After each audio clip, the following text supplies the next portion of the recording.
Gammon awaits. Go on, good hunter. Very well, let me. Real inspiration for some of these moms out there. I try. Alright, so... Farewell, good hunter. Let me see. I need to repair my equipment. I know it's about to break.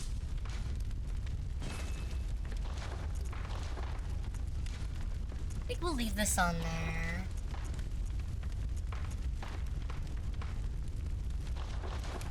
For now. Little Bean is sleeping next to me, which is really, really nice right now.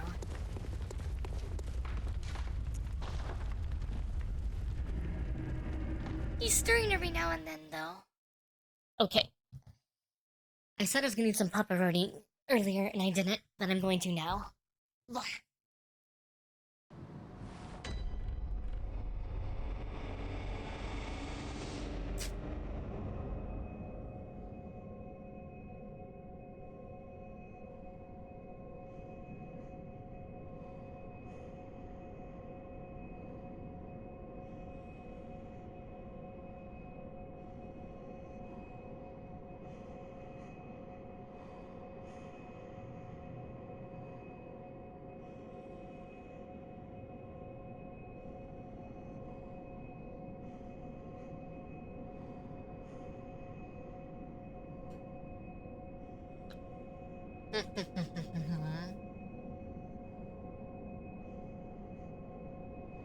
What? Letting their kids run around naked. Dear God. Naked outside.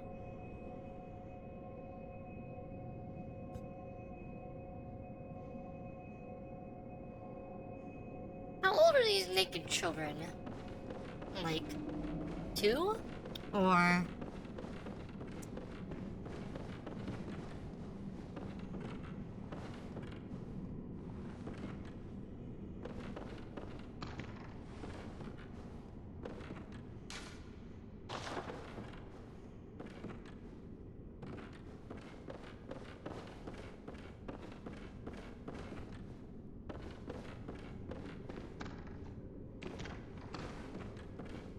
Where do you use the dial?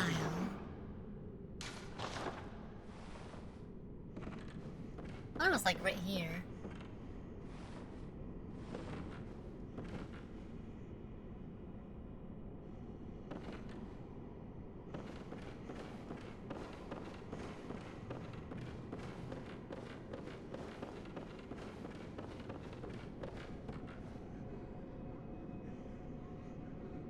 Had our 6-year-old kids out in the open at public showers naked.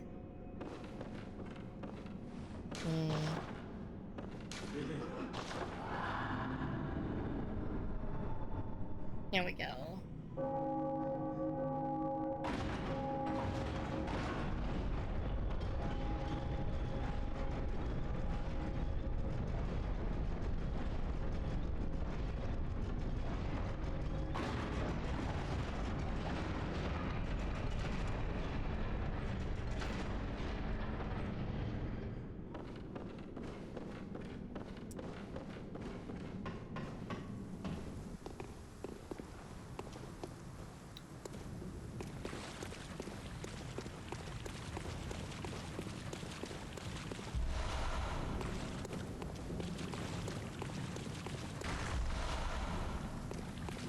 Okay. Black and white, blasphemous murders, blood-crazed fiends. Atonement for the wretches, by the wrath of Mother Goss. Mercy for the poor wizened child. Mercy. Oh, please. Atonement for the wretches. Lay the curse of blood upon them, and their children, and their children's children forevermore. Each wretched birth, blood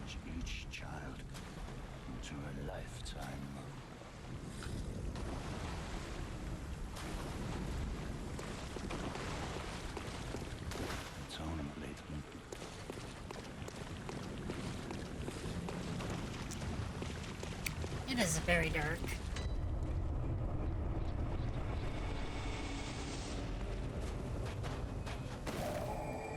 Okay.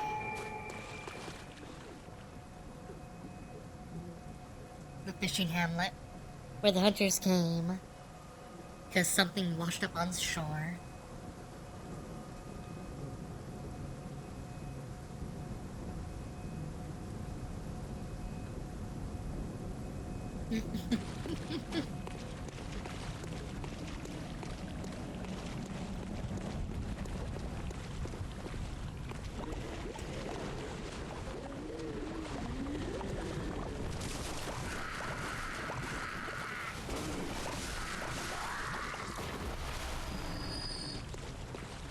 Now we just very carefully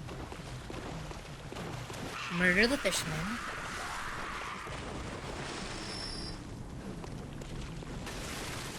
Welcome to Innsmouth.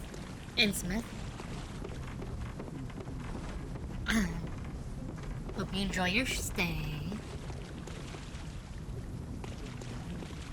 I completely forgot I changed my weapon out.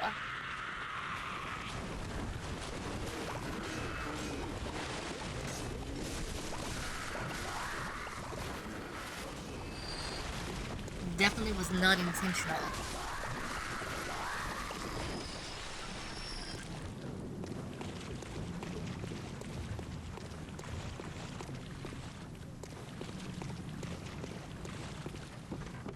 I'm kind of just impressed I didn't die there unintentionally.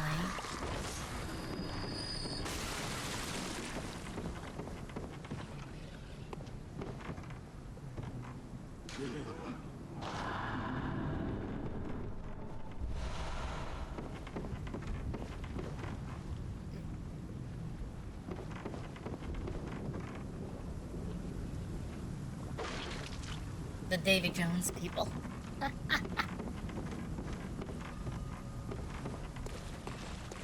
They got that Innsmouth look.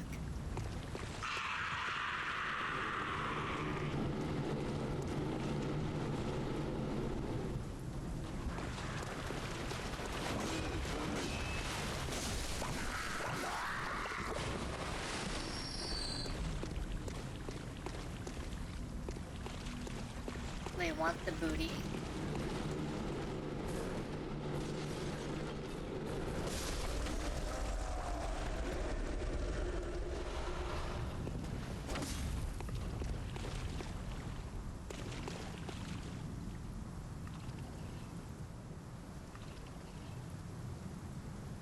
Oh hey, the fish can do that too. Forget about those enemies. Oh, right. Hi. Shark Man.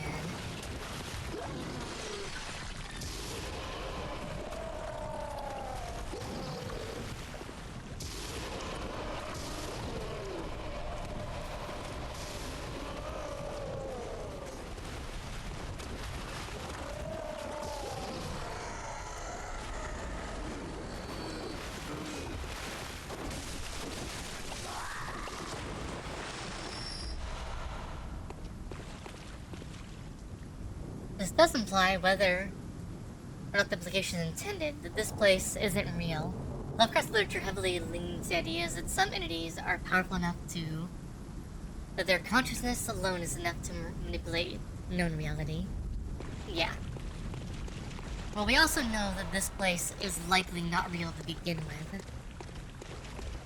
It's the question of whether or not this was created by the memory of the Orphan, the memory of Kos, or if this place is actually the memory of, like, everyone involved, twisted into a nightmare. Basically, is this one entity's memory, or is this multiple entities' memories together? Based on how it kind of appears, my guess is this is the amalgamation of the memories of the hunters and whatnot, but basically empowered by the memory and the will of Kos as it existed.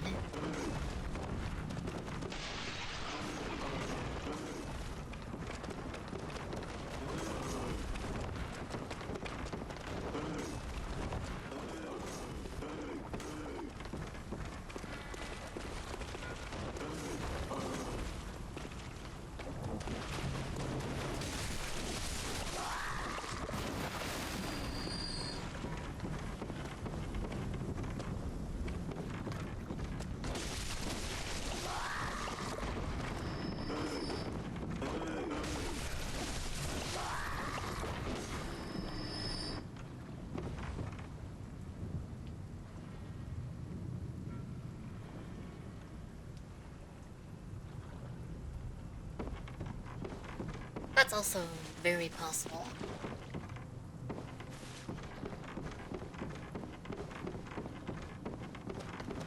Thing is, I don't even know if Kos has an interest in punishing things directly, which is why I didn't go down that train of logic. Because it seems very obvious that the hunters themselves have a lot of guilt about what's going on, even though they're all complicit in everything that happened. Hence why their own guilt could be enough to partially create this nightmare.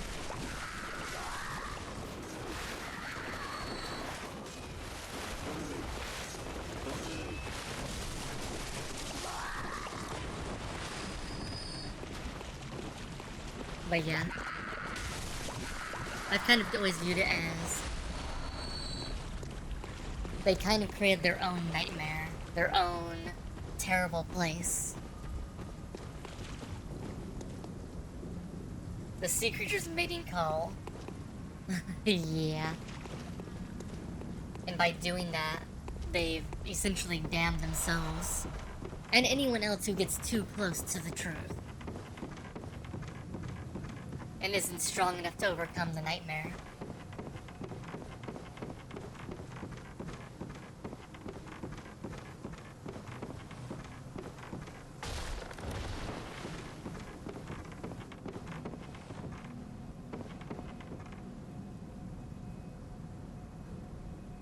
It's basically the Vatican, just in a nightmare state. Well, like, a lot of it is very heavily areas you've visited outside of this nightmare. But even the area you're technically in, inside of Yharnam, it's unclear whether that's actually reality or itself another dream. It's heavily implied that you're waking up and you're going to the waking world, but the waking world is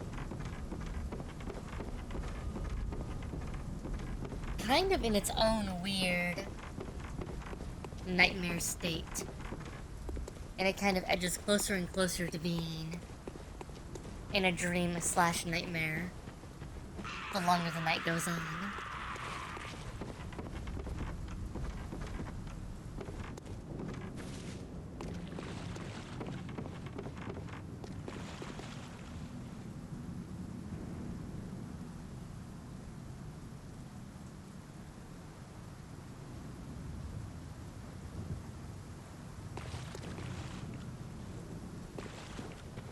Yeah.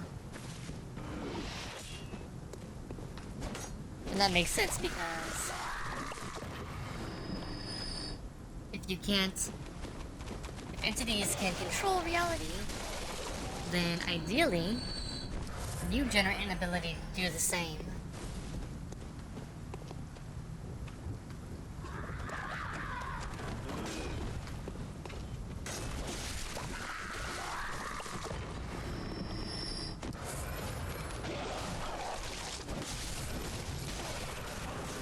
Oh my god. Okay, too many.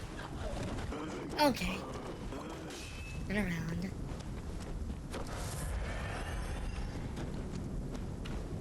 You're God, Leo. How are you? How you doing? Mummy Angel, ugh. Okay. You're spear throwers.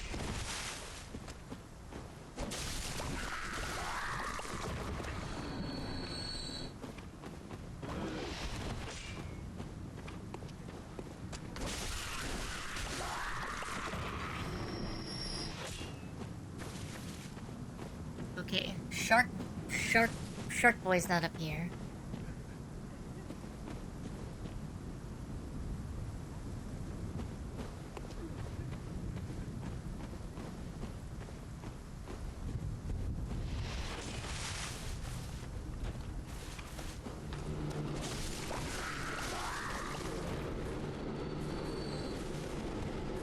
Oh my god!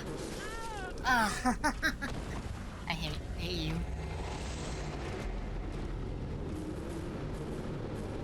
Well, and there's a lot that kind of goes on there too. Because in Lovecraft's universe,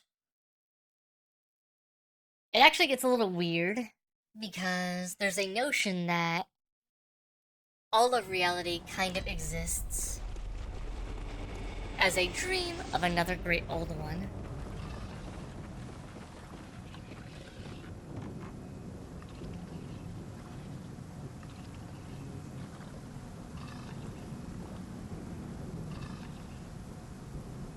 More than likely. But that gets contradicted quite a bit, even in Lovecraft's own mythos. And there being obvious, actual embodiments of reality that the old ones are particularly interested in.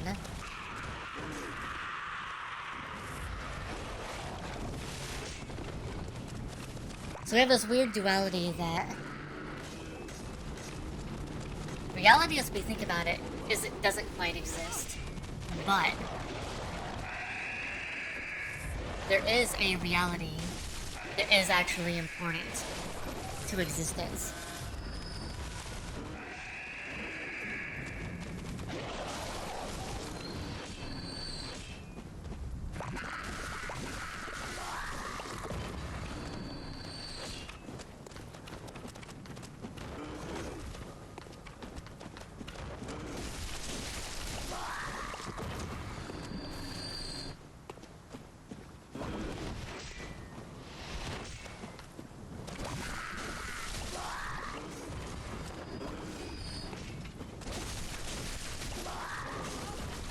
Excuse me.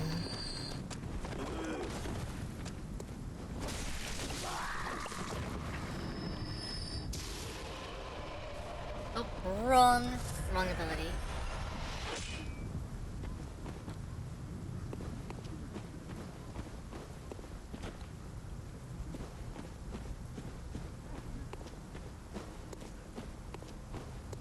Yeah, whether Yharnam is real or not is another thing that's questionable at best.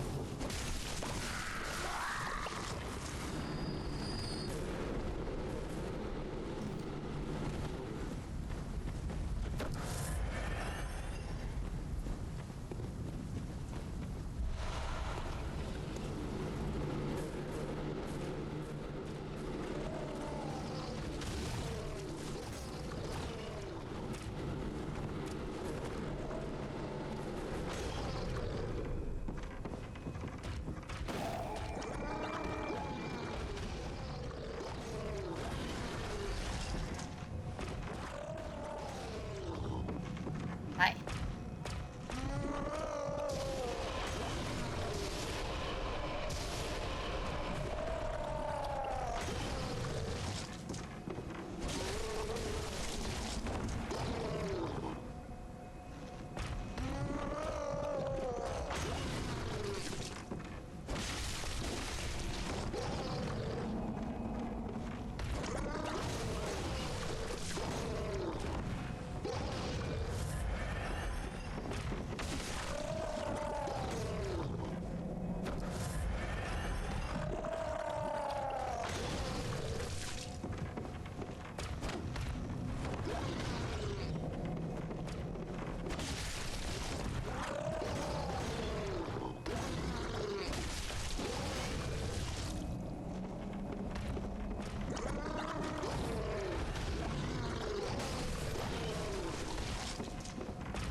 next boss should be...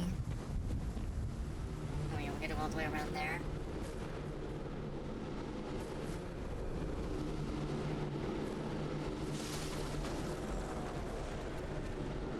Next boss after this was going to be, Orphan, of course. Then it'll be Gehrman, and finally Moon Presence.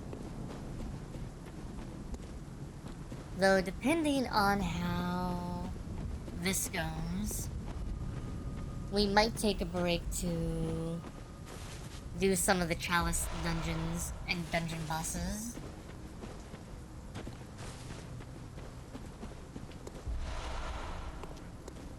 Though that might also take forever.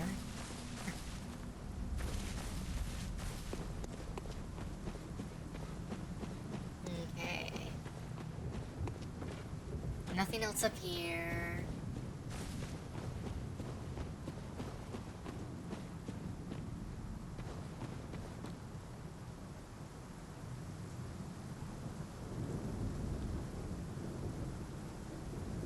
Yup.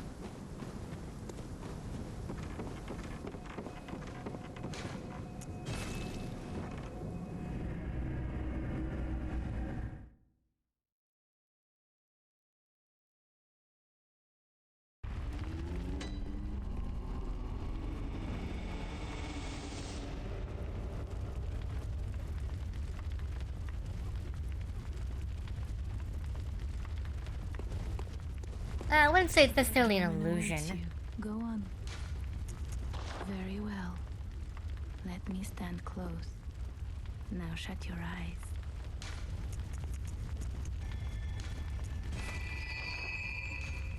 Farewell, good hunter.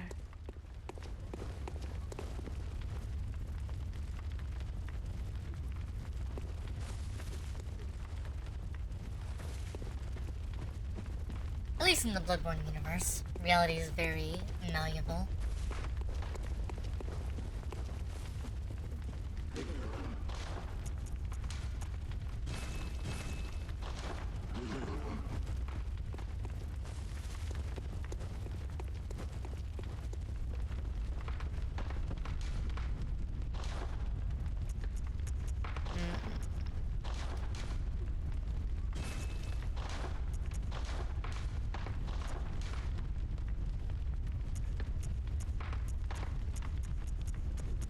Let's see.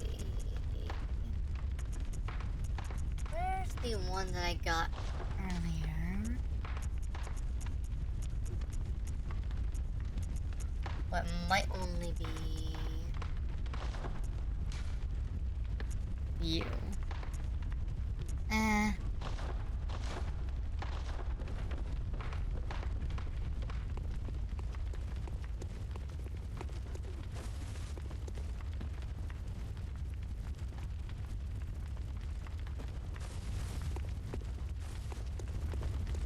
Gammon awaits you. Go. Farewell, good hunter.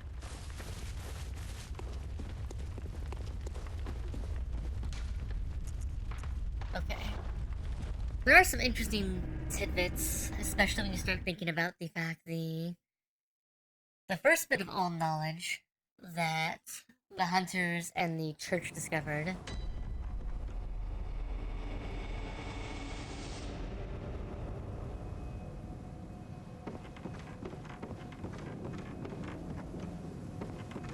well, Lovecraft stuff kinda does that. Most Lovecraft stuff does have a foundation of there being a grand reality, which most things adhere to.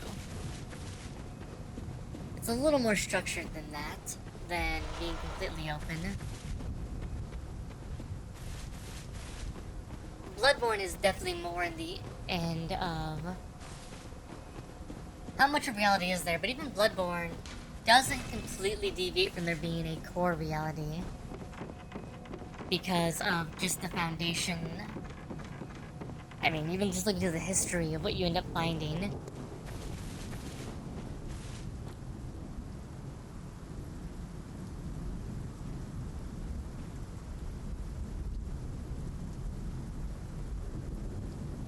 I mean, They transformed our perceptions as much as our understanding of what our perceptions are. It's a little... kinda depends on what you want to call transformed our perceptions. Oh, hey, radar.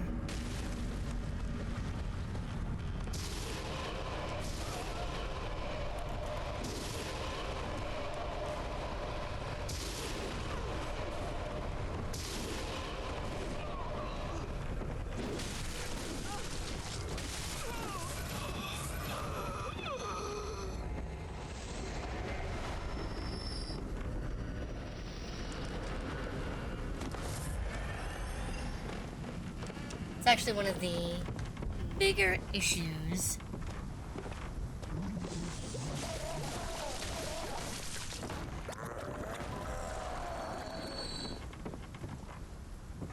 Orphan is next, yes.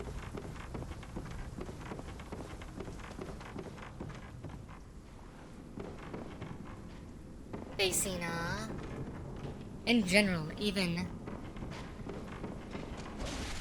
the conceptual frameworks that we use to just kind of discuss what's going on both in scientific literature as what's going on. Seems to be the same point though.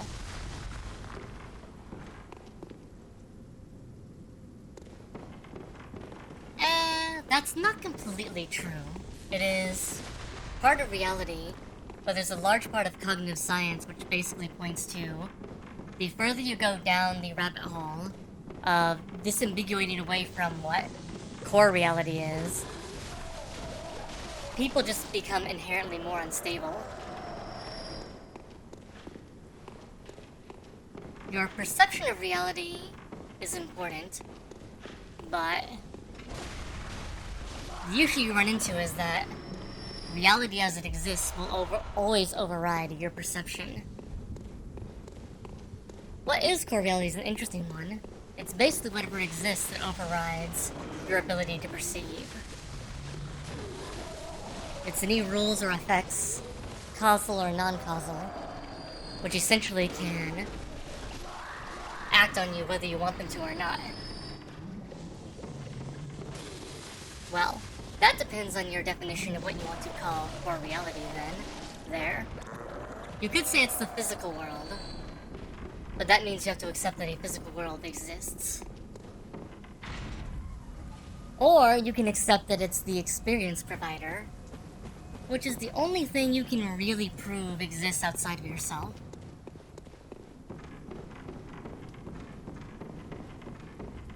If you want to go down that rabbit hole.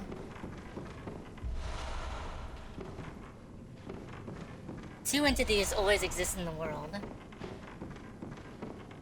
No, you don't lack a notion of perception, because the experience provider always gives you something that you can experience.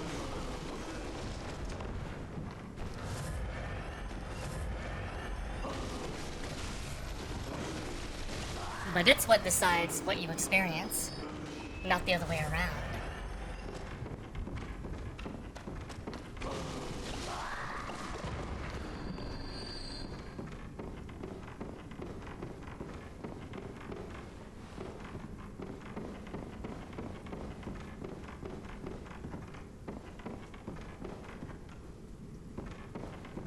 Like, yes, there's still perception, but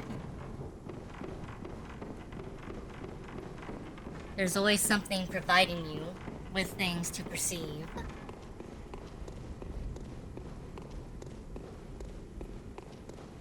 And that thing, whether consciously, subconsciously, or just by its very existence exists, always provides you something that is actually something there.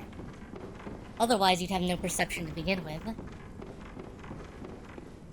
You see, perception is as much about being provided with something to perceive than it is any internalized force or internalized notion of reality. It turns out, perception is actually completely external.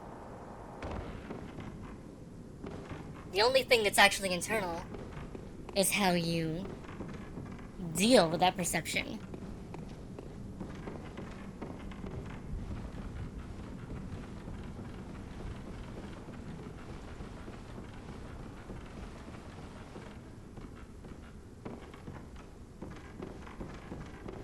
We're talking about a place like the Hunter's Nightmare versus our world. I mean, that kind of depends on how you want to structure that argument. Even in Bloodborne, there's a very strong notion the Hunter's Nightmare is not the world as it normally exists, and that's presented to you pretty clearly in the game.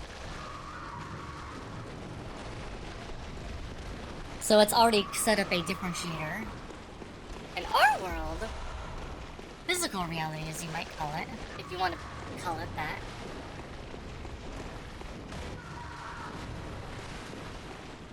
it doesn't really change. It still creates hard lines between the reality of Mensis, between the Nightmare of the Amygdala, and the Hunter's Nightmare. While these things have overlapping qualities, they still create very strong boundaries between them. They are still the domains of other entities that are controlling what happens there, one way or the other.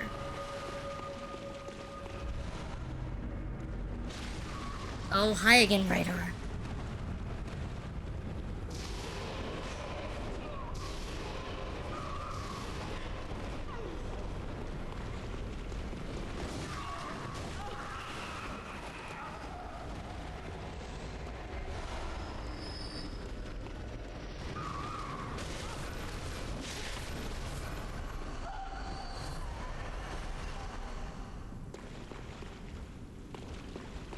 By the time we encounter Ram, Yharnam is much more like the Nightmare.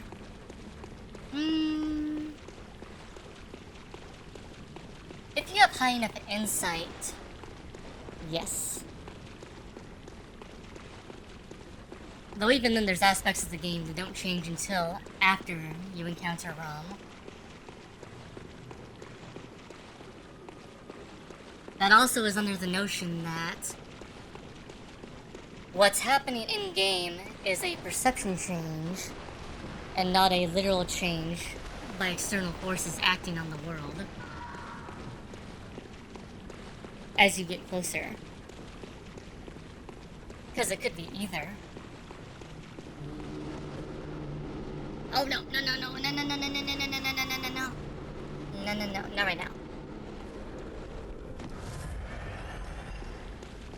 I don't think that's a differ. I think that's an open question. The game doesn't make it clear whether or not it's a perception change, or it's an actual change in reality being caused by the old ones getting nearer. There is evidence to suggest it's a perception change. There's also evidence to suggest that the old one is merely drawing nearer. Because there's mention that in some of the other aspects of the lore, the closer the old war gets, the more that it manipulates reality around it.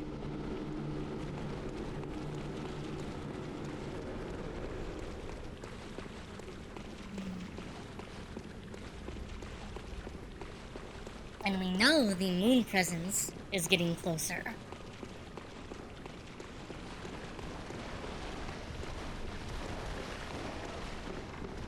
Because the moon presence is basically just riding on you the entire game.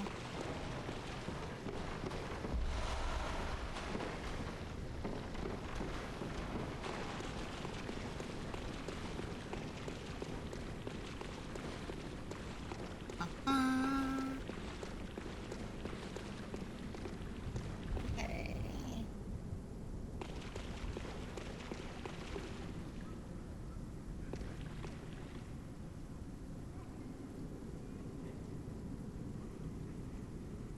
Well, that's the thing. The only thing that's actually real is the experience provider. Everything else is something you're perceiving. Yharnam is real. What is Yharnam is a different question.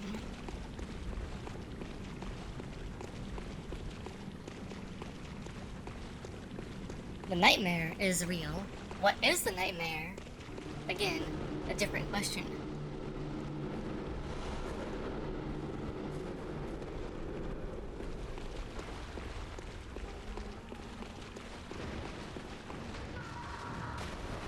Is it actually a place? Is it something made manifest by the old ones? Is it something made manifest by collective trauma? That gets really hard to say. Well, I mean, that's always true. You're always experiencing things from the experience provider. You can never escape that conundrum.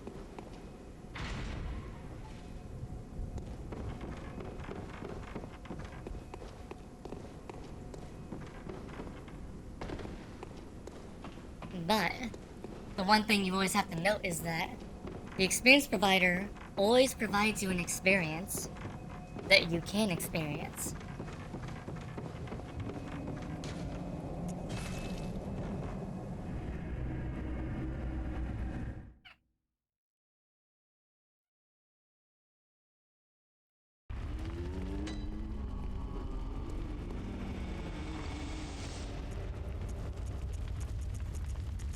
At least from a philosophical perspective of looking at what exists in the universe and what doesn't. I mean, the experience provider is real. And that's the only thing you can tell is real.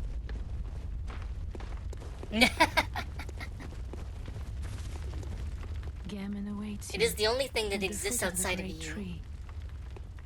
Go on, good. Very well. Let the echoes be. Let me stand.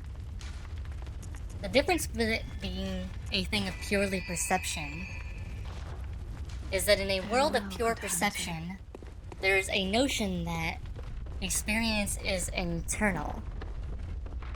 Or shall I say, all aspects of experience are internal.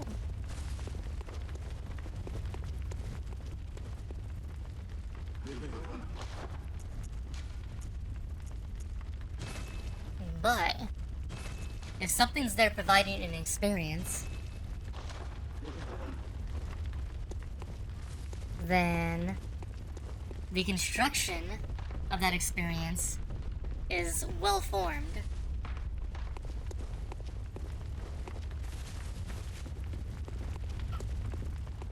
Whether intentional or not, it's well formed.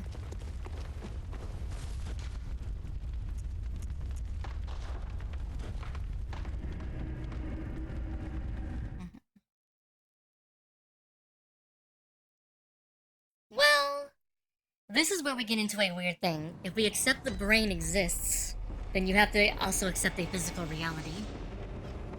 The brain is an experience provider if we accept that it's an actual existential thing. The moment you start accepting the existence of a brain, you have to start accepting a broader physical reality that actually exists. Which means that there's more real than just a provider giving you an experience.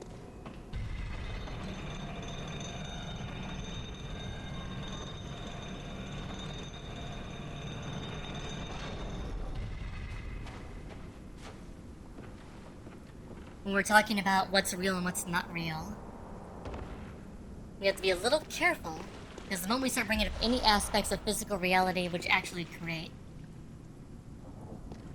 what it actually is, I mean, there is no definition of what it actually is other than it's an existential thing. It's something that is there and generally has well-formed properties that you interact with, one way or the other. Asking what it is kind of a weird question. I don't think that's the point of the game at all. I think that'd be reading it a lot into... Who are you? into it. I'm afraid I've made a bunch of things. I think there is I a can hear the bell now. question The beat. Again. of which aspects of the reality in the game are the nightmare, what was created by the old one, and what was created by This village. the hunters themselves. And Testament to the old what did sin you bring with you? Because there's also the whole notion of feeds this what did nightmare. the player hunter bring into this reality with them?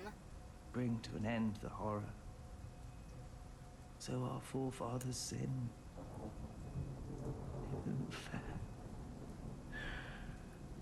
It just isn't fair.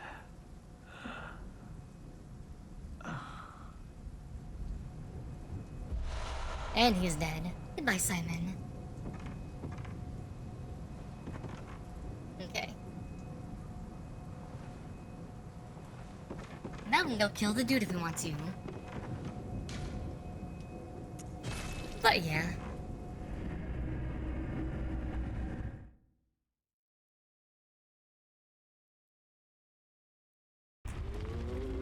I don't think that's literally what Lovecraftian philosophy is. I think that's one take on Lovecraftian philosophy. That's like, one version of it is how do we define reality. One version of it is how do we cope essentially with the unknown.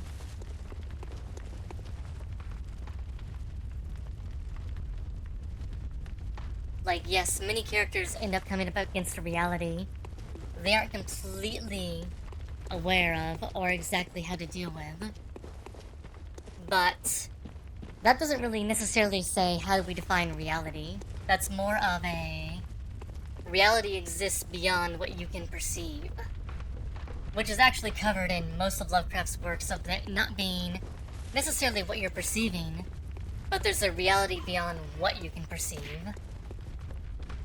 And you can only barely scratch the surface of.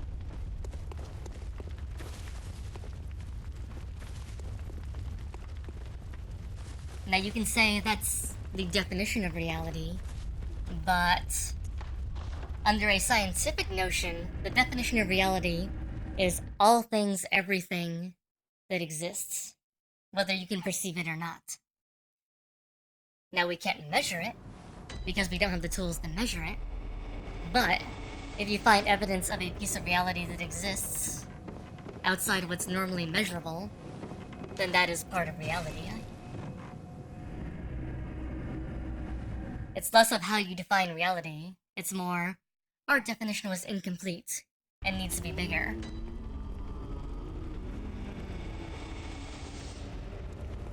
I wouldn't say it's the power, I'd say what exists and what doesn't exist is the definition of existence.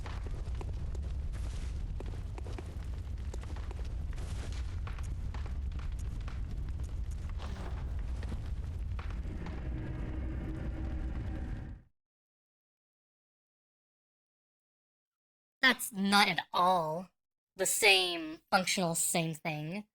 Not even a little bit. One of them is a root thing based in fear. The other one is a philosophical question that's been asked for literally the past 10,000 years.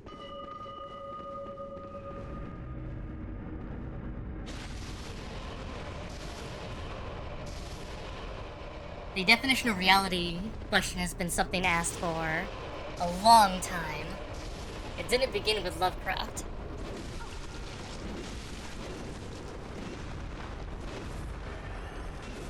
It's literally the foundation of Greek philosophy and most other philosophical contexts.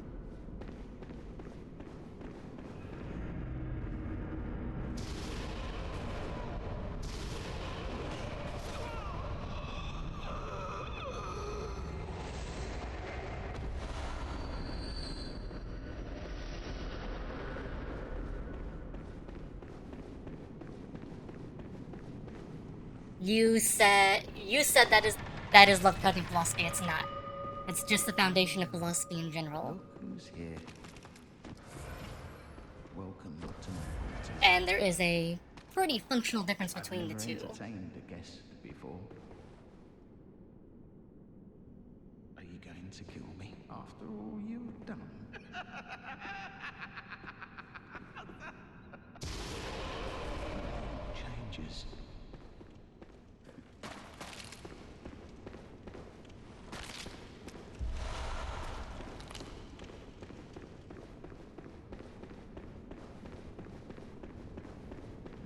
dealing with what you know of reality in the face of unknowns, which can destabilize everything, is very different from the question of how do you define reality. Nah, I don't know more than you, but I'm saying that those two questions have very fundamentally different ways you approach them.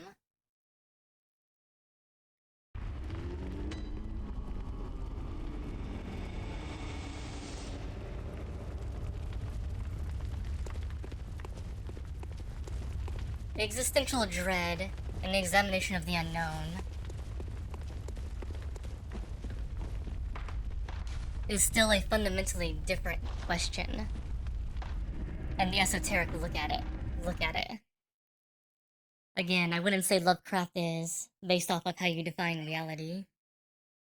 Especially given how Lovecraft, basically throughout his entire mythos, was structuring the existence of his own mythos more and more with harder and harder and faster set rules.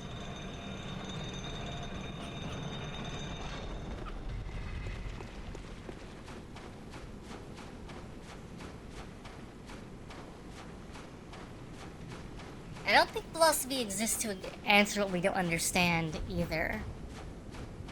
That's also a kind of weird way to look at what philosophy's purpose is. Philosophy exists to interrogate reality and to build up an understanding of what you believe reality is, what it isn't, and then that itself forming a framework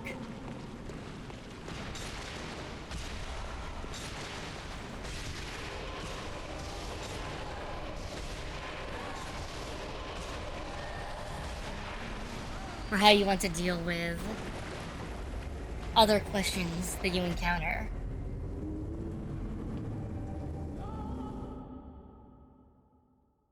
I don't know if I'd still say, I also think it's understanding what you don't understand either. I think it's a mechanism by which you gain understanding.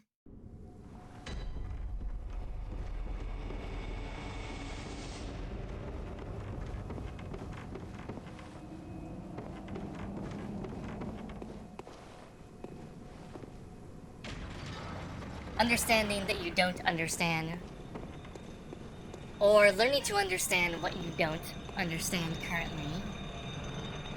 It's an interrogation mechanism.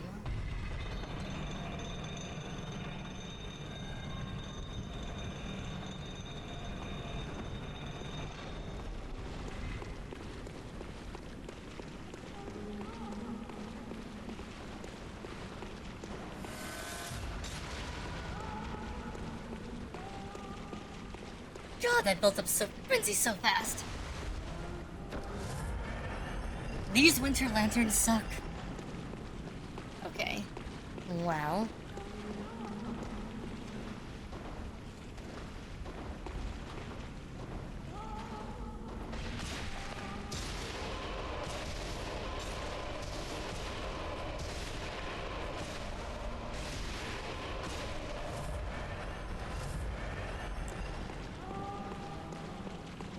Alright, screw it. I'll go down there and get that later. I don't want to keep wasting silver bullets.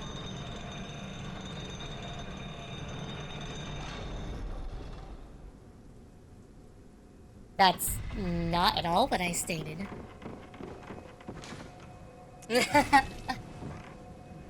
Those aren't at all the same things of what I said. That's quite a leap of logic there.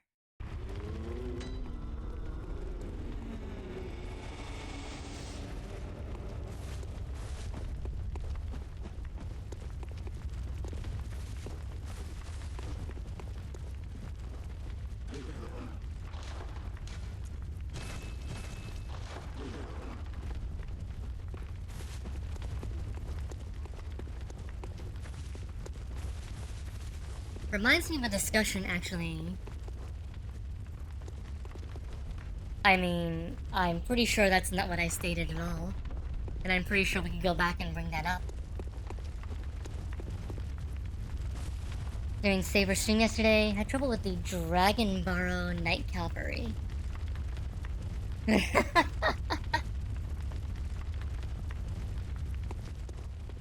reminds me of a conversation I was having, though, with a friend about modern philosophy.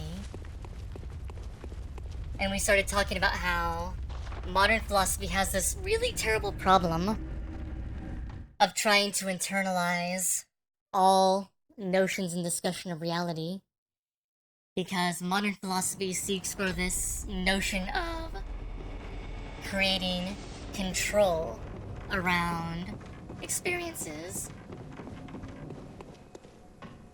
And if something is a completely internal element, then it's very easy to eventually establish control over what we consider reality, etc.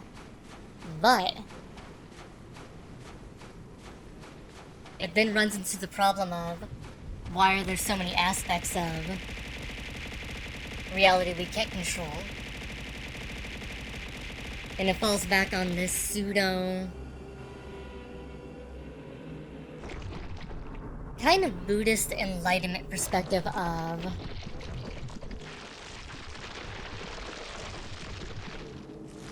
if you could merely alter your perceptions to a higher level, a higher plane, then you would gain control over these aspects of reality you don't actually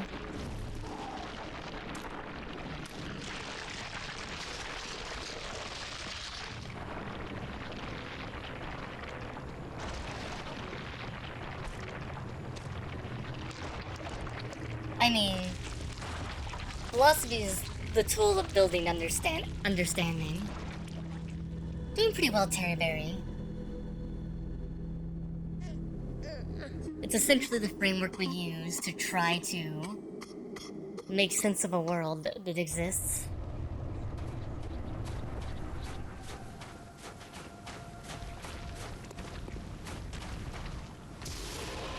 Let's see. How much damage does that do? Decent amount. Not enough to really get us where we need to go, though.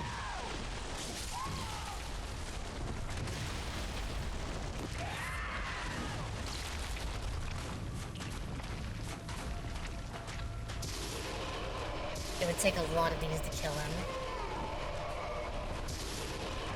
Not impossible, though.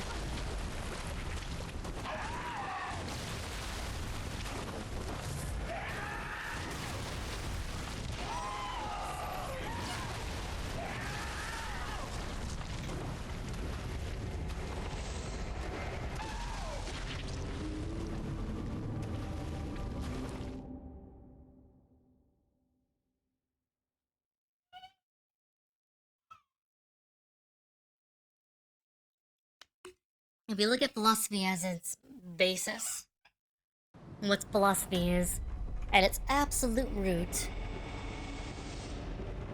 it's literally asking a question in order to either get an answer or to raise more questions.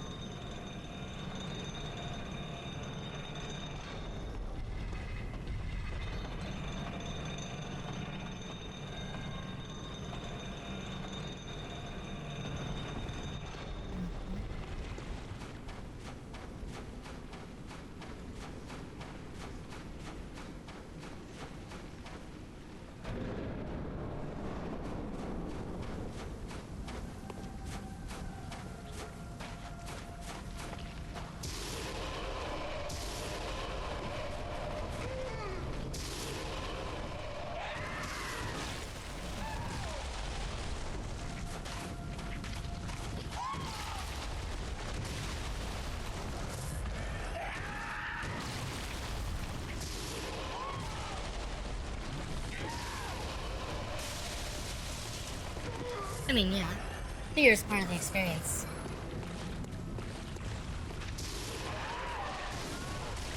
It doesn't make it a bad thing.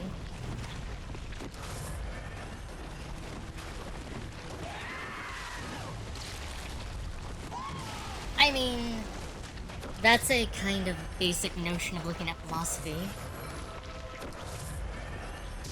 That's looking at philosophy as something that is the personal aspect of philosophy.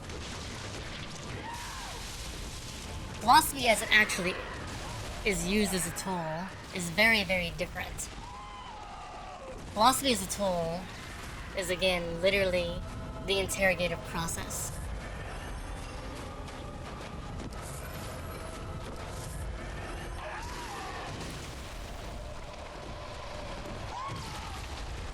It's kind of the foundation of what we'd eventually would call the scientific method. I mean, it is fundamentally different.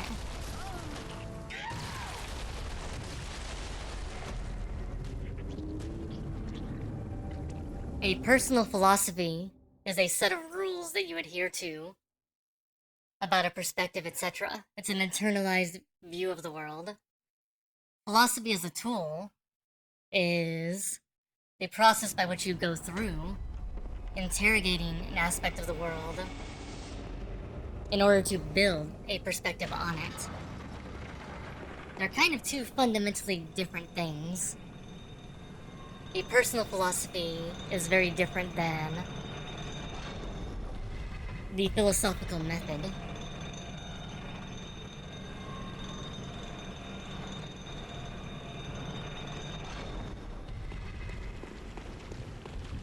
Interrogation can be intrinsically personal. If you're merely asking questions for yourself.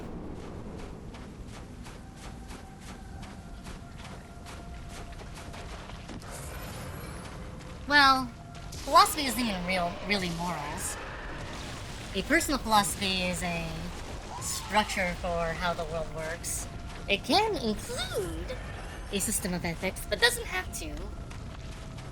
In fact, there are many brands of philosophy, personal philosophies, that don't include a system of ethics at all.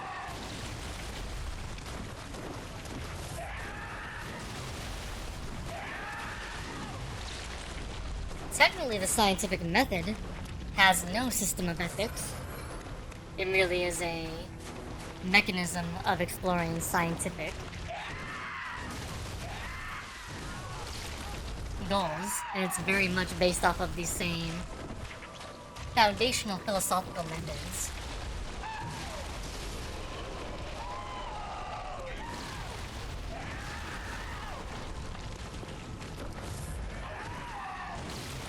Okay, dodge through. Let's start learning your attacks.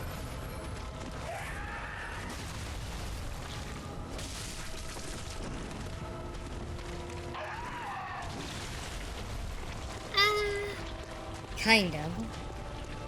If it was a choice for there to be no ethics, then yes. Ethics is a different kind of structure, because ethics is precluded on the idea of choice and making choices.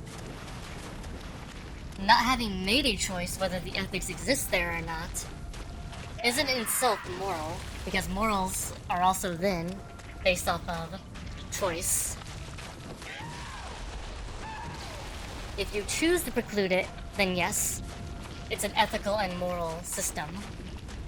If you don't choose and it just doesn't exist by nature of the system, then it would not be considered an ethical or moral point.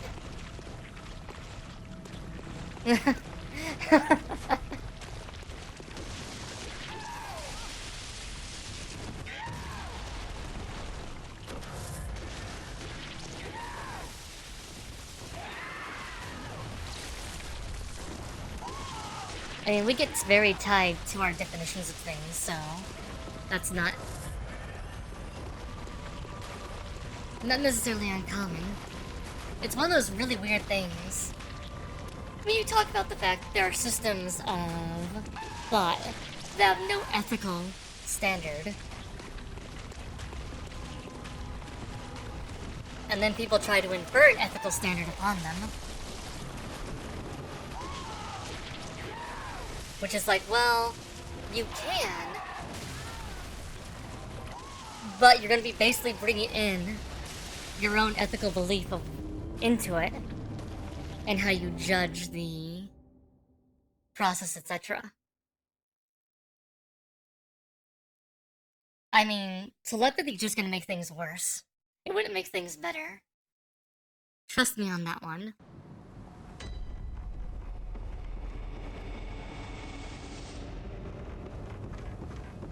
The problem with the notion of communicating without words is it sounds really great on paper.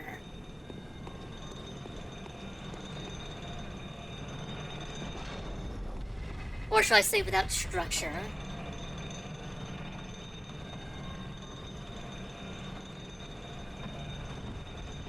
The thing is, just studying human evolution, and also like as we develop language, etc. We've basically figured out that as we develop language, we've actually gotten to a place where we can actually think about things more intricately by the fact that we have language, and it's very rigidly structured. If we didn't have to actually use a formalized mechanism of communication, there's a good possibility that our ability to actually convey thoughts, feelings, emotions, etc. would actually be more rudimentary and not less.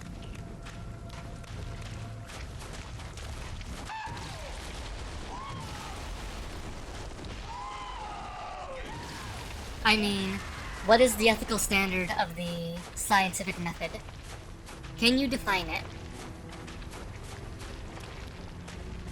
And I mean this in the scientific method, because ethics have to be clearly defined. What is the ethical standard of the scientific method?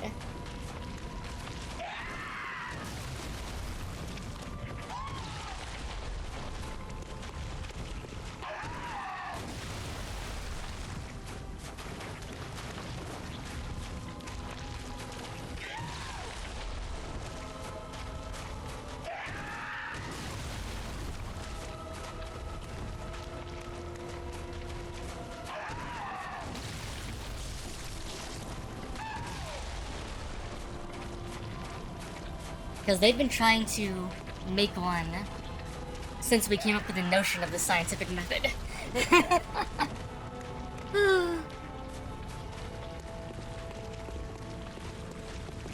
There are systems of ethics around this scientific method, but that's because we've done a lot of really bad things in the name of science. He's asleep right now.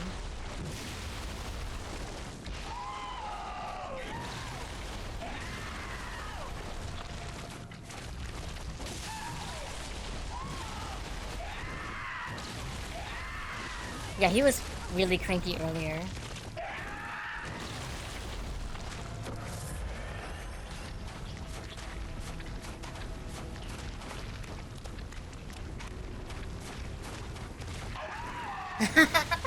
Oh yeah, if we developed telepathy, we instantly evolve past just humanity, or die off. There's actually an interesting notion that if we had functional telepathy at a group level, we might just end up developing, what is it called, more hive and herd-like consensus when it comes to how we do things.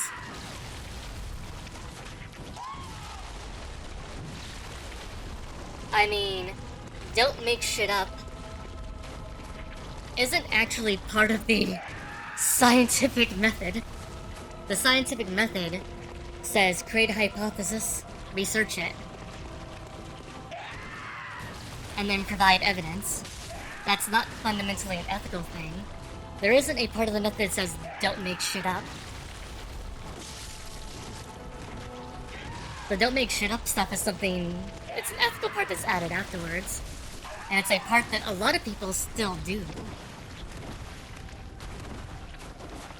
Don't make shit up isn't a direct part of the method itself.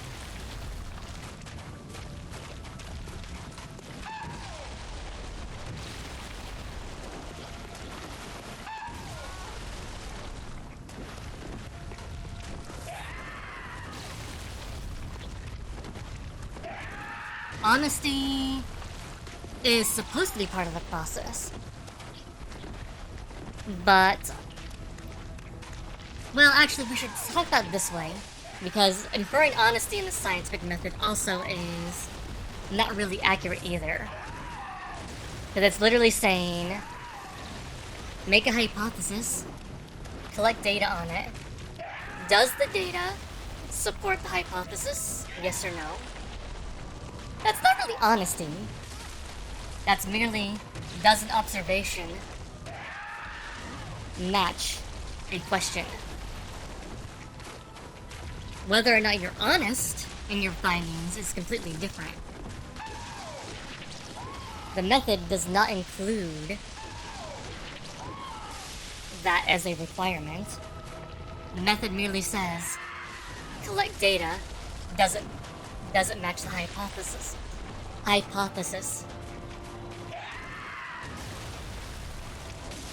And this is why you can actually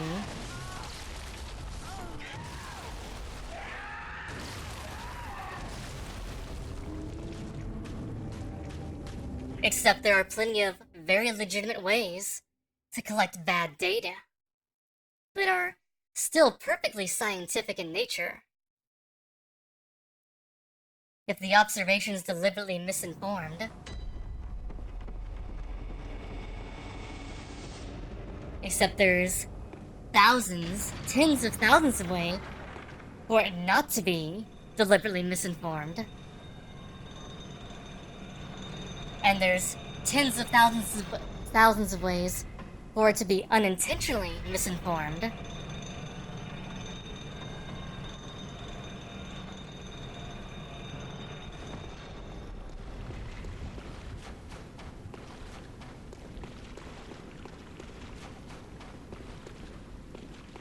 But you are using the scientific method. If the methods are flawed, and who defines if the methods are flawed?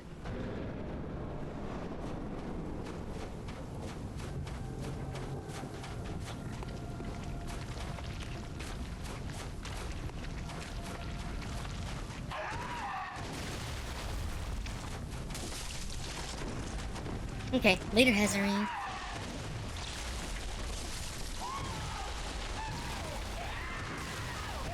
The way we've come up with the fact that methods are flawed or not is essentially we've been able to look through data and say, okay, if you try to make this type of assumption, or you are collecting this extra information, but even that, a lot of those mechanisms are products of the scientific method, having to go through and say, the way that we did this is flawed, and the reason why we know it's flawed is because when we try to reproduce the measurement, it doesn't reproduce correctly.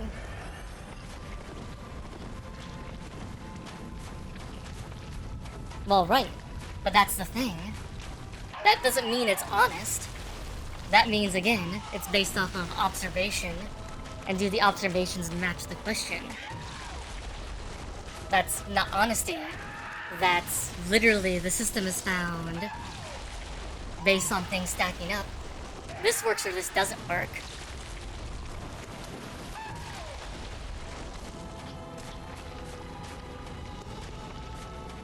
That's not honesty. That's literally just saying this thing works or this thing doesn't work.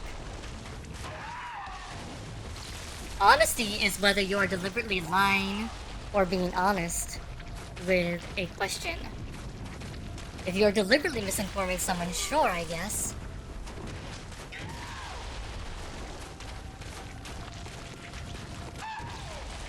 Do you believe that reality is honest? Because if your definition is that reality as a base is honest, then your definition of honesty is that reality is reality.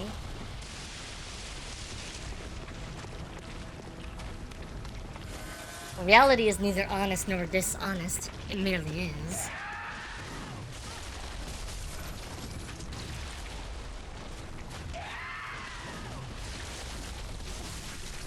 Honesty is prescribing a moralistic standpoint on what reality is or isn't. The scientific method is a method for investigating reality.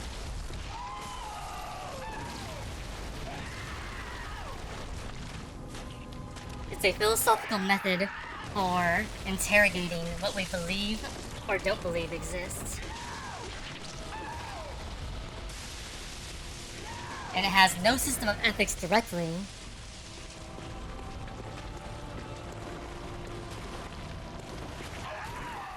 It has falsification as a tool. That's not honesty, though.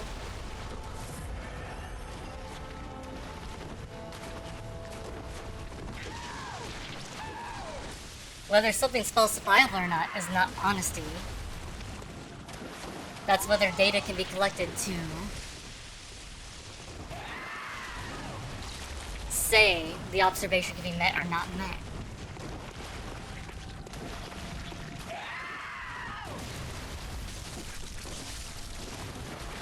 We have systems of ethics we put around the method. Deliberately aims to say whether or not a question has observable results or not, whether or not observations match a question's hypothesis.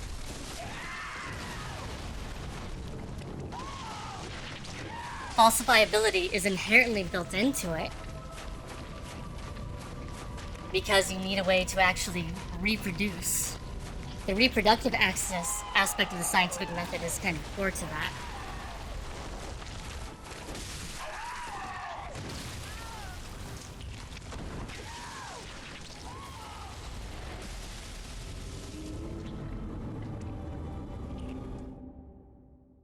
That's not just the methods. Falsification isn't the method. Falsification is the fact that once you collect the data and whatnot, someone else should be able to determine whether or not what you did can be replicated. And likewise also, is there an obvious, yes, my thing can be disproven or not disproven?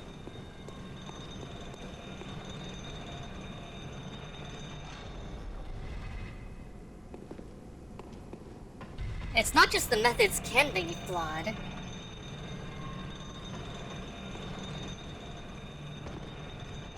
Peer review is part of the process.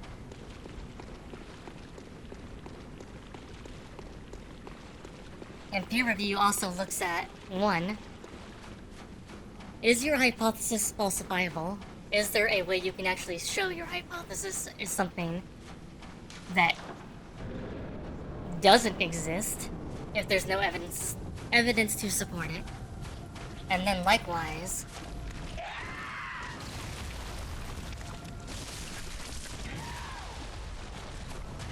can data be collected by others other than you to prove the same thing you proved?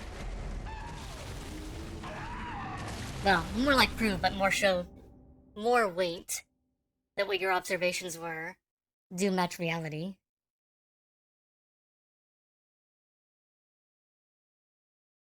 It's fine.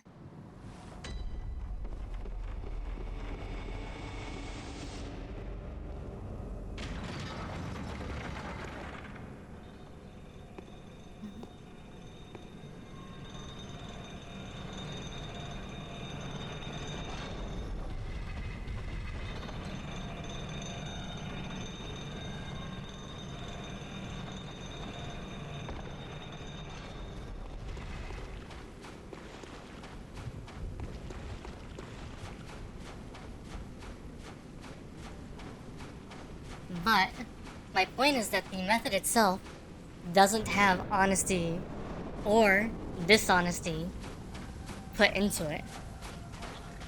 The honest and dishonest section of it is the ethical standard we put on top of it. We expect science to be honest. This is true. But that expectation is not necessarily baked into the method itself.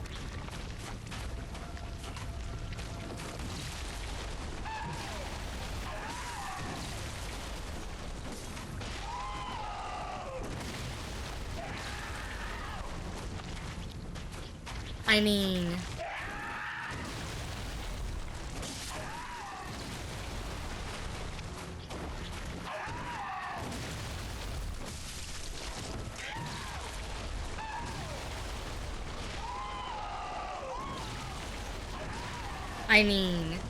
this isn't human error or flaws.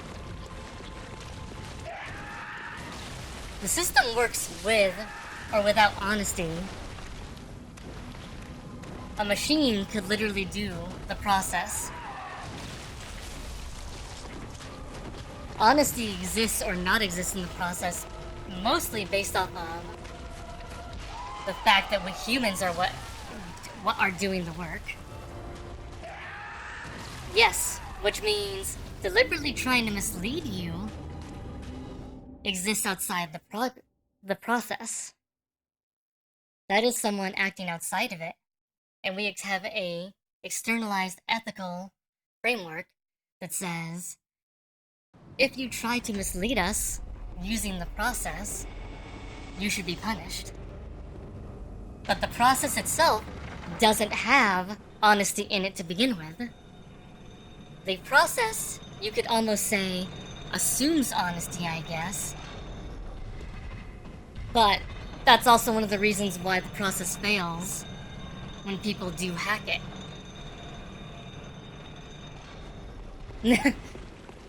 Because people do hack the scientific method. Because the methods or whatnot are flawed.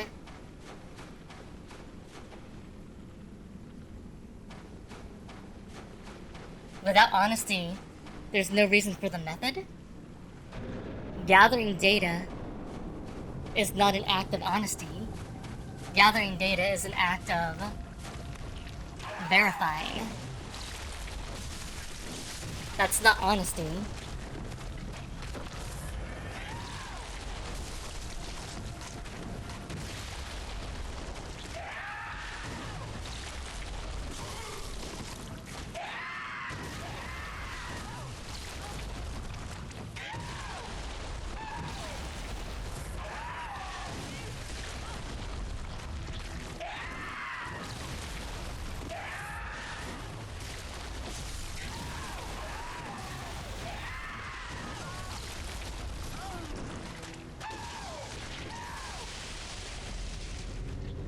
Verification isn't honesty.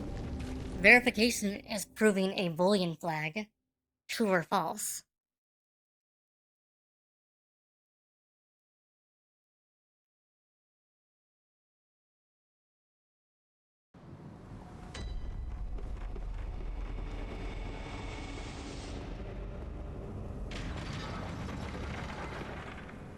Or in most cases, not false.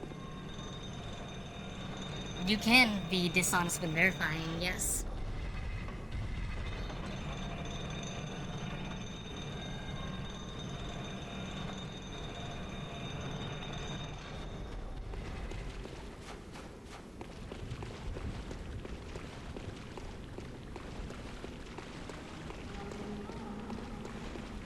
Where does the method say?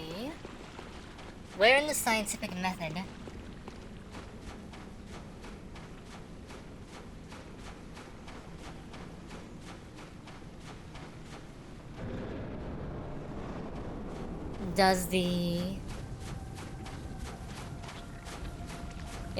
let me try to phrase this question correctly.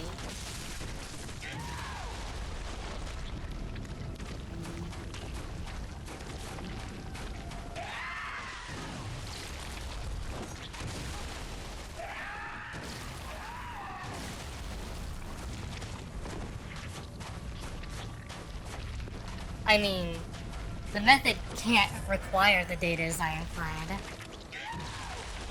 The problem is that, and that's actually one of the reasons why we've kind of lent on the scientific method, and why we've also lent on falsifiability so hard. is that we run into this really big problem where we can't always assume, even if the data we collect is good, that the data is actually correct. If it's not literally stated and it's a virtue, that's a system of ethics that's being imposed upon it. Again, the system of ethics exists outside of the method itself. Like, I'm trying to get that point across. The scientific method does not require, or does not state honesty as part of it, because technically the method doesn't require it. We require honesty as humans, but the scientific method itself does not require it. Again.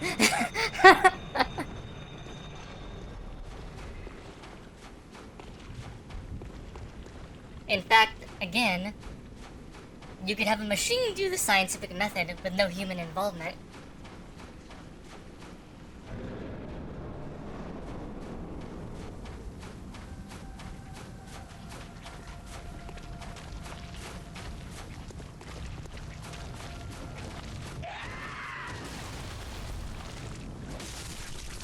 I mean, to practically function as a method, it actually, what you're basically stating is we actually have to do what we call the fundamental premise of, it's actually based off the premise of just people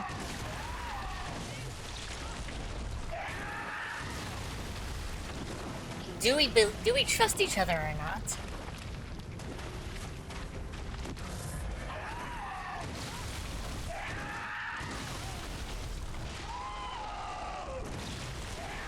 Like, you have to look at this in two different ways. The method itself is not moral. The ways in which we use the method have systems of ethics around it. But the method itself does not have an ethical framework.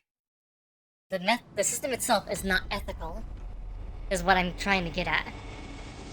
The scientific method has no ethical premise. We impose ethics upon it because, as you said, we need it for us to use it practically.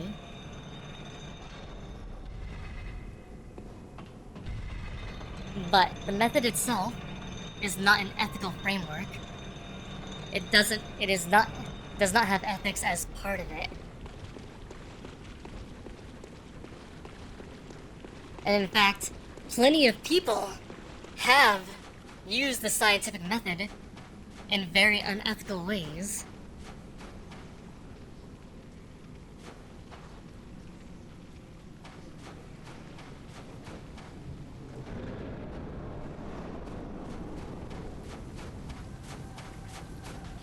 And it's not necessarily even ways that we would say are deliberately misleading. You can prove very unethical points with the scientific method pretty easily.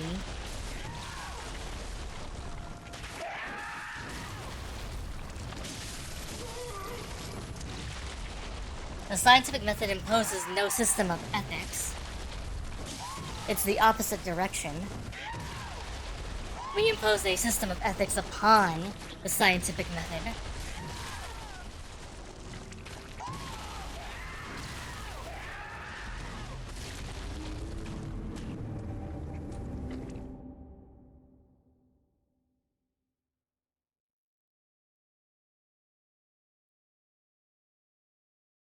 And the reason why we have to impose those ethics on it is because we have to either A, fundamentally believe that everyone's going to be honest, which we don't. We don't as human beings, we don't believe that. Because we know people lie. So we have to put other frameworks on there to say okay.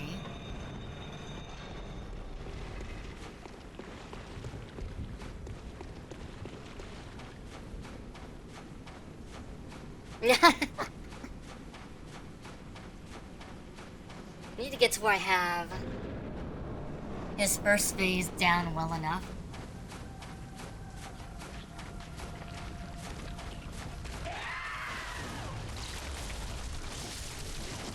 I don't have to worry about using blanks.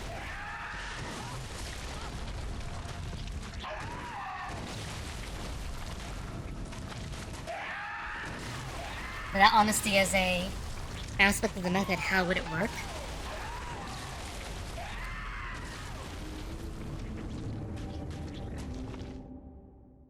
So what do you mean by how would it work? The method's pretty ironed out in the steps you follow. It's literally a process.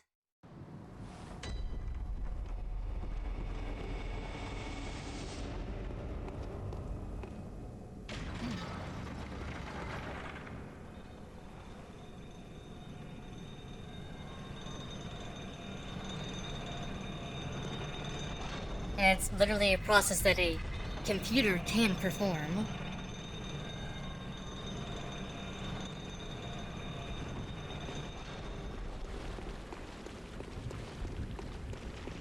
Now if you're asking, how as we, as humans, how could we trust the process?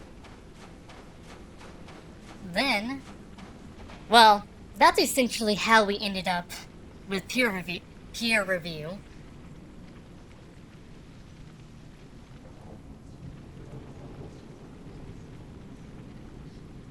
Peer review basically came in because we couldn't trust people just to follow the process.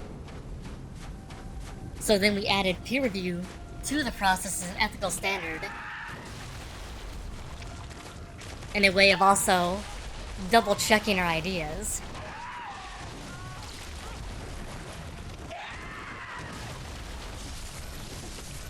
I mean, a computer is a tool in the process, but a computer can also follow the process.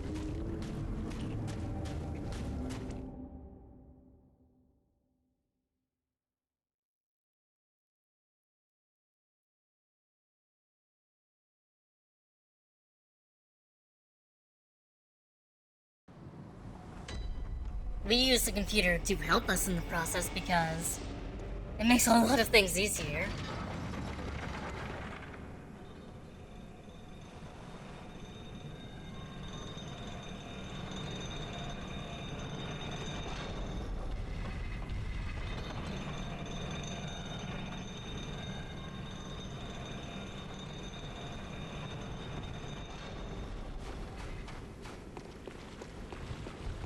This is a debate about whether or not the scientific method has ethics in it foundationally, or if the scientific method is unethical by default.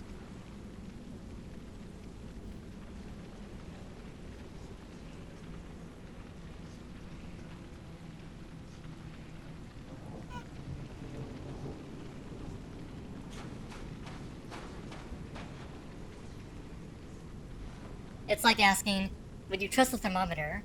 If it's not faulty and created for the job it's meant to, yes. If it's devised to give false reads, then it's no longer really a thermometer. I think that's a little bit of a different perspective there, because there you're just treating it as a tool. Again, you're not treating it as a process for the tool, like a process. Again, a computer can be a tool that's used for the scientific method. It also can literally follow the method. You also get into this place of, do you know? And that's actually a really good one, Croak. Do you know the thermometer's not faulty?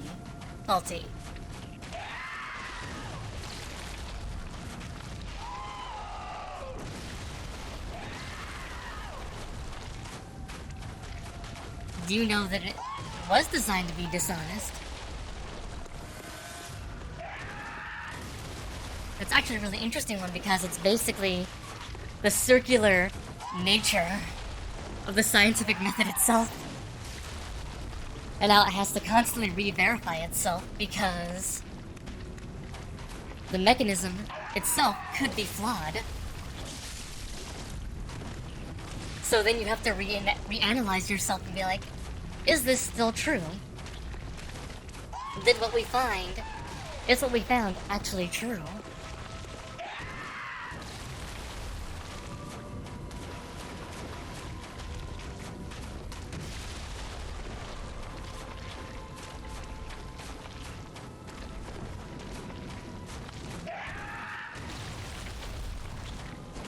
Okay. Let's see if I can get him down to half health on no vials. The person that designed it would know. Take the human being out of the equation. The thermometer exists.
You'd eventually know it's faulty, but you would have to, again, go through and do the analysis to make sure it's actually faulty. That's kind of the thing.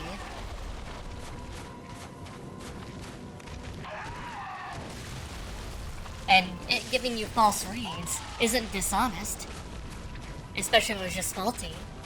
That's just it being faulty.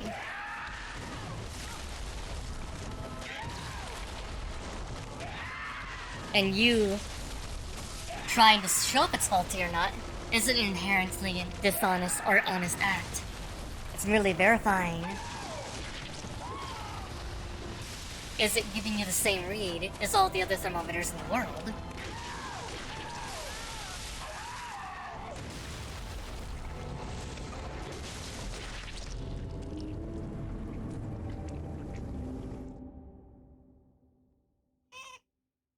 Well, aliens are telepathic. You think they may not be able to lie.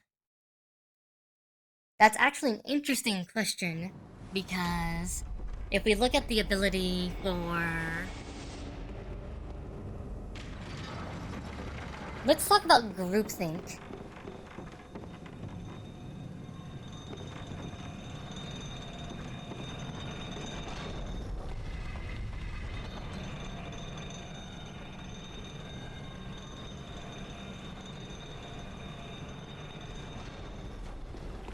Telepathy could actually be one of those things where it makes the ability for lies to spread even easier.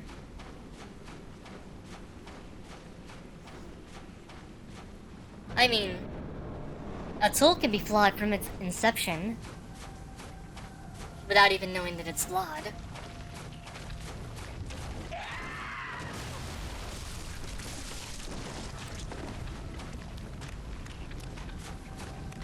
Yeah, falsehoods do not necessarily equal lies. The way we usually use the term as human beings tends to equate the two.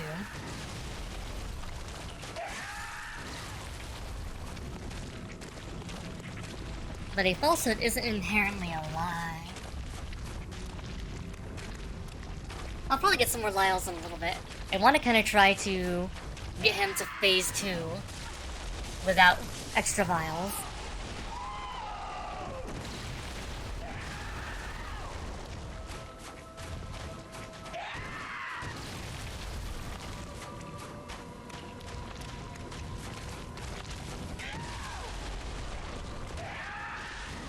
If the person is not gathering data, and they're just producing data, they're not following the process. I can agree with that.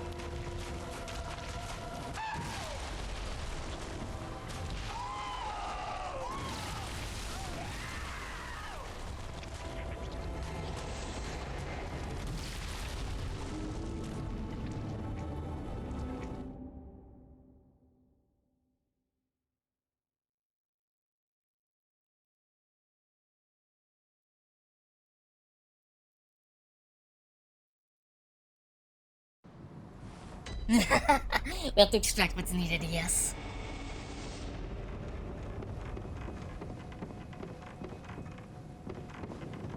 No. The process doesn't really have a definition of honesty. The process has a make a hypothesis, collect data. Does the data align with the hypothesis? If you aren't collecting data,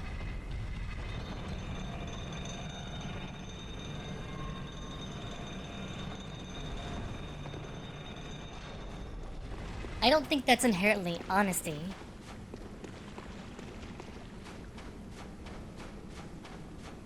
I think that's projecting a human notion onto the process. Again, data isn't honest in and of itself either.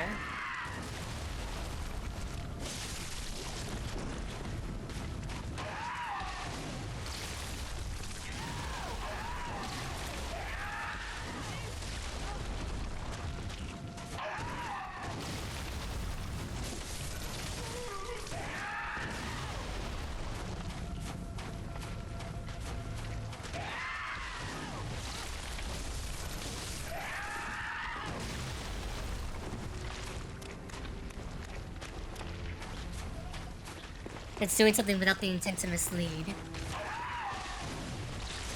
Yes, it's inherently a human thing, but I would say the process itself does not have honesty baked in.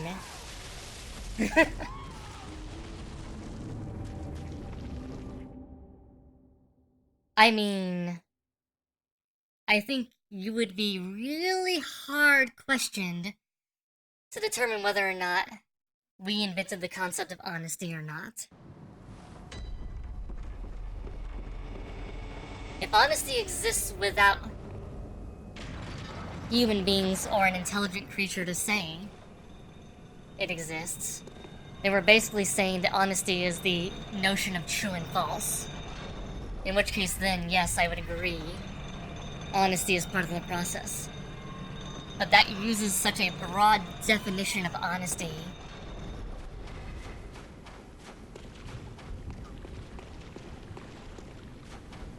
So you are looking at honesty as what is true and what is false in the grand scheme of reality. Not as in the human concept of honesty.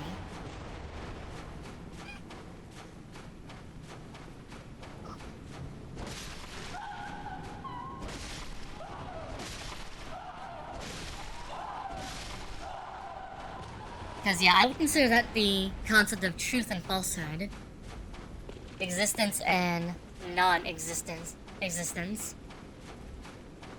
You can use that as an alternate definition for honesty if you want to use a broader definition, but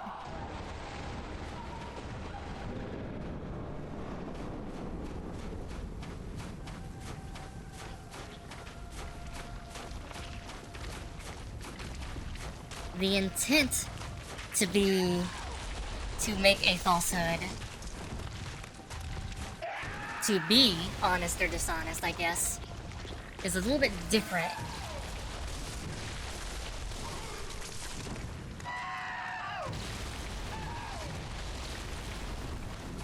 If you're looking at it as intent, you can't say it's looking at it as intent if you accept that honesty is a part of reality that exists without human beings.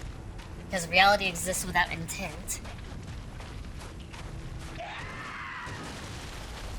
That's a disconnect.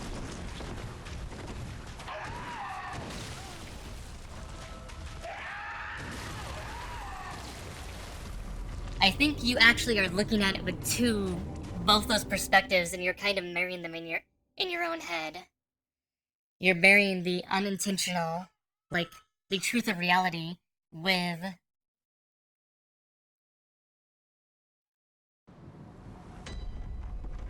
does honesty exist without life?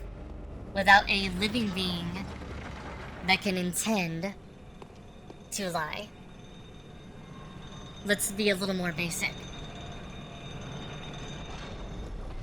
no life exists, does honesty exist? There's nothing that exists in this hypothetical that can have intent. Does honesty exist?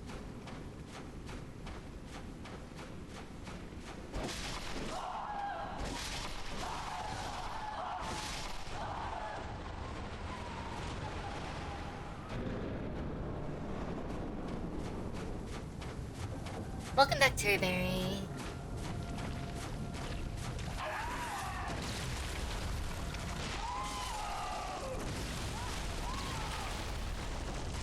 I mean, there's plenty of places in the universe that exist without any form of life. At all. In fact, that's likely the greater majority of the universe.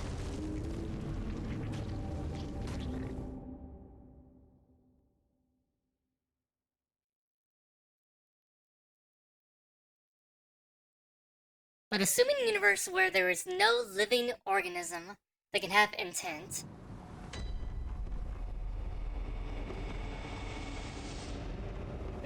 No, you're wiggling out of it. Honesty requires intent.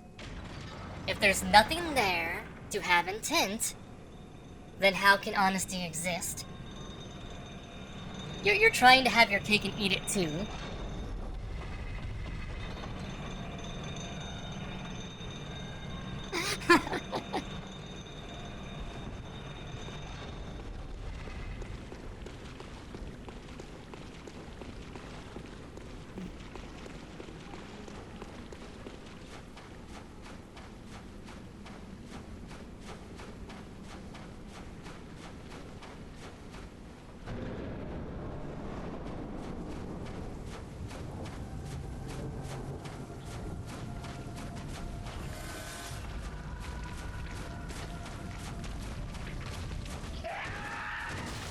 It could lead to less lies.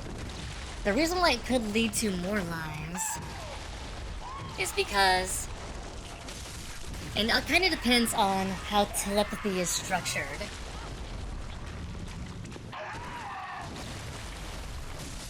This gets us into the weird aspect of how groupthink and whatnot exist. So, assuming full connection, well, even that kind of gets weird.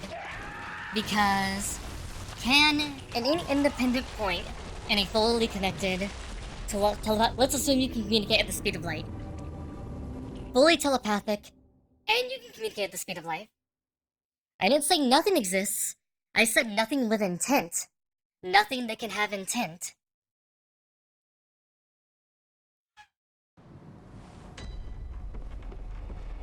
You're twisting the words again.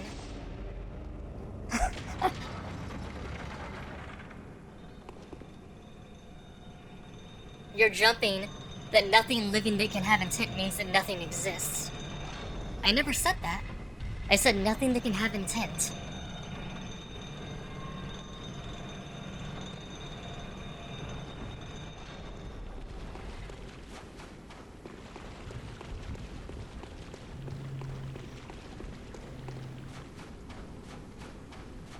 Starting to get a little better. But yeah, on this left of the angle,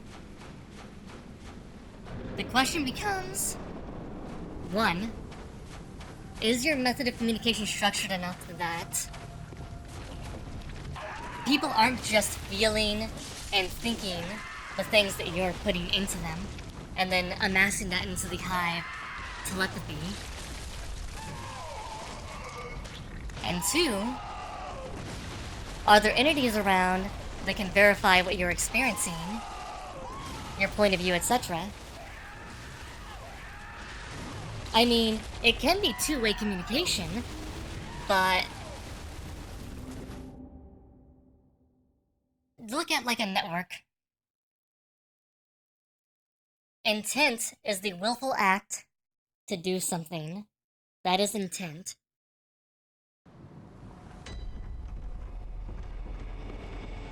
And we're going to use willful here as anything that acts in such a way either whether it's to maintain its homeostasis, etc. I'm gonna say nothing living. Period. Nothing living exists. Nothing living that has intent.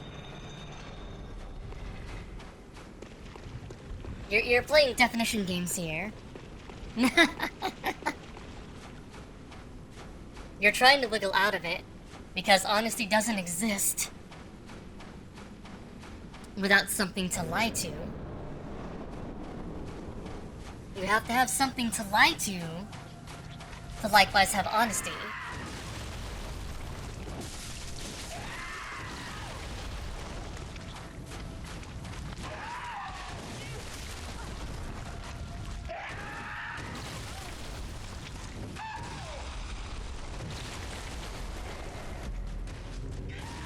I mean, I don't think a star has intent.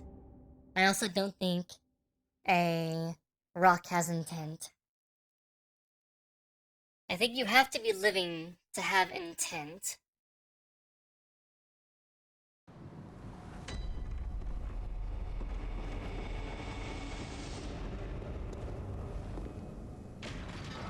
I mean, mostly various gases and atoms.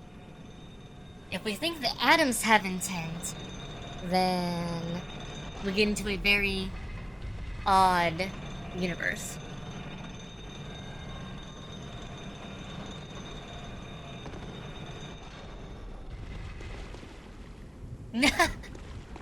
we might be.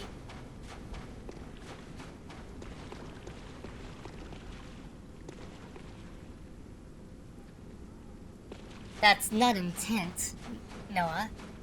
Those stars and atoms have to be, like, doing things to produce light. That's not intent. They aren't doing that out of any willful position. They aren't making a decision. And they are acting out of any anatomical or other means to survive.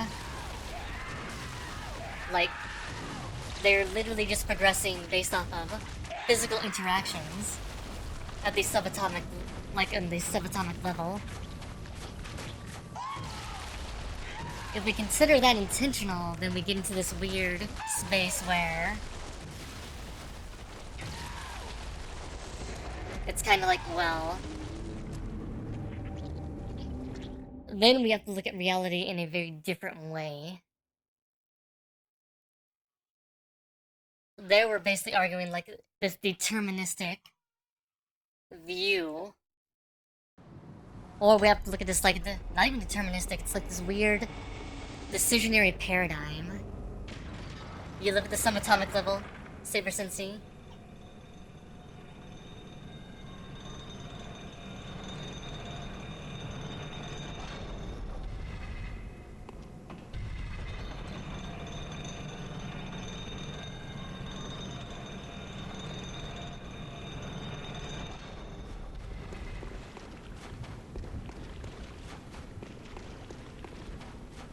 I guess my question is, Zephyr, could you pose a hypothesis and gather data relative to it without any human interaction? And would that pose a truth about the universe?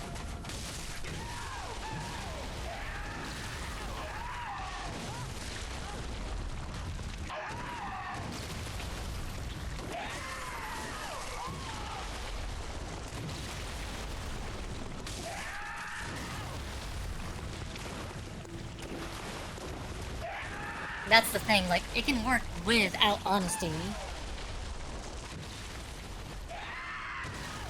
Because it works without dishonesty. Sloppy! It can work in both scenarios. A machine could quietly chug away on the calculations. Now if you're asking what purpose would it serve, that's a very different question.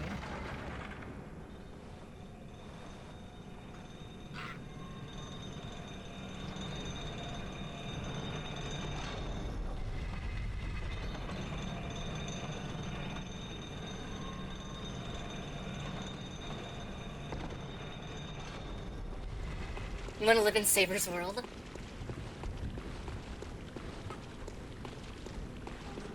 The universe sings to you. Yeah, this world. Hi, Ultraplex. You'll bring lettuce to the universe, turtle?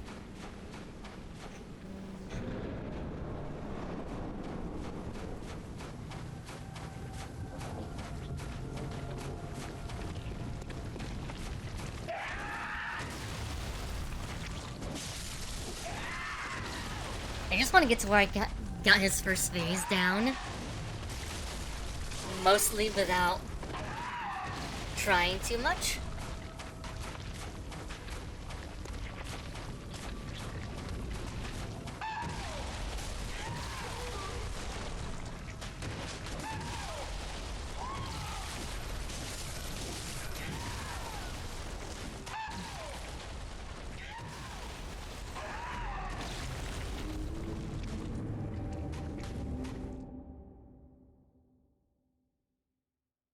Because if I can get down to where I can get this first phase down without trying too much,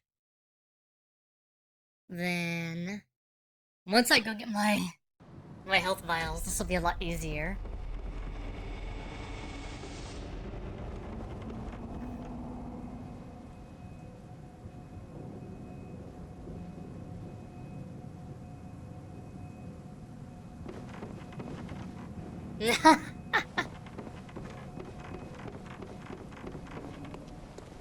No, the fundamental statement was that the scientific method does not propose a system of ethics. That was the initial statement. It is not an ethical system of its own. It is a pretty basic process.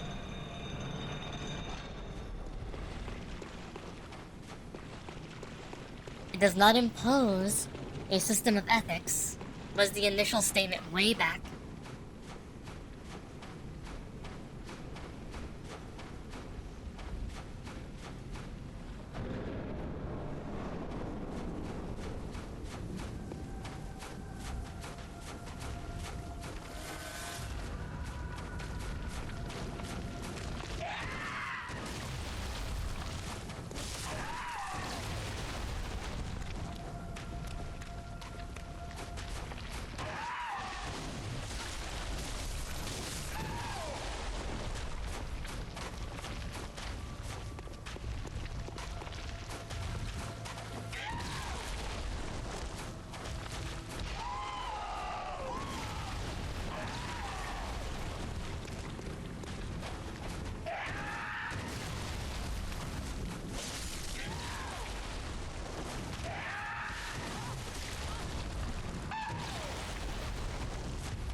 Oh boy.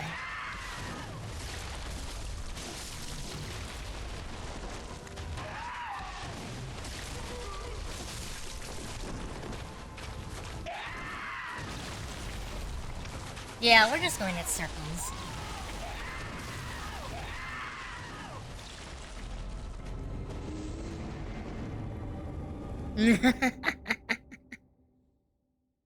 We can agree to disagree. Because I don't believe that it involves honesty on the outset.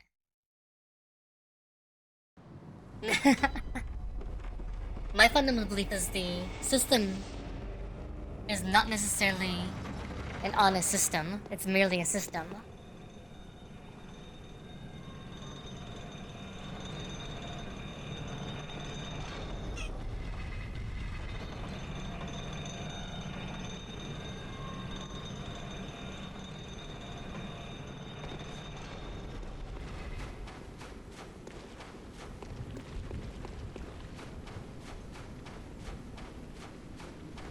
Yeah, it's been a while since I did this fight, and I don't think I did it with this weapon either. The last time, I think I was using the greatsword last time. Ludwig's, not this holy blade, but the Ludwig holy blade, normal, like holy blade weapon.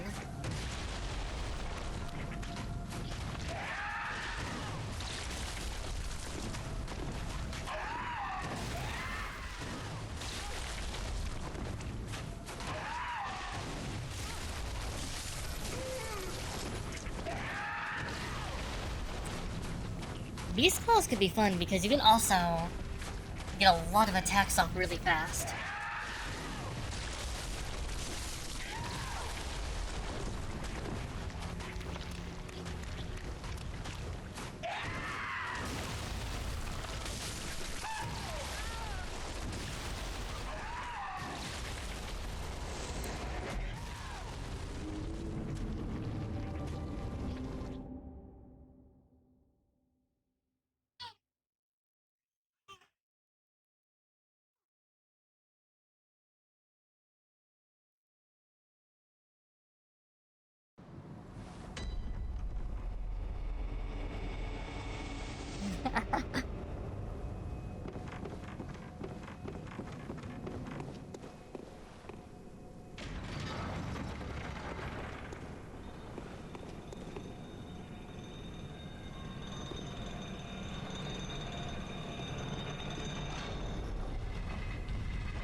Yeah. Okay. So back in the telepathy talk.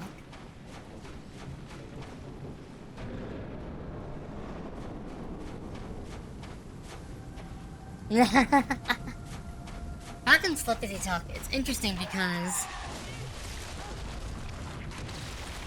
imagine for an instance you exist in a structure where you don't have any formalized programs by which you identify fuck me, structures in nature. You don't have words for structures or anything else. All you have is thoughts. And how those thoughts kind of correlate with concepts. And we have to be really careful here, because the way we talk about thoughts too is really, really tightly embedded to how we contemplate language. In a system without linguistics and a language paradigm for understanding, what we have sensory information, and technically this is also sensory information, but we have essentially externalized sensory and internalized sensory information that can be conveyed telepathically. So, if we go with the first example of you exist in a civilization with no system of linguistics. All you have is a system of external and internalized stimuli. Internalized are things like emotions, generally your feelings, perhaps how your body is responding, if you can convey that somehow, that kind of thing. Which emotions are really just the chemical interactions that are going on in your body, but same difference. And then you have your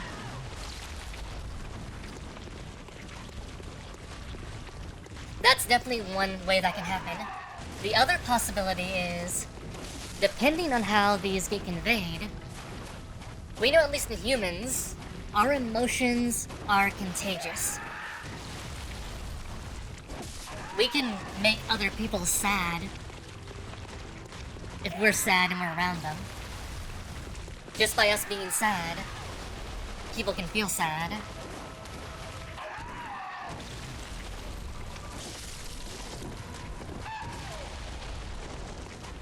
Now, two people can interpret the same information differently. The other option is they could end up interpreting A test exactly of your like reflexes! the Dimmy! The other thing is, they could end up interpreting it exactly how you are, depending on their biology and everything else. And then that could cascade to someone else. But, if you had another viewer from that civilization viewing it, they may see and feel something different if that wasn't what was passed to them initially. So, it's like a cool topic. kind of is.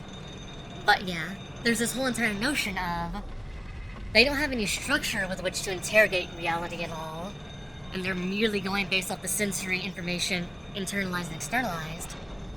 Then it becomes a thing of which one takes predominance, and how that ends up kind of feeding off.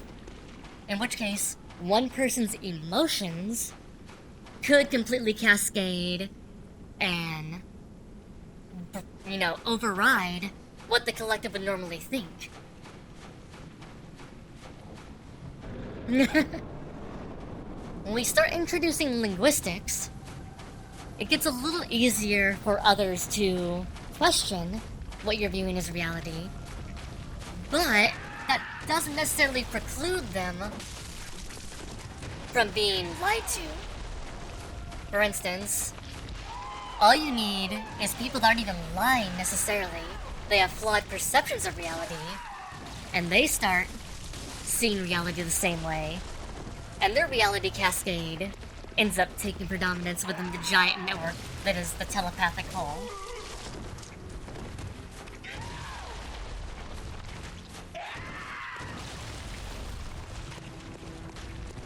Wait, what? but Winston is an ape. What? I mean, we're apes as well.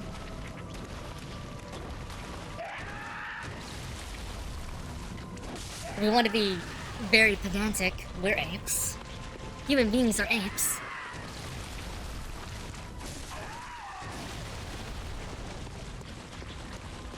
Are they trying to say... I know exactly what they're talking about. Like, what slur they're thinking of, because I come from Oklahoma and I've heard it plenty. But I'm like... There's a difference with reality. Like, the reality as it's presented, and...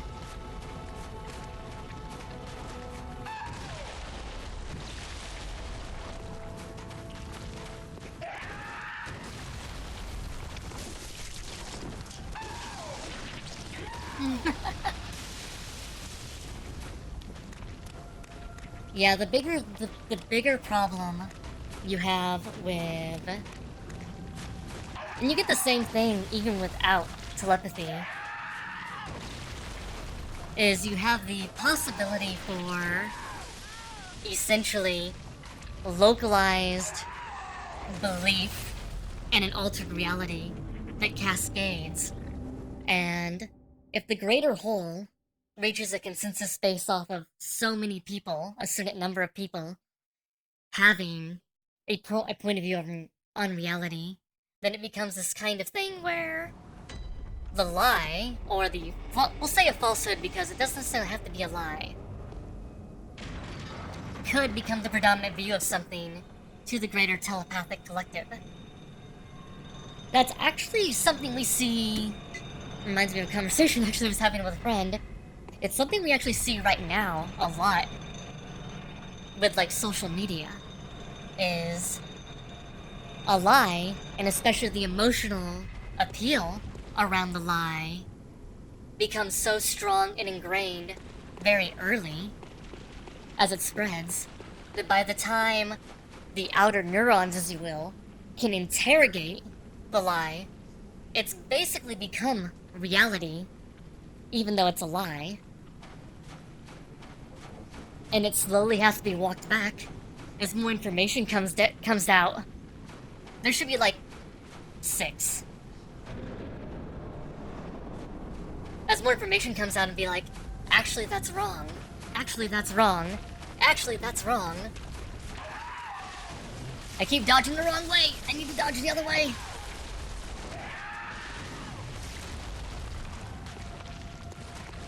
Oh my god. 1 times 1. So the only reason we have 1 times 1 is because we wrote the identity property. I forget, because 1 times 1 actually didn't originally exist as a multiplication mathematics. And I forget exactly where it originated.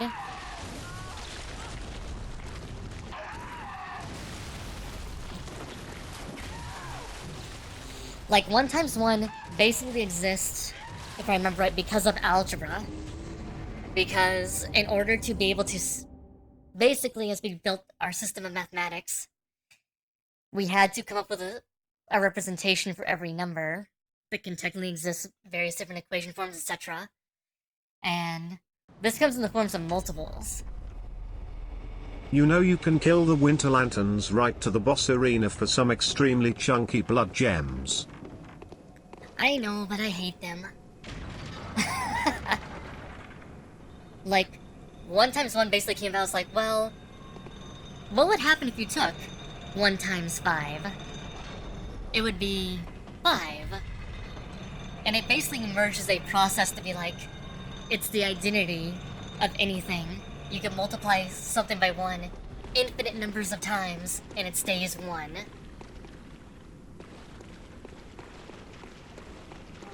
Yeah, it doesn't really convey what's going on actually with multiplication, because it really wasn't intended.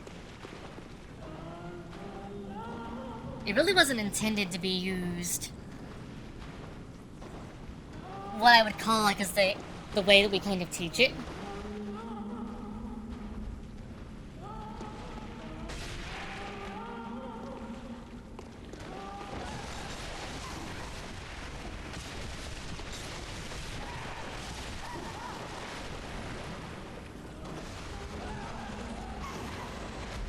It was basically a 1 times 1 or 1 times n exists, so that way we can have a unified system of mathematics.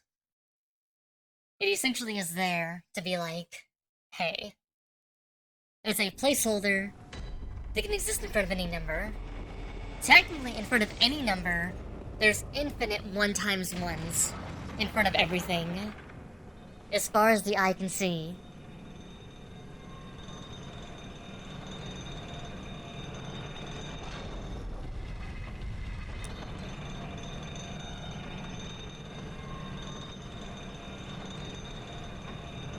It just makes it so it's a really good shorthand to be able to get rid of a bunch of problems. Algebra was invented by demons. I don't think it was invented by demons.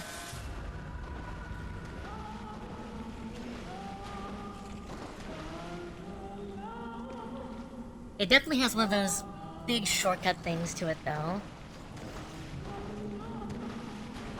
There's a lot of shortcuts we invented for it.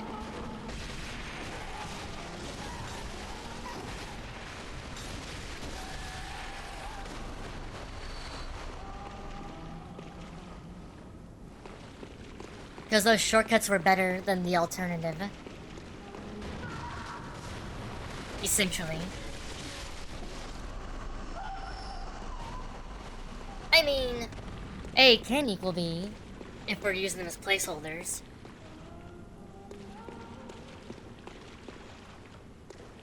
Depends on what your definition of A equals B.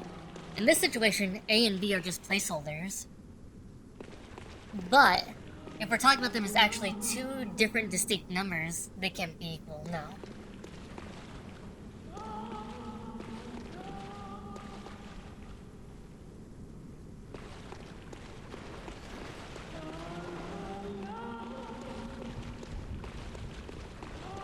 Now I'm trying to remember what the... I went over this a long time ago. The exact reason why the identity property emerged. We went over that in discrete mathematics. It was really important, but it basically came down to...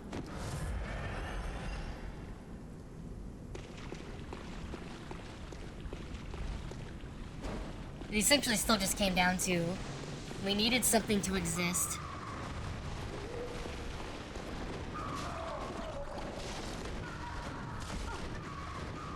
Oh my god! Well...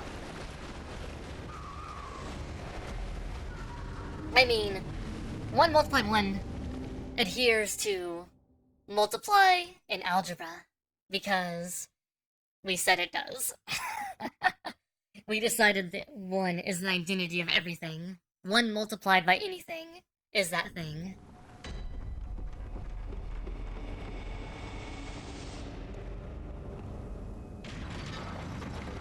I mean, it's not a falsehood. It's a shorthand. It's something we kind of had to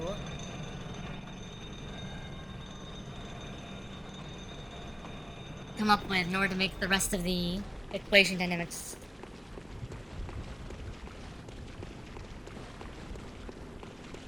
I mean, not having to doesn't mean that it's a falsehood.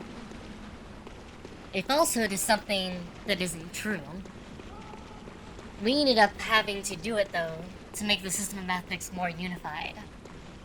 Not having to is a little different than a falsehood.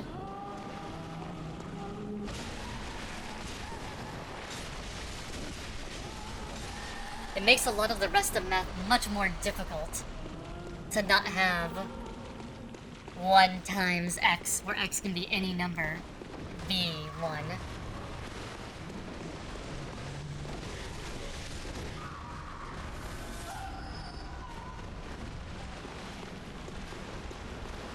So I wouldn't call it a falsehood, I would call it a contrivance.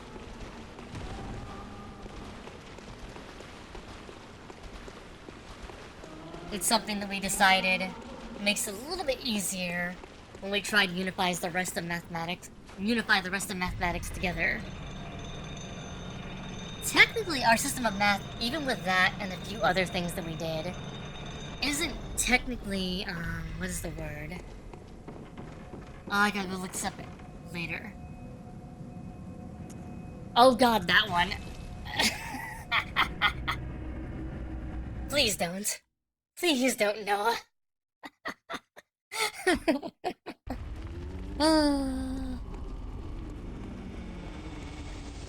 Please don't. That's a whole other can of worms.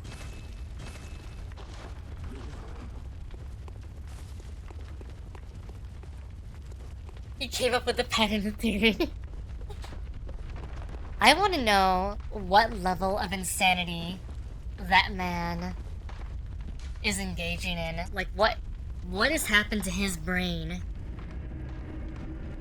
that, has occurred? Also, ketchup on pancakes is weird.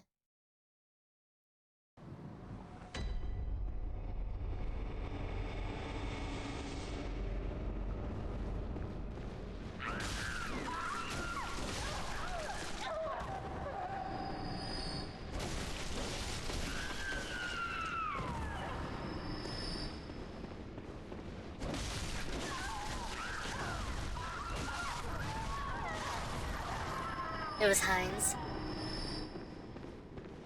I feel a little bad because I feel like he had to have gone through some really rough mental episode to go down the path that he went down.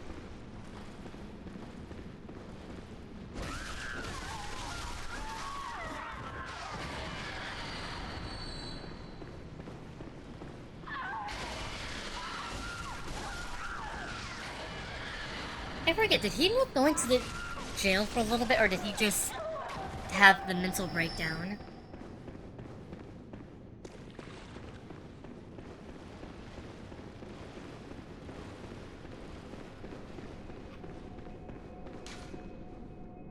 I put 2 tablespoons of peanut butter in my chili. Down here it's normal, but if I tell other people that, they think I'm insane. Tablespoons of peanut butter in your chili. I can see how that might work. It would add a nice, like, savory, rich component to chili.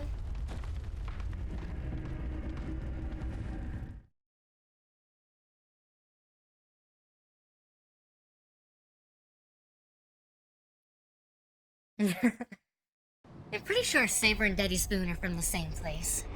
Or similar.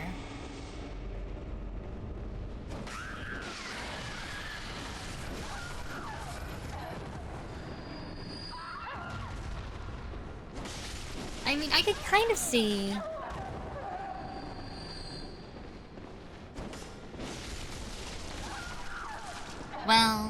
Normalcy being perception gets to be an interesting one. Yes, that is technically true. But if we want to use the scientific method and observe reality, there's probably a pretty large difference from the standard population. Based off data. And it would probably be arguable that people in the chat are not normal against the standard population. To just, if we want to use that as a method.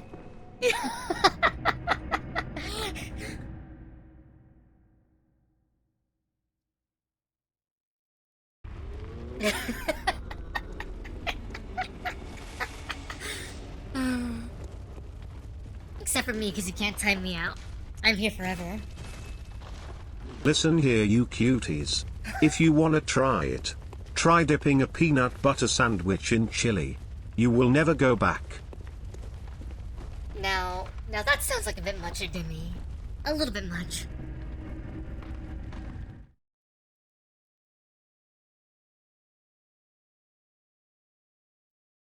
Now spicy brown mustard is very good.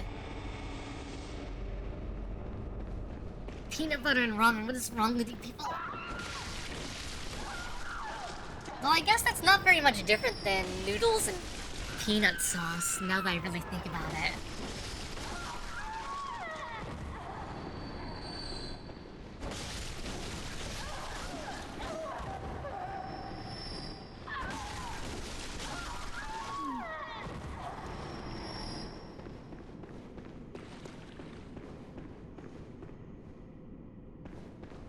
I don't know if it'd be a laxative, because peanut butter generally doesn't make me need to go. Peanut butter usually is more of a, and I love peanut butter by the way, but it usually is more of a stepping me up than a making me need to go.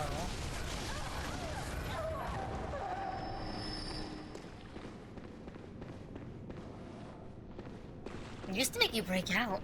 Really? So you had an allergy to it?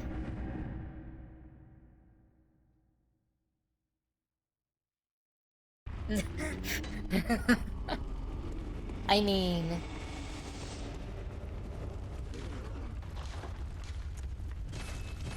That's good that you got over it, though.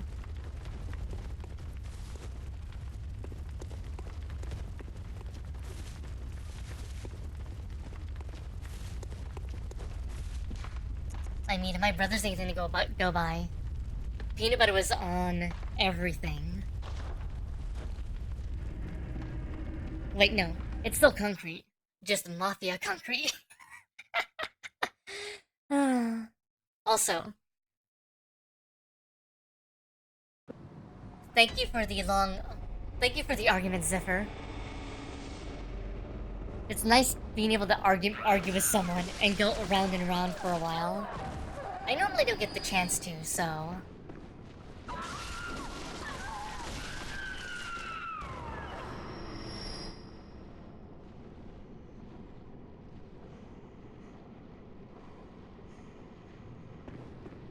You have peanut butter sandwiches and tomato soup at school. It's normalized here.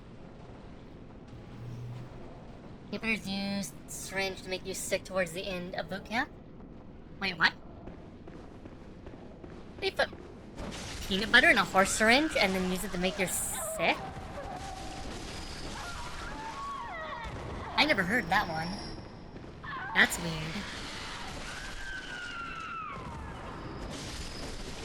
I don't know if you agree with me too quickly, but I do like having a little bit of pushback. That's weird. Why would they do that? My brother never talked about that. Maybe he just didn't want to talk about it. Because it was traumatic. Hi, lady. Oh, hello. One last time. The murky, the sticky in my head. Please, I want... We're gonna take her blood because they'll be useful.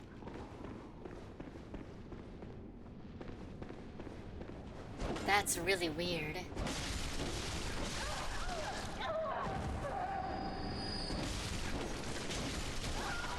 Is that normal? Does that happen to everyone, or was your sergeant just a particular piece of work?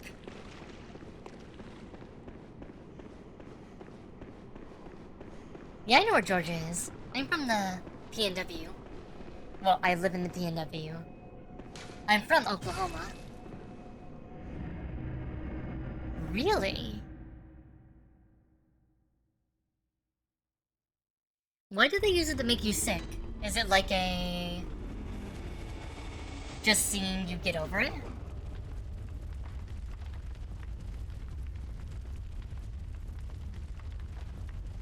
Yeah, I don't know how you'd even broach that topic. Like, that would be really weird to broach. Interesting. I'm gonna guess they have to know it triggers a specific response. It's standard immunization.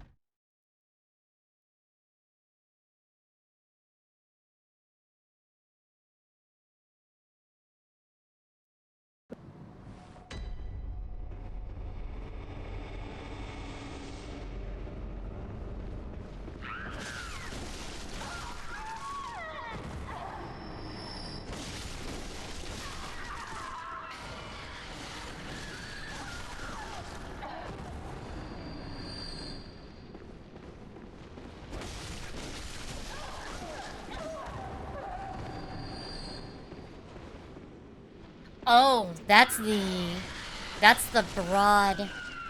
Okay, my brother did tell me about that one.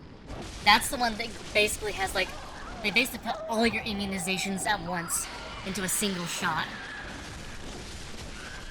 And they call it the peanut butter shot. Interesting, I've never heard about it called the peanut butter shot. That is interesting. But he did tell me he had a shot that, like, literally had everything in it. You needed it once.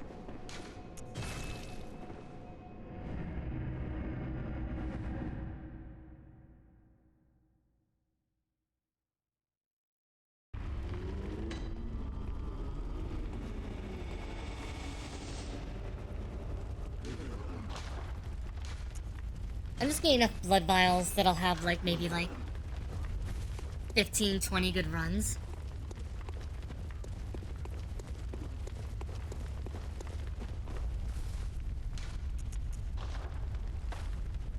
Did they give you guys while you were in the, smallpox and secondary polio shot? I'm kinda curious. 'Cause I know my brother was forced to get it. He's got a nasty scar on his 2 arms from it.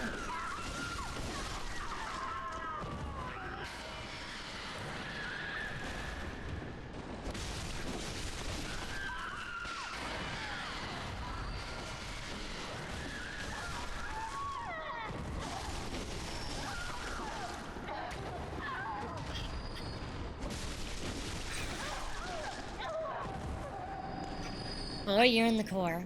Oof.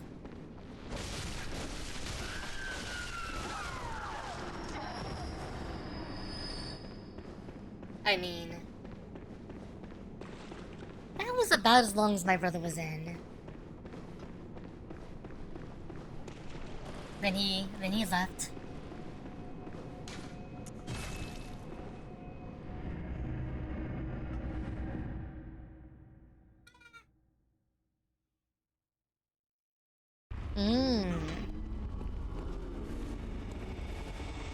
I know he got deployed to Afghanistan.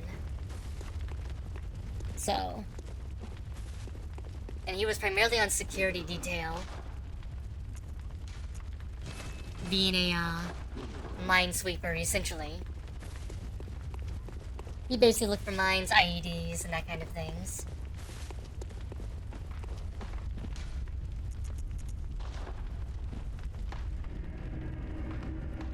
Yeah, they had the same problem. Their big thing was... I know he said they got ambushed once. And there was an IED that they didn't have a good way of disarming.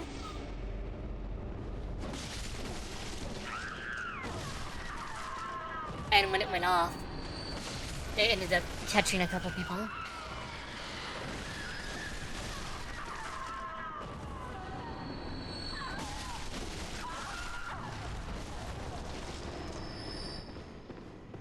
A lot of times I know they have to be destroyed. Like, on the spot.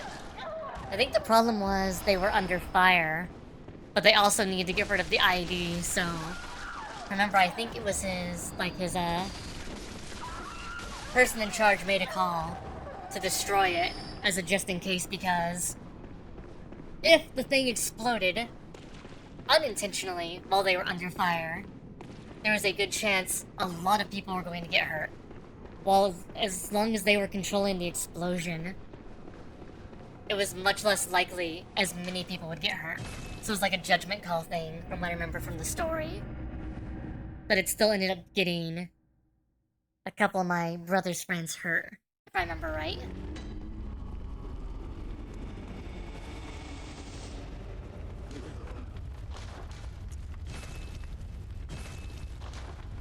Funny enough, he didn't get hurt. But yeah. Bad situation to be in when you're next to a bomb and you're being shot at. And it's like, well, if they shoot the bomb, we're all screwed. We lose control of the situation, but we still need to get rid of the bomb. So...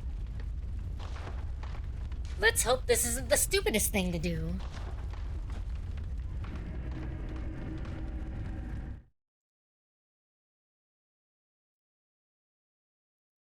I mean, that's shrapnel, right? Imagine... Shrapnel's basically like rolling dice, right?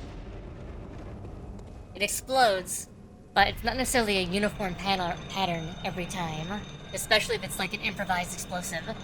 It's different than like a frag grenade, which has a pretty well understood explosive pattern. You're basically talking about some kind of random bomb that could explode in any direction. Its pieces could go anywhere. And it's like, well, roll the dice.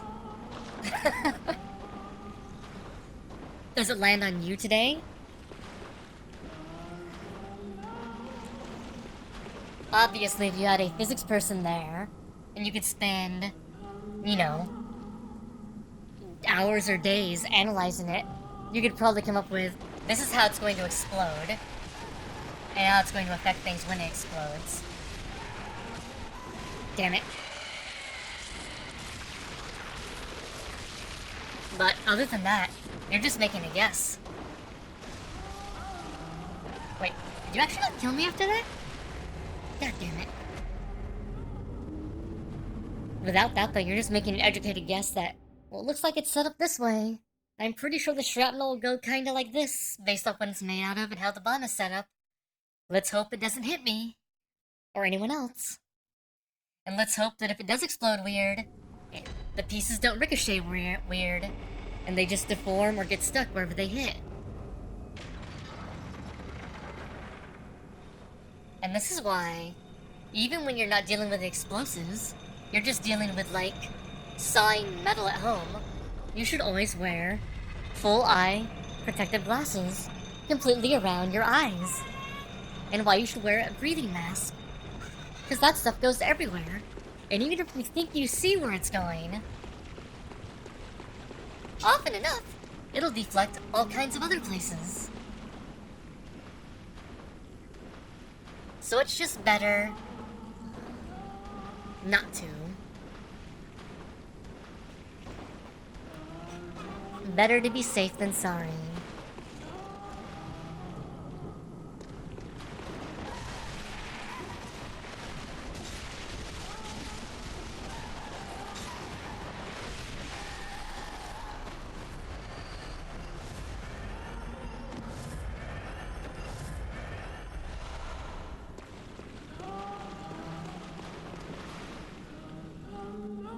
Welcome back, AsuReDi.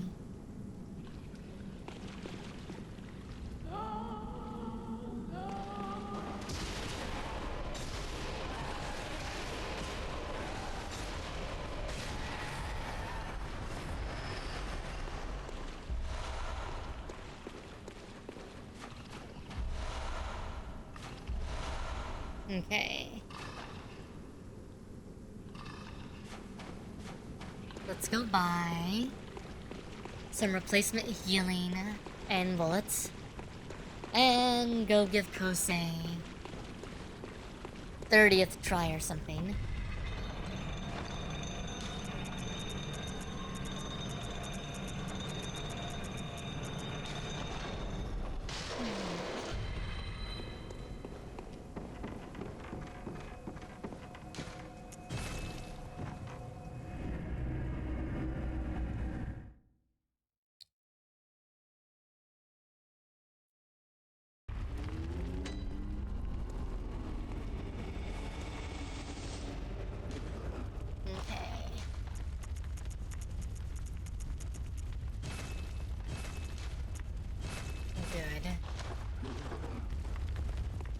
Alright, let's go ahead and look at our gems really quick.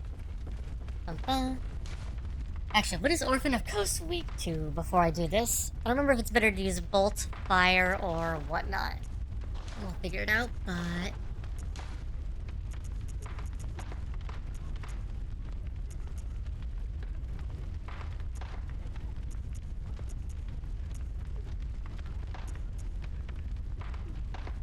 Okay.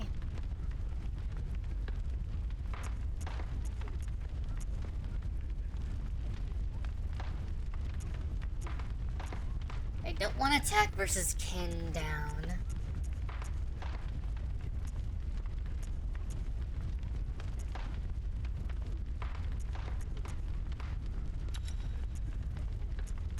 Might just be better to go all in on physical attack and get as high as possible.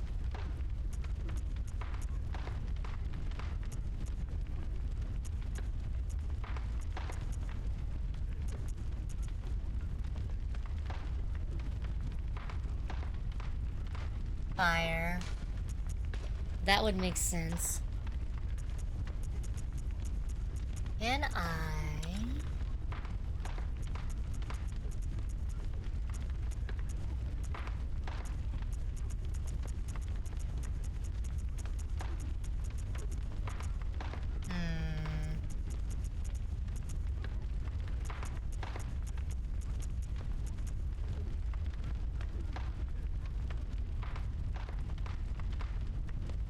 What I might do then is... Weapon durability down's fine. I don't really care about that. That's not gonna hurt too much. I don't want kin down, so we're not gonna make kin go down. At least not without a good reason.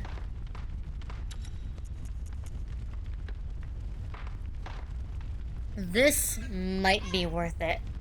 Because even though attacking its kin is down 9%, that's 30 more attack we're getting. Technically 60 more attack because we're also getting thrust.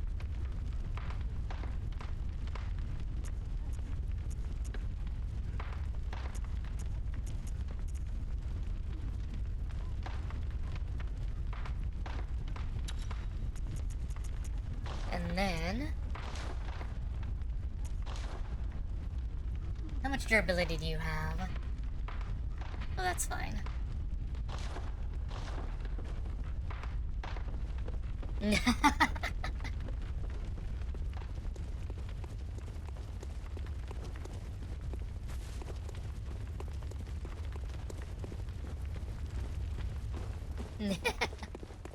Don't worry, nobody's a grammar Nazi here.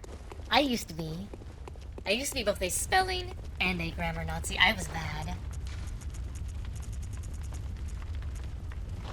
So something I think might be better. We'll do bolt paper and... I don't know if it's worth trying to stun him.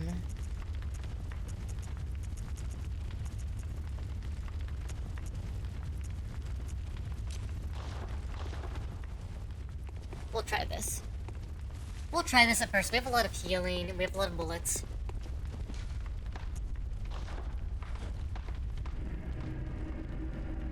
I'm trying to decide if it'd be better to use my pistol and just shoot him, or if it'd be better to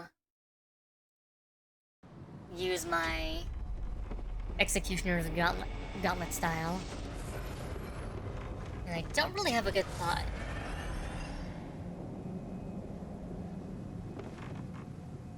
What, using the gun? Or...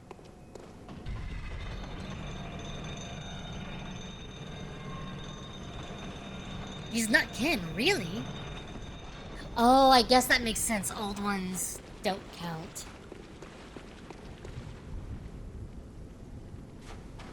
Well, that makes my decision for me.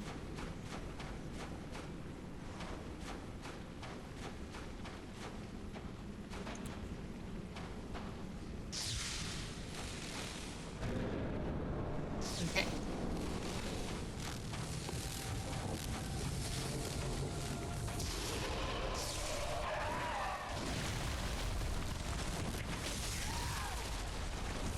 $171 doesn't seem too much better than what we had before.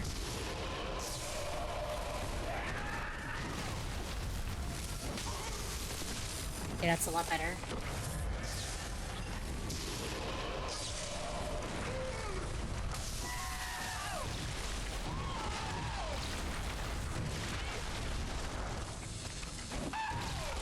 Okay.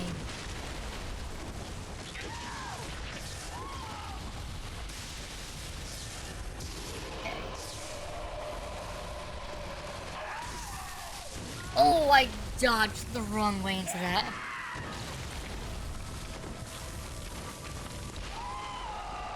Kinda don't want to use any more resources now that I've taken that bad of a hit. But at the same time...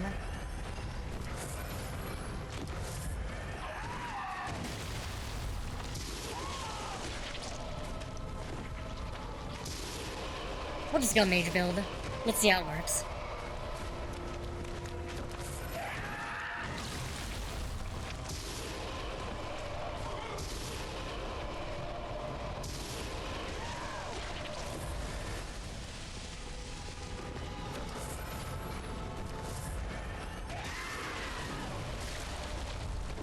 You piece of garbage, you dodged my attack.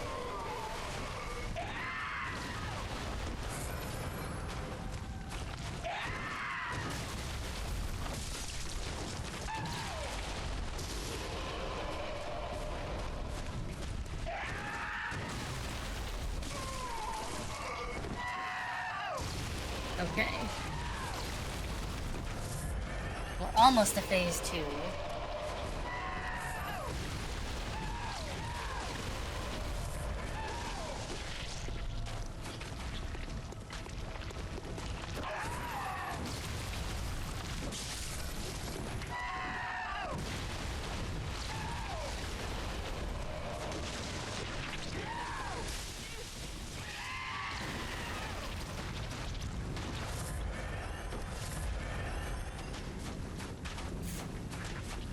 Okay.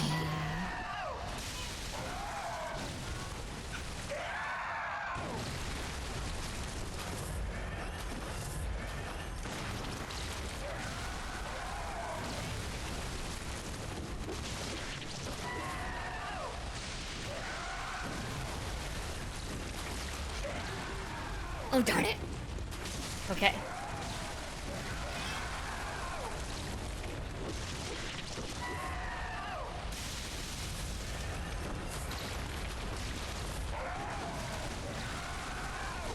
I have an idea.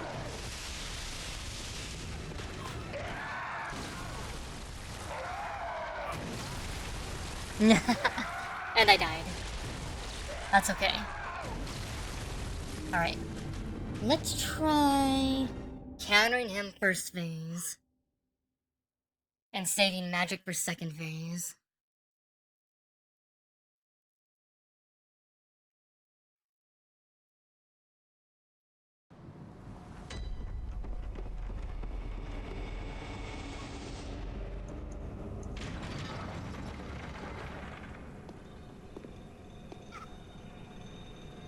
Thinking of some good viscerals first phase would do a lot better. While I'm thinking about it,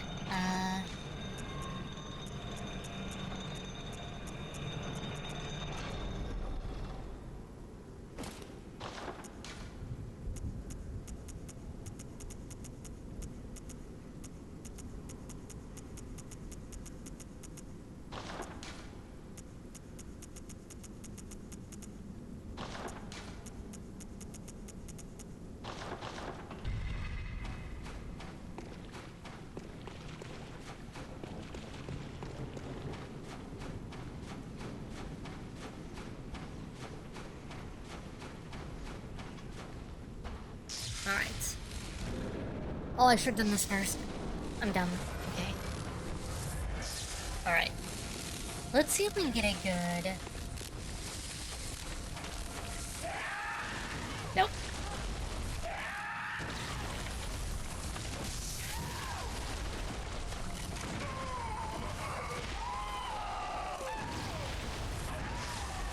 Because this one has higher physical defense.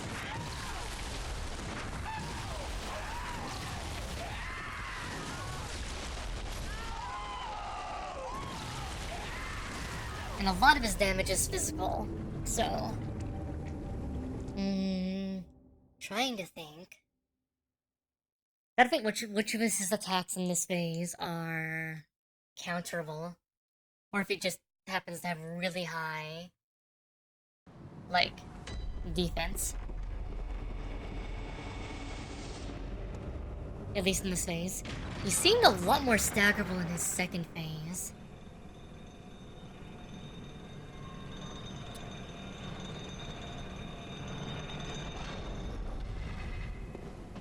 Right before he swings up down.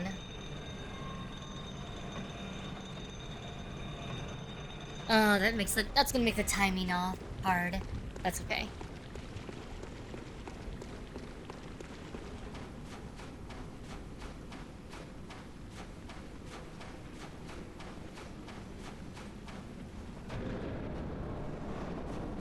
Okay.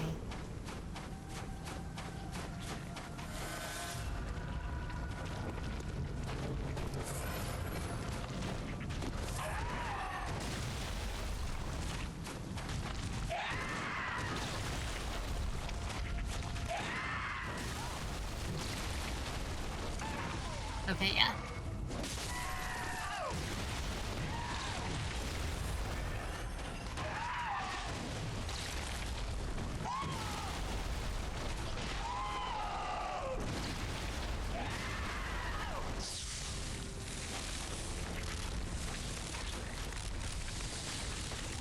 Not you.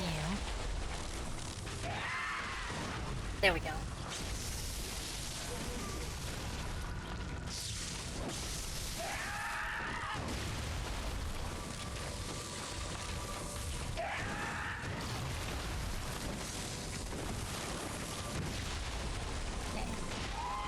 Nope.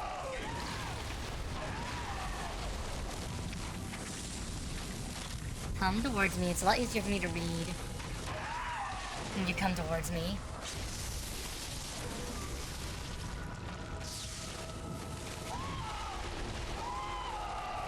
I'm gonna do this here now. It's easier for me to give me a little more time.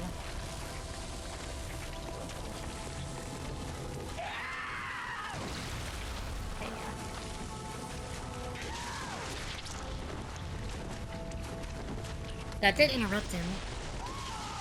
Not quite the attack we wanted, though. Okay. Not that one. Not that one.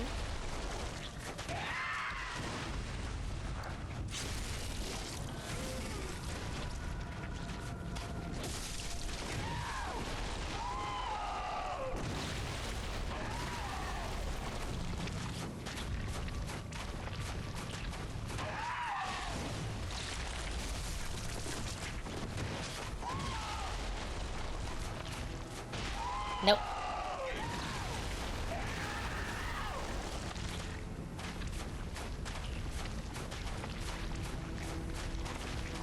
Nope.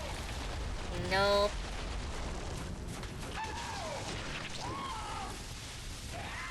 Oh, I could have done that one. That's okay.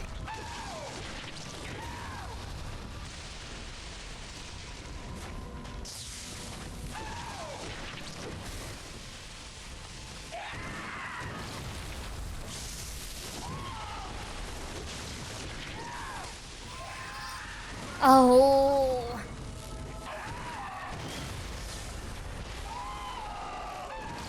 Too late on that one.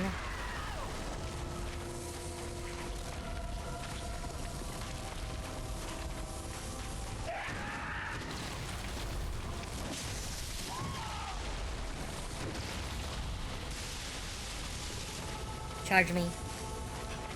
So much easier to depend on if you're charging me.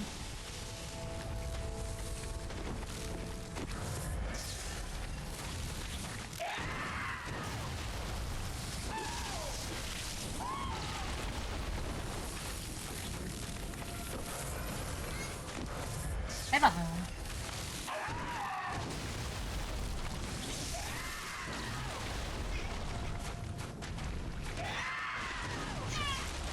Bye, Babu.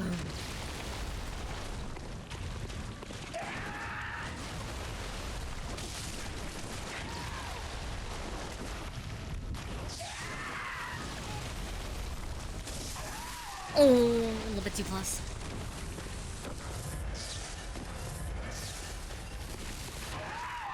Ah, too late.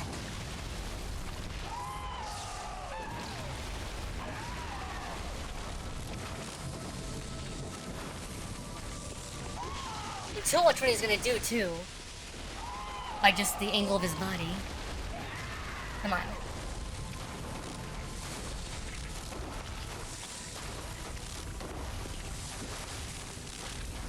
Make your choice, young man. I keep getting too late on that right now. It's making me upset.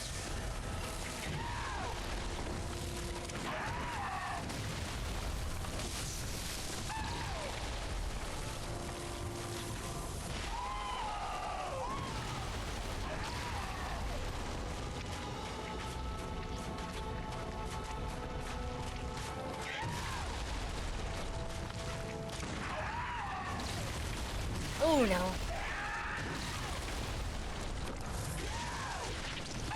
Bubble. And kitty cat. Kitty cat, no. Not right now.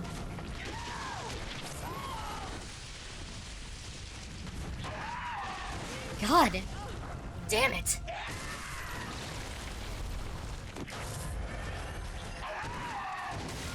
Oh, I dodged into that bad. Yeah, I'm dead. Kitty cat. Not right now. The Elden Ring gameplay trailer is out. Oh boy. Also, thank you for that tip, Joy the She. Helps a lot.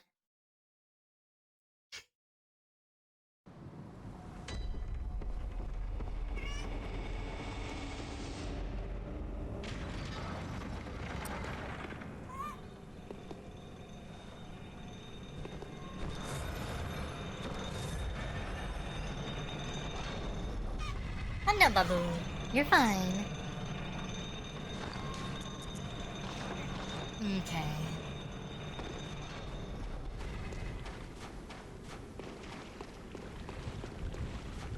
You know what I might do?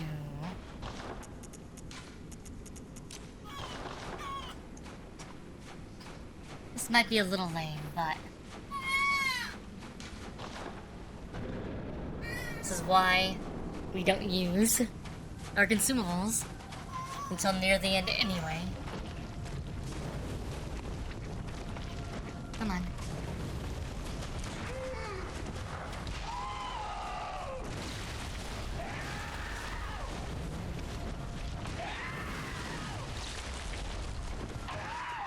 Okay, that one I could have countered.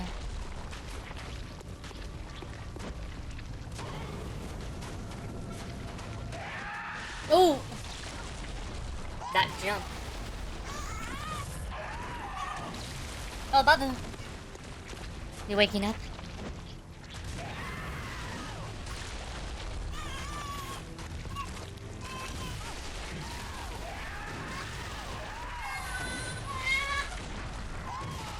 Wrong one?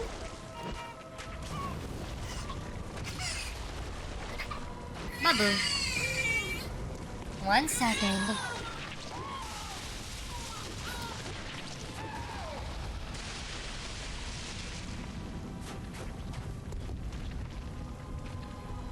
Okay.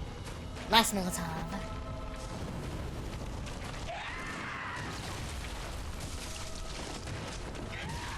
Okay.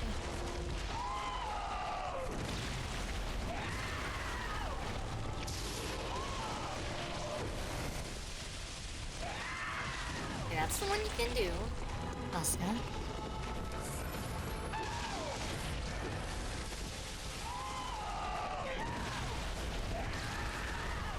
They are 4 weeks old.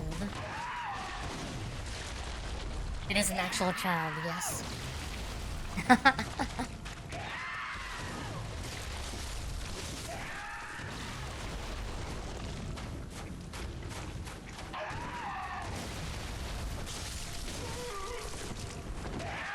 Okay.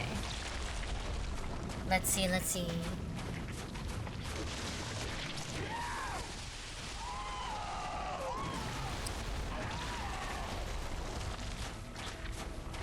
Bait. Bait.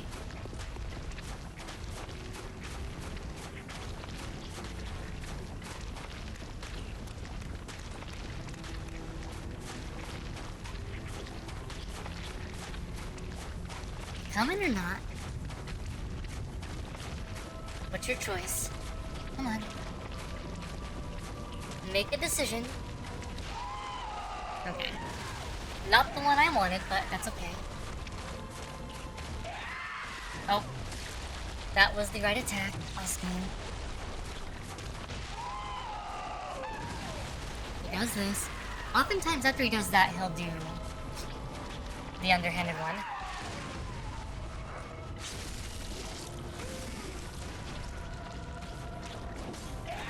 Okay.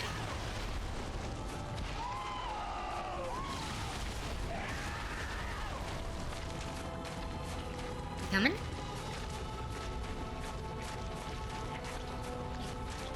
Nope.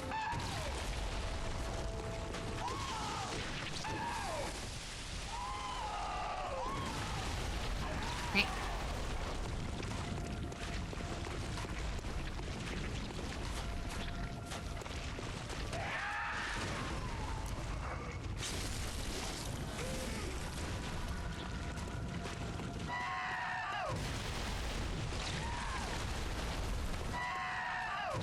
You having an okay time, buddy? Okay, I could have countered that, that's okay. Is that someone sent my overlay stuff? Nice. I could have countered that, that's okay. I have like 4 different pieces of sensory information. I have kitty cat, I have chat, and I have baby.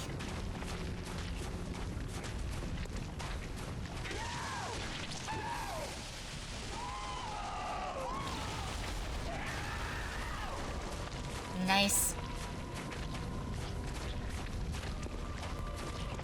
Come on. Come on.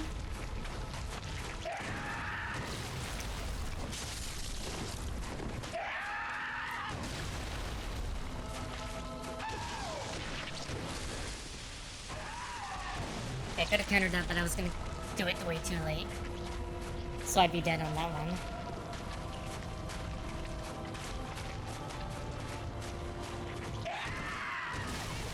Oh, I can't believe I got hit by that. Oh my god. I dodged into the same attack twice.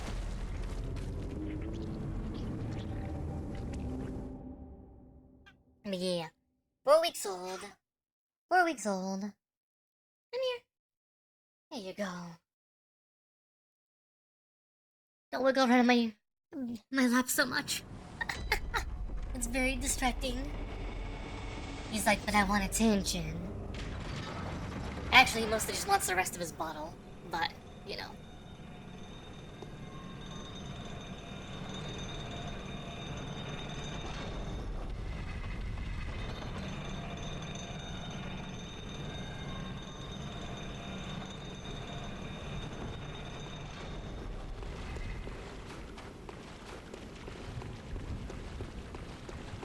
Not you. But you know what I should have equipped if I'm going to be using the gun for the first part?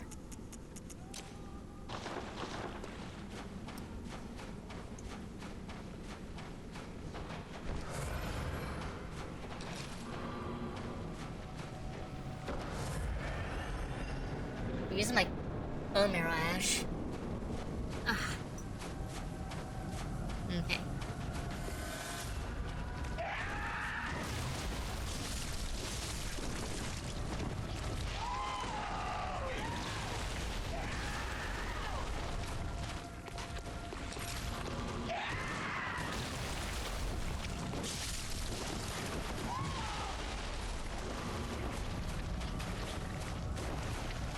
Wait, come on.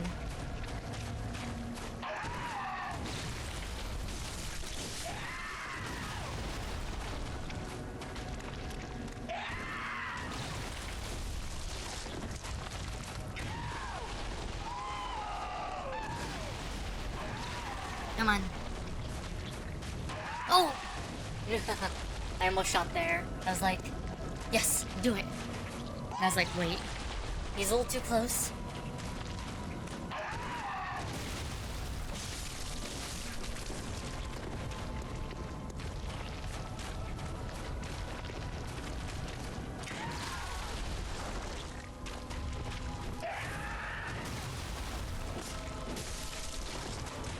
Okay.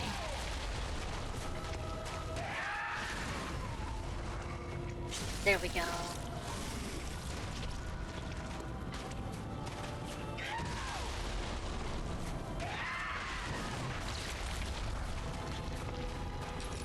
At least it does a lot of damage when it hits him.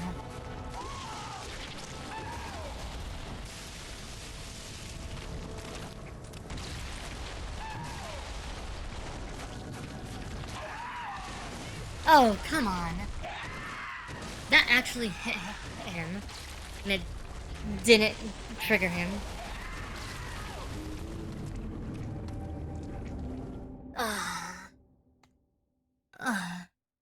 So you got TTS set up, overlay of stuff set up. What else you got? What are your plans? Any other things you're looking at extending, or is that just like getting that done for now? Also, my voice is so dry.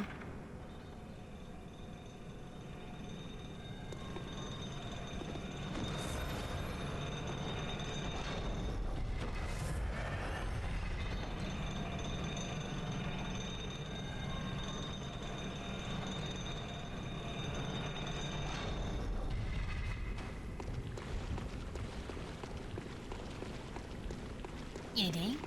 Or Elden Ring? Thank you for the hydrate, Terryberry.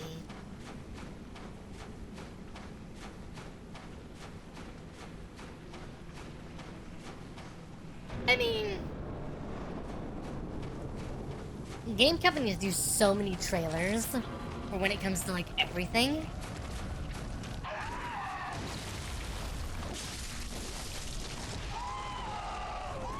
Hey, Daddy Spoon, welcome back.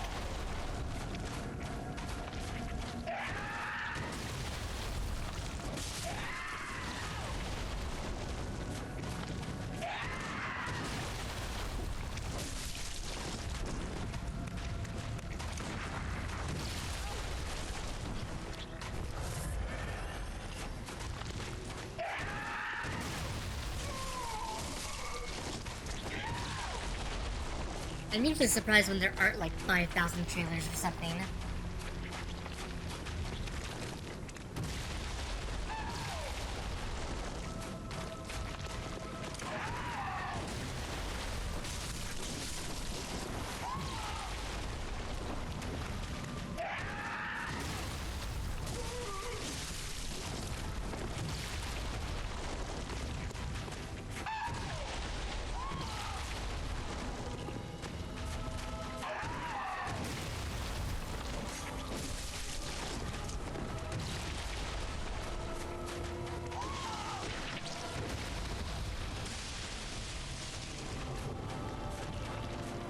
Feel like you're dying?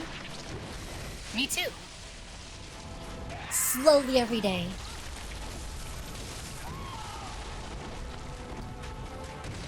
Wait, that's just life.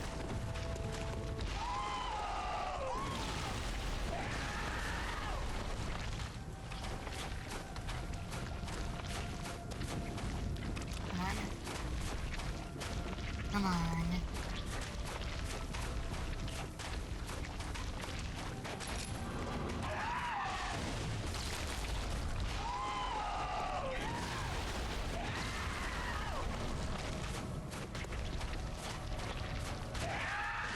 Wait, that's just a human condition. Okay.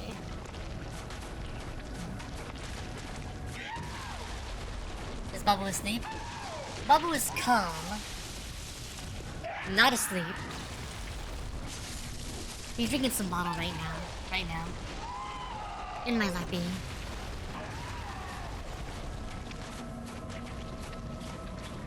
He wanted the rest of his bottle. Oh, I thought it was out of the way.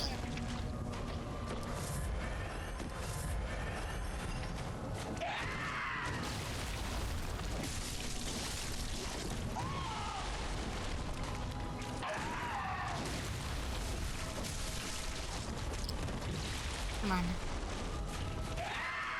Oh, no, that was the right attack. Oh well.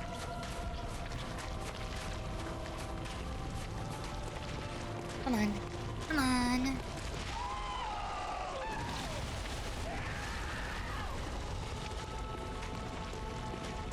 And out, and out. They're having a lot of success with Ludwig's Holy Blade. There's a switchblade form of it could basically stun him with every attack. It just used so much stamina.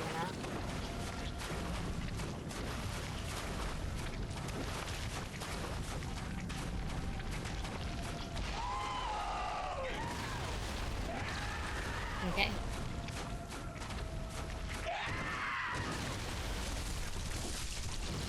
Weapon at risk. Oh no. Oh, that's bad. That's really bad.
We're in trouble.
Okay.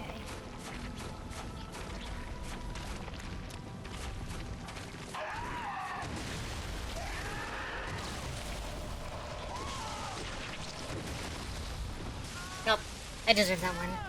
I'll be right back.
Your brain's not braining. Sloppy. Miata.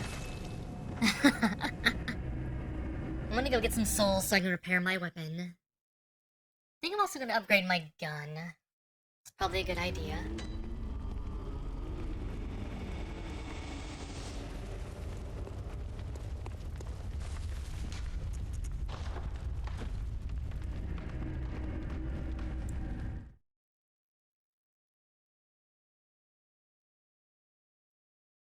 Yeah, the first time I played this game, long time ago, I actually did really well against him. Almost kind of stupid well. Yep.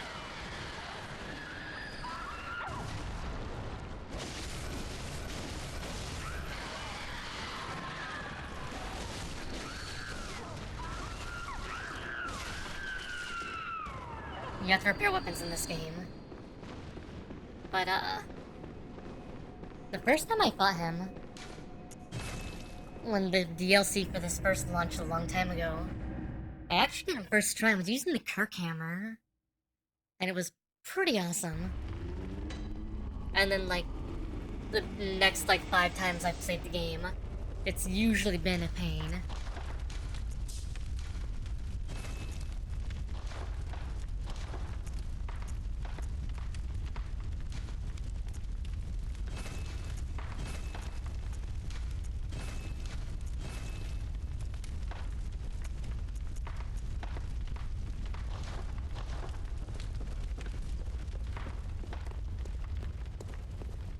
Yeah, you have to repair your weapons, they break.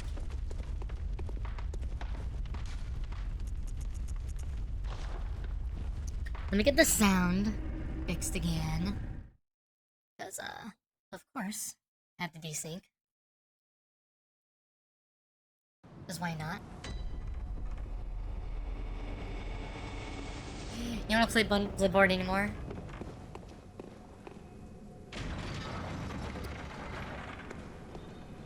You generally don't have to worry about it, honestly. Like, I think I've had to repair the weapon all of, like, 6 times the entire game. Not very many.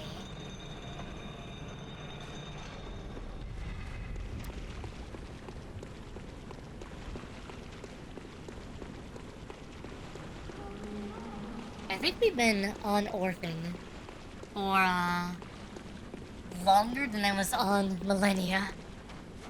Or a similar amount of time, at least. There was a pretty long debate going on for there. And whatnot.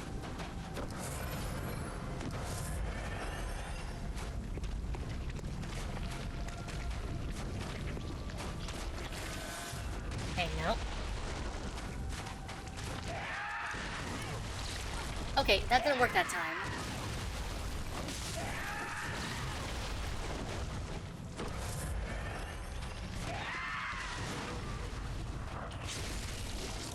Need to wait till it gets a little bit closer, I guess.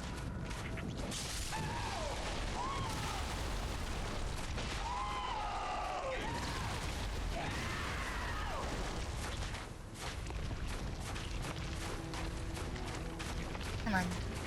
Come on. Yeah, I guess I gotta wait till he's really near the end of the build-up. And 2.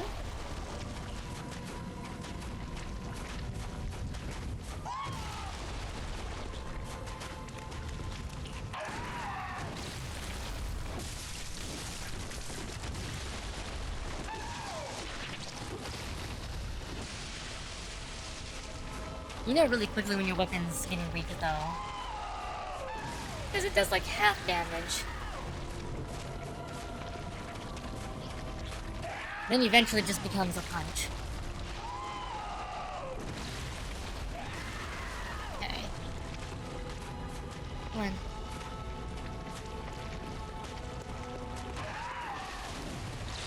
Okay, I didn't take that again.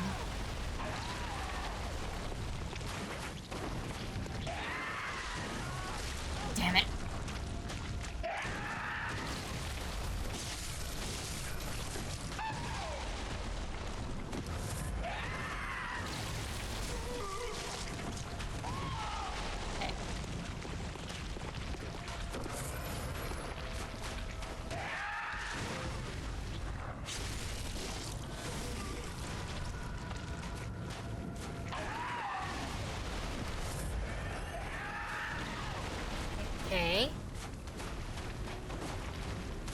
You having a good time, bro?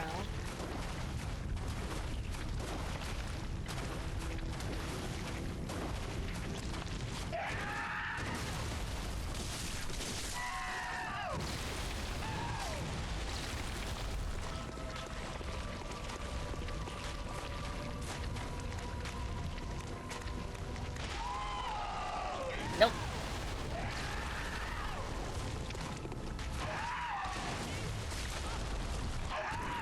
I swear to God.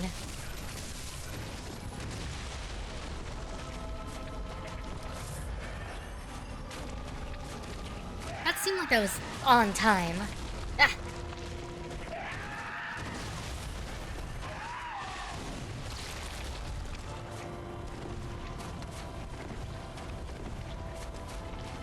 I was in debate club forever, and then there was also I was the first person because not to toot my own horn, but I had an ethics professor in college. We had to take philosophy and ethics in the information age. It was a fun class. Mostly was just a refresher for me because most of the stuff they went over there was like the bare bones of what we had gone over in debate. And remember the professor said, I will give you an A in this class, and you don't even have to do anything else, if you can make a convincing argument to me why something exists other than myself. And I was like, bet. I did that my first week of class.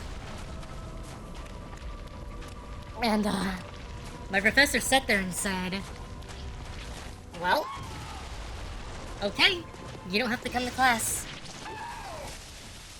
I was like, good.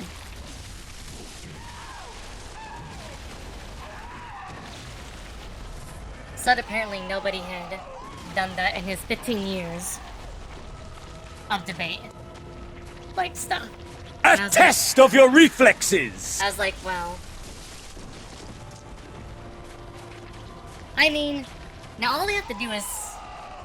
I actually used the exact same argument, part of it I used on you, which is, so you can't prove reality exists. That's not possible. I can't prove physical reality exists.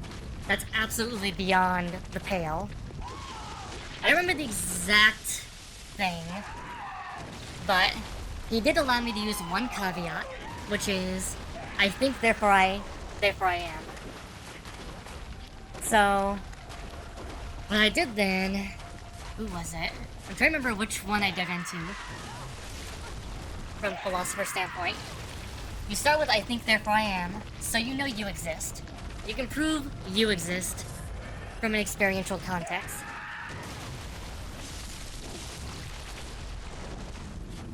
You then have to prove, and this is a long time ago, essentially, or the next thing you have to do is you have to get him to accept that you are not the same being from moment to moment that you were before. And there's a process to doing that, and that process is experience. You know, learning things, etc. Okay, so we have a process by which you change, and we start with, you exist. Now, the question then becomes... Cogito, ergo sum. Exactly. So then the question becomes, well, what provides you experiences to change? And all I had to do was prove to him, there's an experience provider. I don't know what it is. Nobody knows what it is. I can't tell you that it's physical reality. I can't tell you that it's God. I can tell you it's not part of you, though. At least not in the definition of you we use with cogito ergo sum. It's not that you. It's something else. This is like 5 paragraphs, too. This is a lot.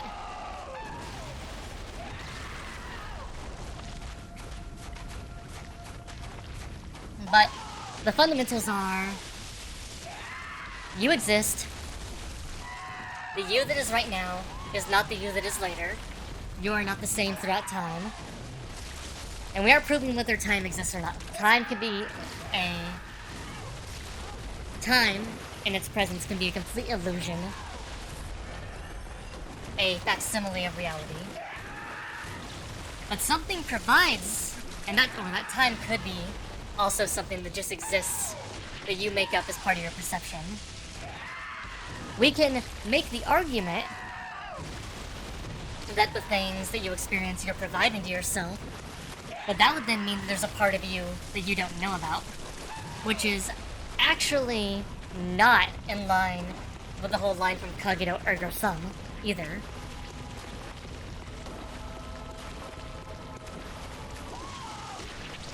Essentially, yeah. Again, I can't prove anything outside of you or me, and something outside of me that gives me a mechanism by which reality changes, that give me experiences, exists. But those two things exist.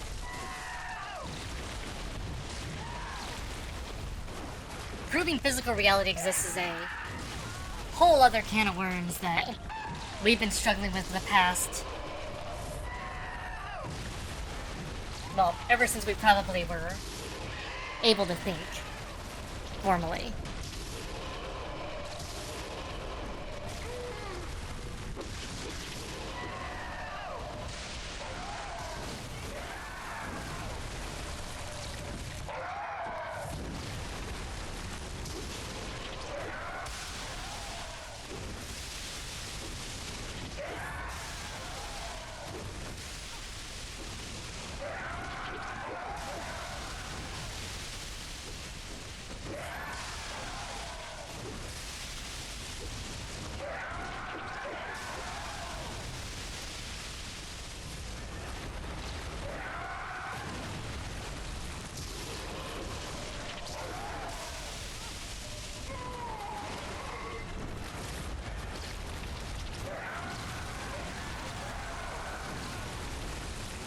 God damn it.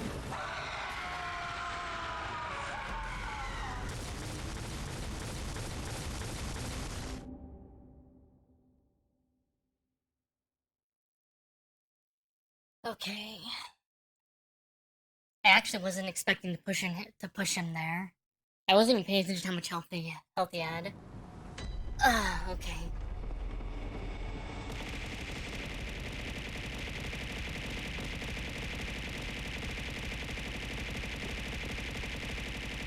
I don't know if that was just him being hyperbolic or whatnot. It's very hard to say.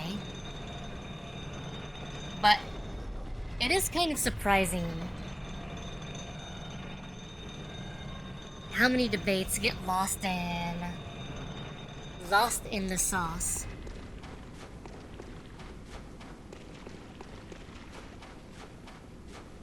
I think there were 2 other people that tried, and he basically broke them on their definitions. Hi, Kamikaze, if I remember right. Because they assumed definitions that he wouldn't agree to. He was like, I wouldn't agree that's... He basically was like, he didn't agree with their definition of whatever it was they were supposing.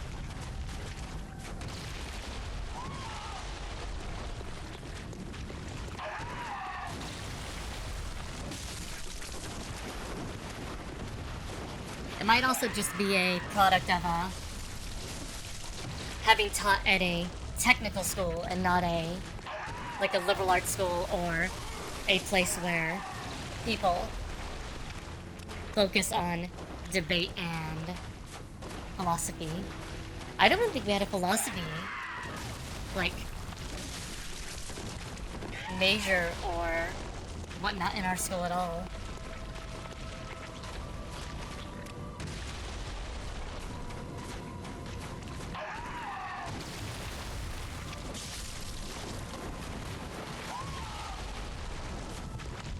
How you doing, Kamikaze?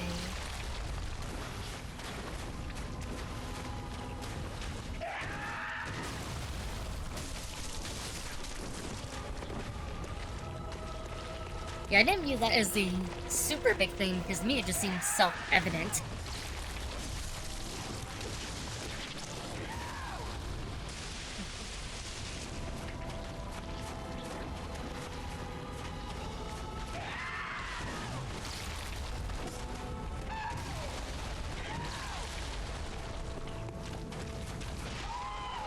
The more interesting proof I wrote, and this wasn't philosophy, this was math, was, you might have heard me talk about it before with some other people, but, if you ever want to get really, down the rabbit hole of prime numbers with a ones digit of 3 and 7 are part of an infinitely co-prime set.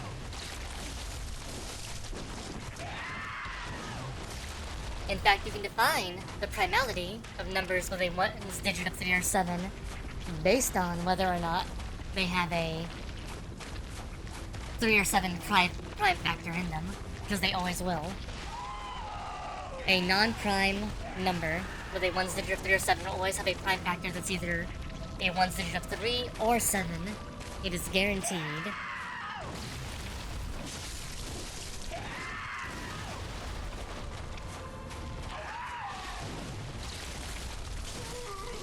This is the one I told before, where my professors were not very happy with me, and they refused to publish my proof. Even though I was told I did a good job on it.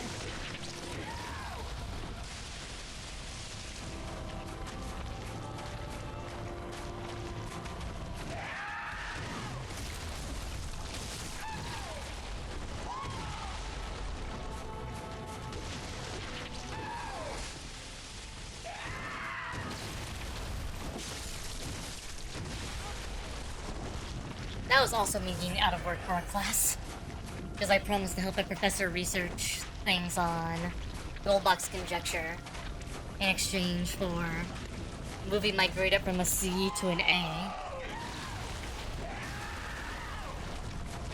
And I got my A, I just didn't get my published proof, because he wouldn't sign off on it.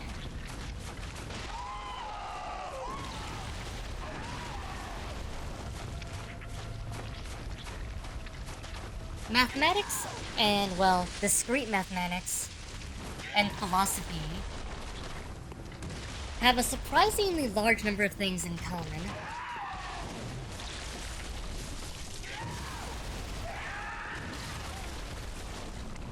God damn it. How you doing today, Kamikaze?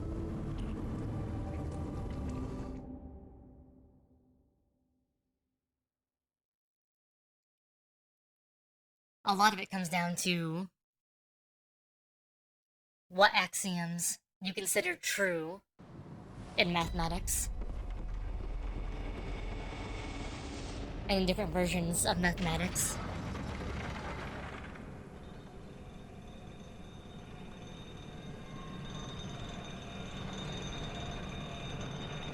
Because it turns out you can take some really interesting axioms and completely turn your understanding of math on top of its head. Won't necessarily make it a valid mathematical system, but it's like the fact that you can't have a mathematical system that is both consistent and what is it? 1 second.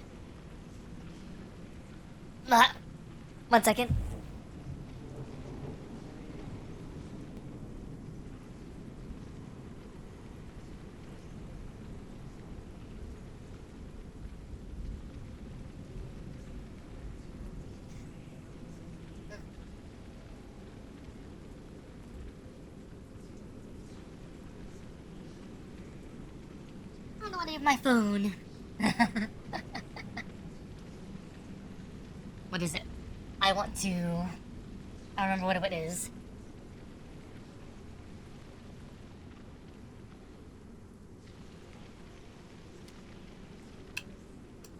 Can't have a system of math that is both consistent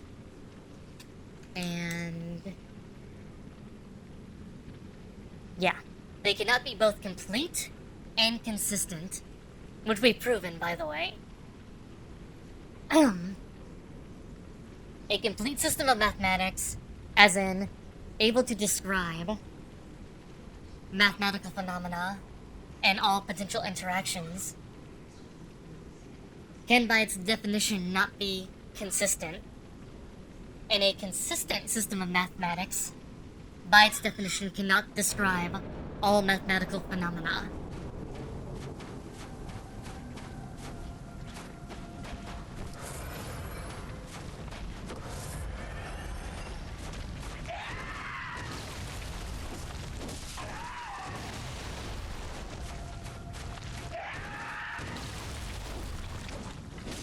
So what we've opted for in most modern math is we've opted for a complete system of math, but not a consistent system of math.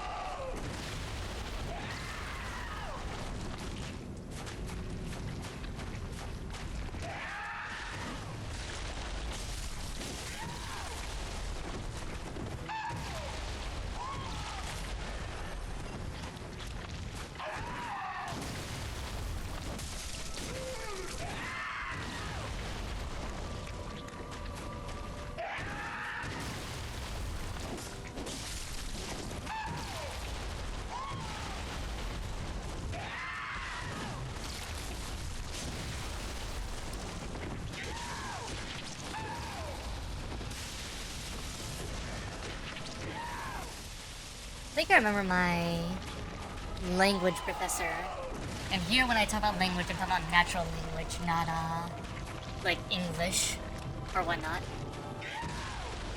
Said there's a similar corollary for language and how what it can describe. And essentially, a language can either be consistent or capable of describing all possible things. A language cannot be both.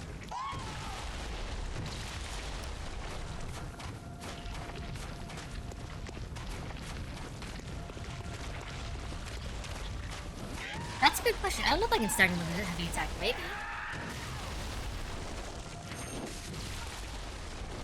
Part of the problem is he does have a dodge he can do. Nope. Doesn't stagger.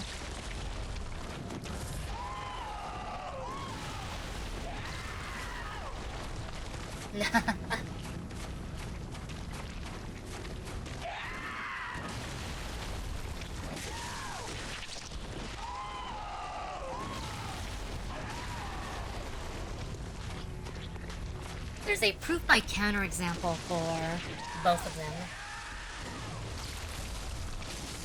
I forget what the exact language of the proof is.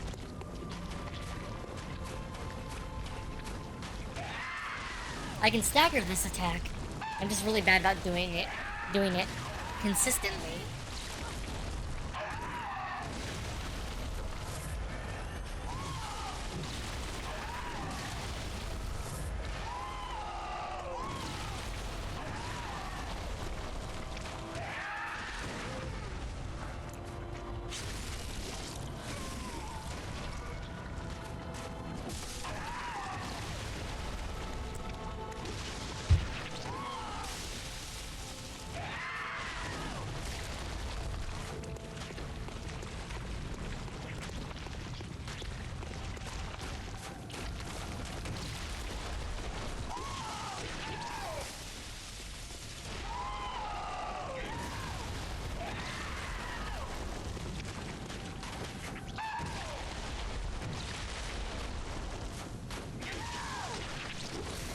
Nope. Oh, damn it.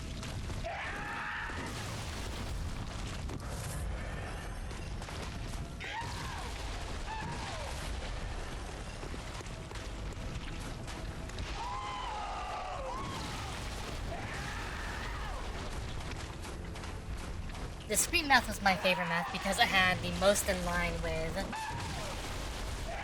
just like, ah, damn it. It had a lot in line with, like, both philosophy as well as just, like, And discrete mathematics goes into a lot of like foundational proofs and whatnot for how mathematics works in general. Also had a lot of stuff that lined up very well with computation, especially when it comes to like computer programming, etc.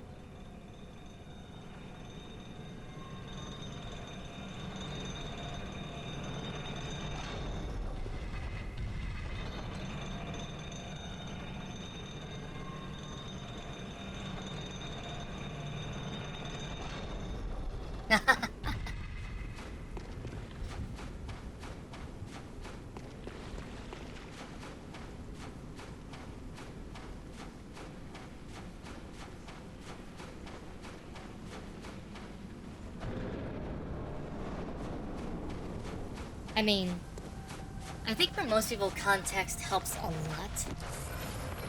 Without context, it's pretty... A lot of things are very hard to process without.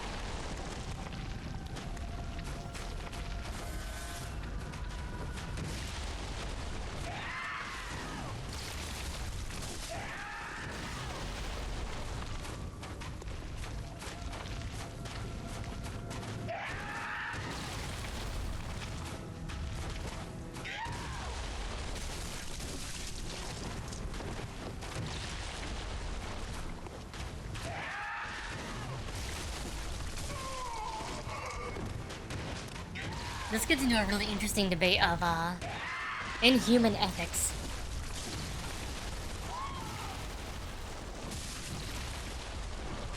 Non-human systems of ethics, which of course we don't really have such a thing we can even really talk about too much, because even like most mammalian systems of ethics for like other species tend to follow some pretty similar programs to how we behave. But there's a whole argumentation standpoint we had on if there's an inhuman system of ethics, and here we say inhuman, and that we kind of have to take it a little bit farther and be like, not like life as we know it on Earth, or we can imagine as biological life in our simple way, then start breaking down what would such a system look like.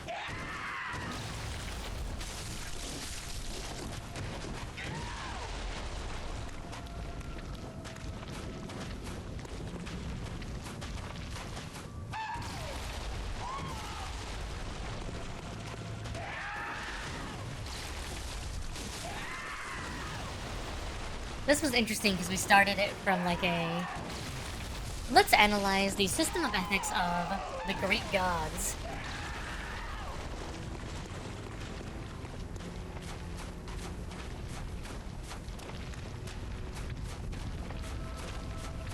Yeah.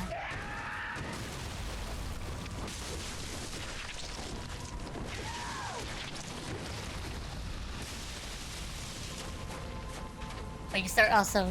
You usually start with going away from like... Let's go away from humans, but keep on with life as we know it. And then you start going farther and farther out. And then eventually you reach the point where you no longer are talking about life as we know it. Of any sort. Yeah.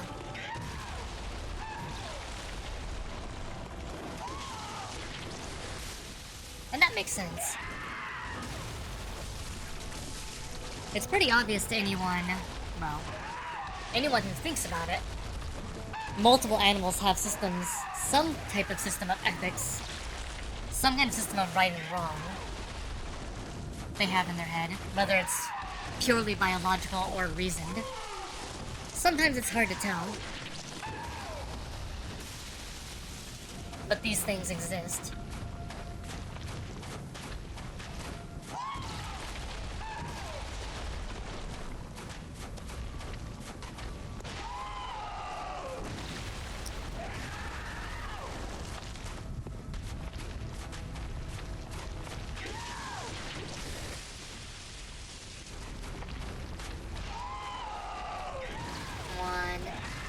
trying to bait your run.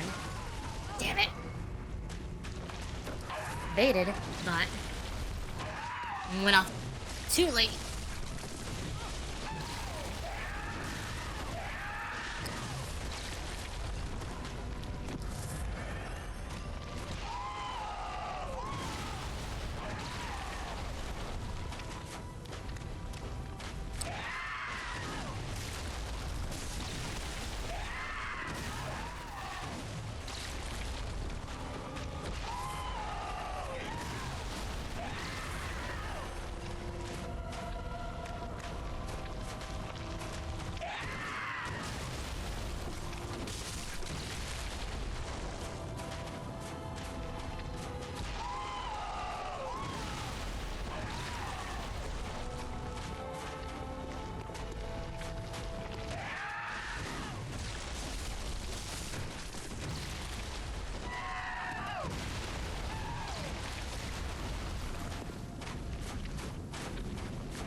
Reminds me also of dissecting, like, really basic utilitarianism.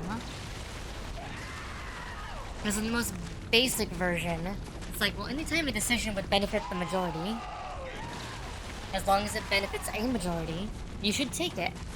And it's like, well, hold on.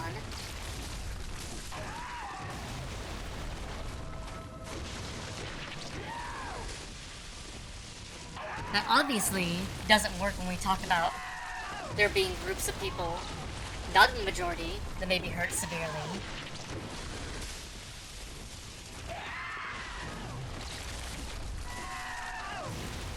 Also, generally doesn't take into account, you know, any form of long-term thinking.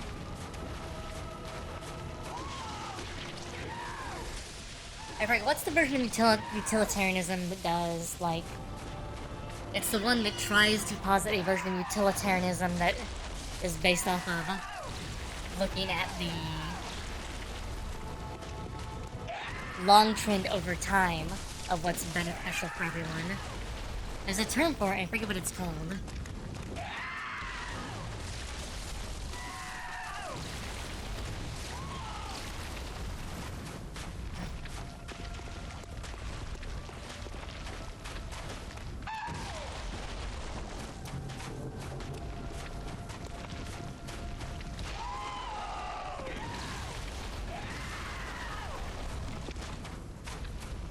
Or maybe I'm mixing up where that is the standard version and the other one is like the one with a special name.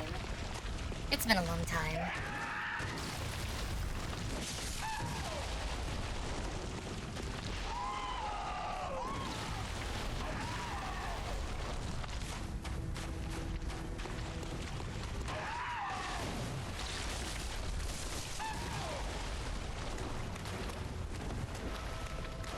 So that kind of just reminds me of Asimov's Foundation trilogy with the psycho-historians.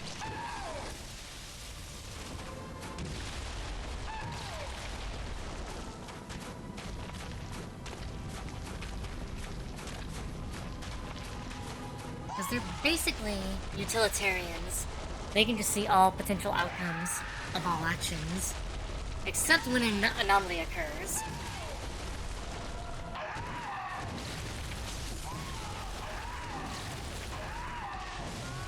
Oh my god.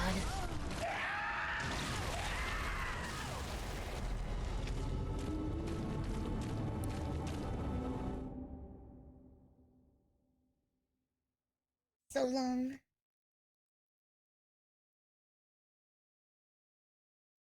That's conjuring the idea of emergence to me. Have you ever read the Foundation trilogy? It's interesting. Basically, there's these characters known as the psycho-historians in Asimov's Foundation trilogy. And through a perfect system of what they call psychohistory, which is mathematics and essentially the ability to see all events that led up to a specific point. They can basically perfectly relay and map out how any decision or action will affect the future. So they basically always steer civilization towards going a specific way, because it's always the best benefit for the civilization as a whole.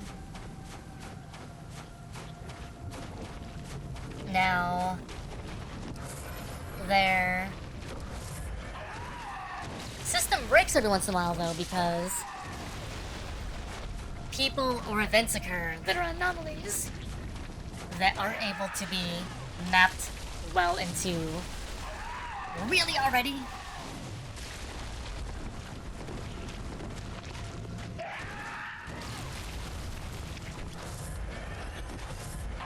Into the current understanding of history. And generally, kinda, yeah. I would bet that that's mostly. I haven't played in a long time. It's been a long while, but I would bet that Warframes is based off of Asimov, just because. It's been a long time though, but like I think it was 3 years ago.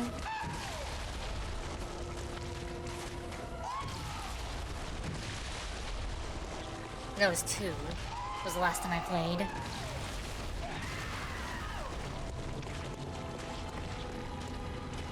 Now, the psychohistorians don't try to stop anomalies. That's usually not in their interest, unless they think it's going to cause a big societal problem. They generally like to study anomalies.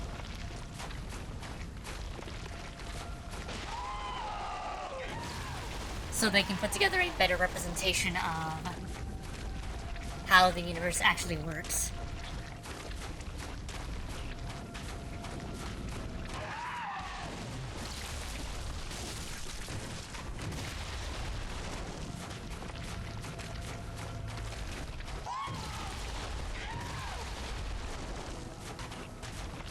The Foundation trilogy basically takes place during a point in time where an anomaly has emerged, and war is spreading throughout the known universe. A bunch of other stuff is going on.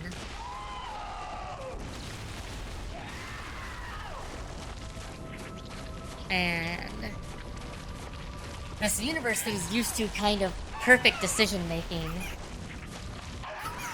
kinda has to make decisions based off what they think is going to happen. While all the psychohistorians are playing catch-up to try to figure out, is this the right decision, based off what's going on with the anomaly?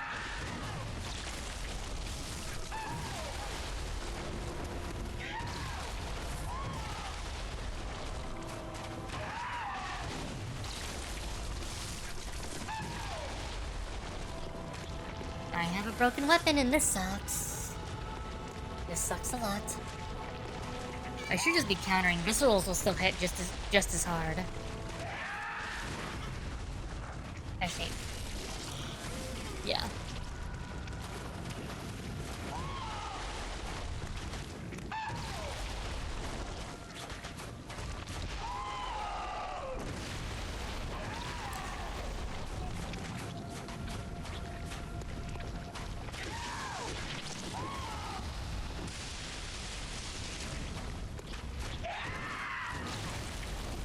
But a big part of like what the Anomaly's plans are in the Foundation trilogy is the potential destruction of the Foundation, which is civilization,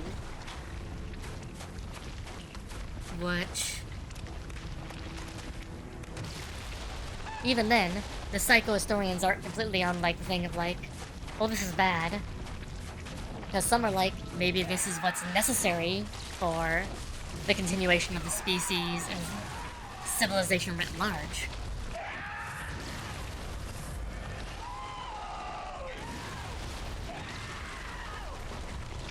But some are like,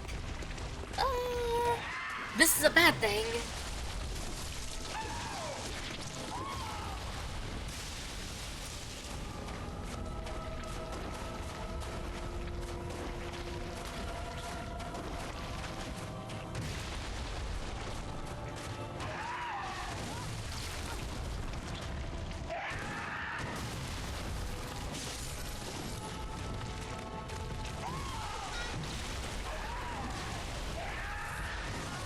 Oh my god.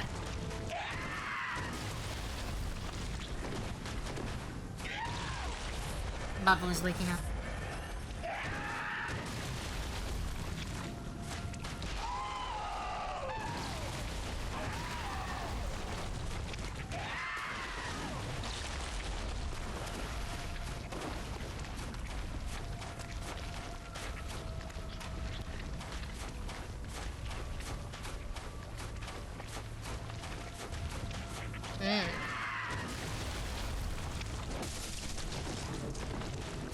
They kind of experience time like Time Lords do. Or they're supposed to. In the original Who.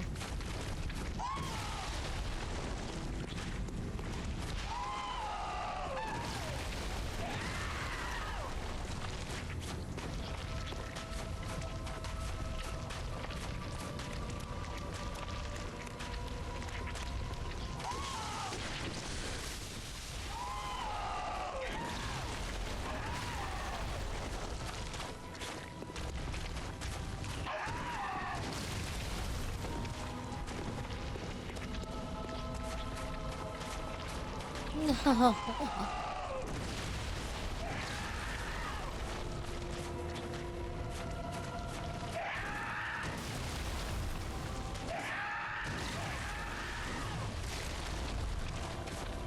That's interesting.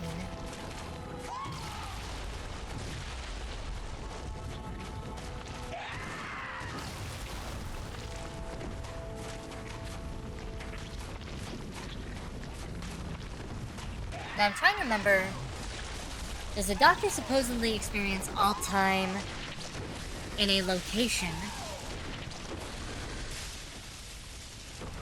Or is it his reference, or is it his time he's experiencing all at once, most of the time? I'm trying to remember which one it is. Maybe he's experiencing his time all the time, or he's experiencing the location's time all the time. And that I don't remember from the original explanation. This was a debate some friends and I had at one point, where it was, well, if he's experiencing a location's time all the time, that actually probably isn't as complex to think about as you think it is. With the main reason being, most of the time, space is empty. Even when you, like, look at our own solar system, Earth, like, we as objects don't persist in the same,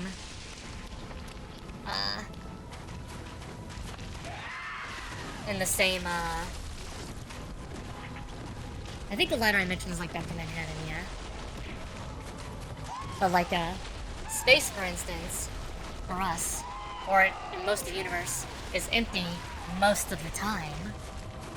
Empty, giant air quotes, there's obviously some particles and whatnot, but like, even the Earth moving throughout our orbit, most of the space around, like, 5 seconds ago, that space that I used to inhabit is now basically just void.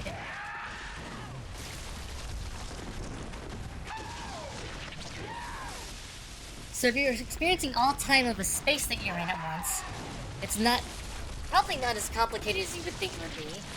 If you're experiencing your entire time frame at once, all the time, that would be trippy.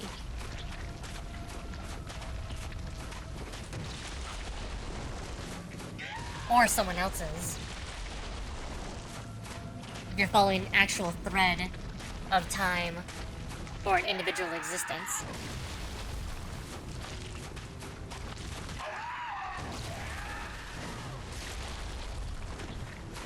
Thank you for the head pets, by the way, Saber Sensei.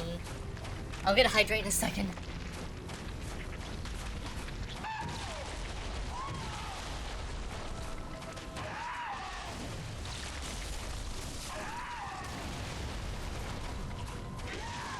The debate was basically whether or not the ability to experience all the time at once was as impressive as it sounded on paper. And it basically just came down to it depends on how you're experiencing that time.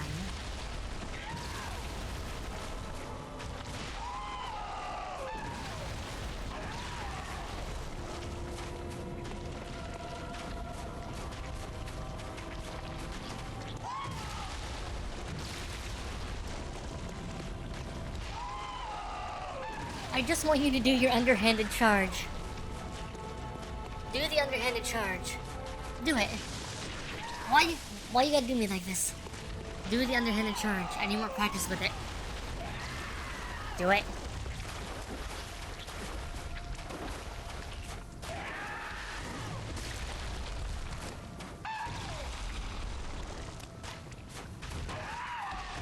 Okay. You did it twice in a row, good. A third time maybe? Just for me? Just for me? Damn it.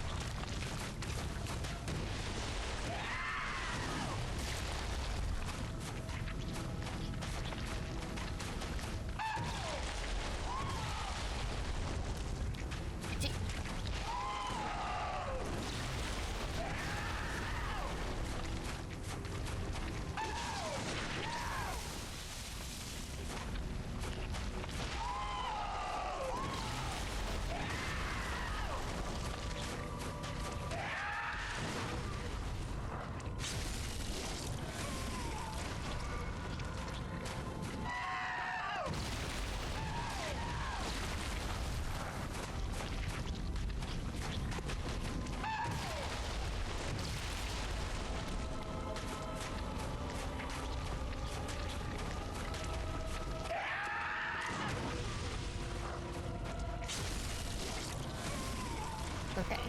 So at the zenith of his up thing there.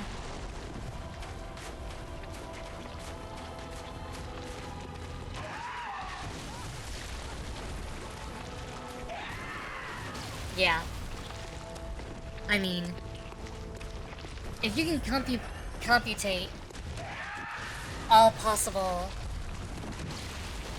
things that'll occur due to a decision, that's still incredibly complex and incredibly, like, big.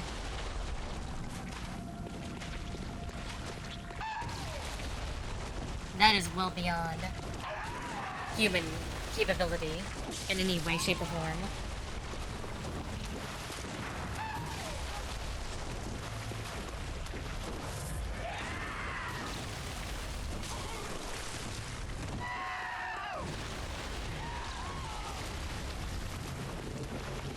Being specific about it would obviously raise more questions. You gotta be not specific about some things, because then you can start logicking it out.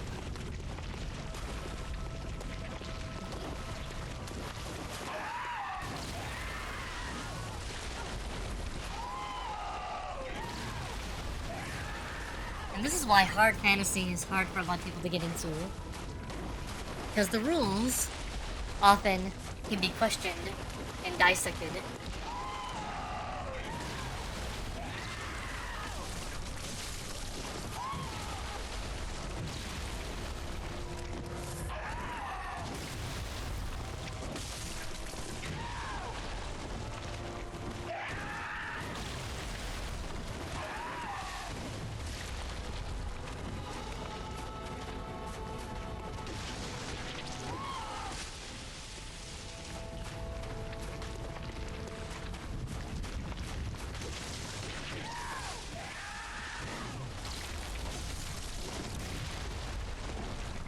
I don't remember what eternalization is. Can you expand upon it really quick?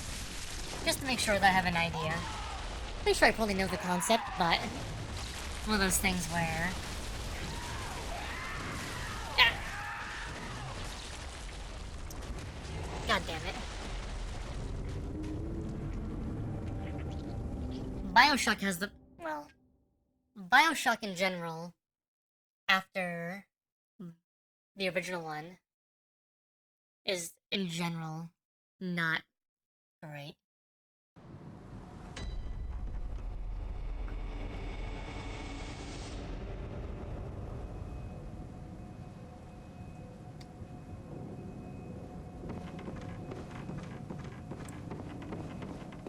Bioshock 2 was fun. Bioshock Infinite is an interesting one.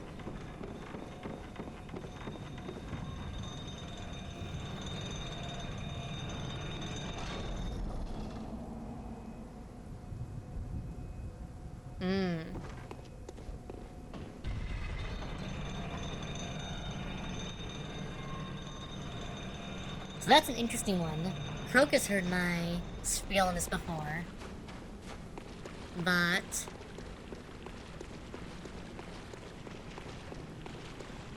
one of the things I find interesting is the separate concept, which is looking at time is kind of a fundamental misunderstanding of how reality works. And it's better just to look at things as a series of cause and effect. As an exploration, though, it's a really interesting one that all points in time exist equally.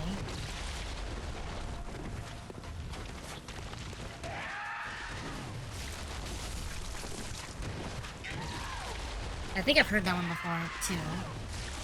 And they're equally as important.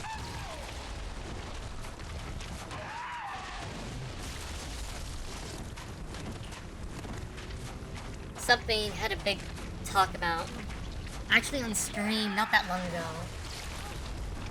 is the concept of whether or not you can actually describe a past and present, at least as far as time goes.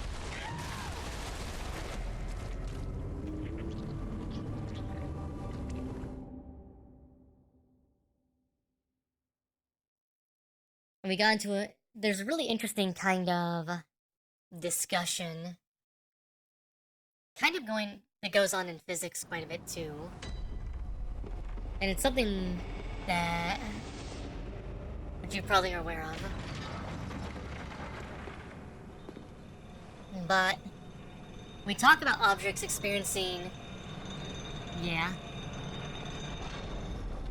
We talk about objects experiencing time. But there's a question of, is an object actually experiencing time? Or, if an object experiences time, what is time necessarily? And one of the things that we got into was... Well, this goes off topic a little bit, and this goes into a big debate I had with physics nerds for a while ago.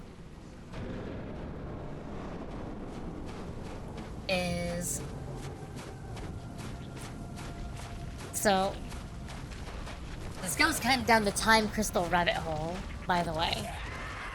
And you may need to view all of reality as a time crystal when you get down to it. But essentially, there's a notion of reality doesn't really care about the order of events in time. It cares about the order of events in terms of causality. Generally, these two things line up one-to-one. In the greater majority of cases, they happen one-to-one. Past is cause, present is what was caused, and future is going to be the effect of what we're doing. Present is the effect of the past, and the future is the effect of the present. But there's a notion that time, at least as far as a medium goes, isn't necessarily the important thing.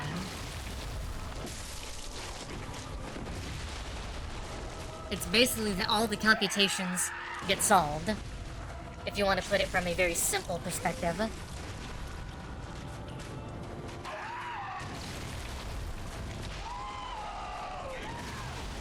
And that discussion originally originated from, well, what is gravity and why is gravity important?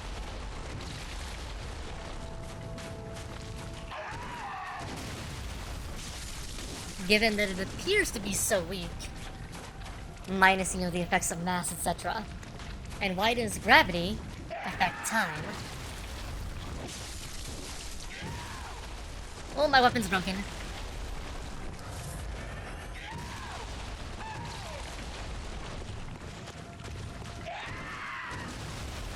Now we're just punching.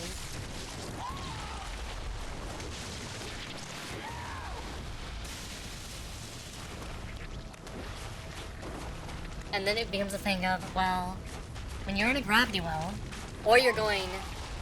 When you're in a gravity well,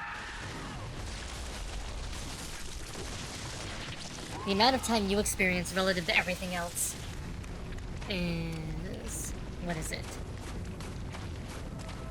You experience more time than everything else does. By a little bit. Or is it less? I forget which one it is. The faster you go, though, you experience less time relative to everything else around you. From your frame of reference, you're obviously experiencing time as you would normally. But compared to everything else, you're basically going in slow motion.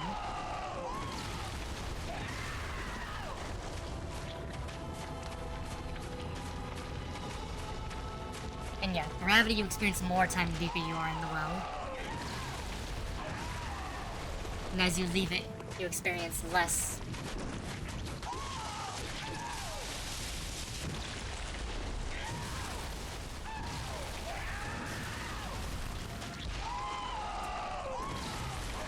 So, the notion came down to, well, okay, why would you experience more or less depending on both your speed as well as your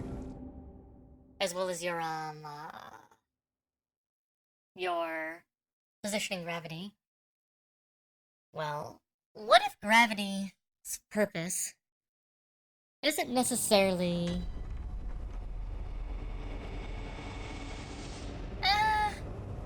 I don't know if causality, saying it's the linear constant of time, is 100% accurate. I think we normally attribute it to that. But causality is literally just cause and effect. A causes B.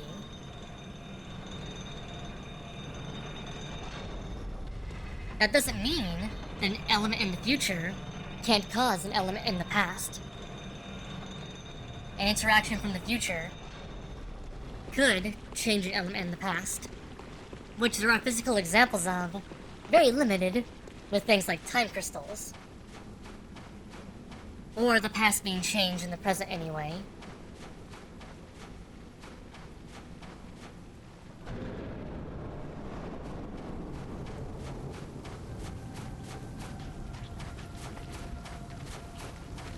Causality just generally lines up with our notion of time.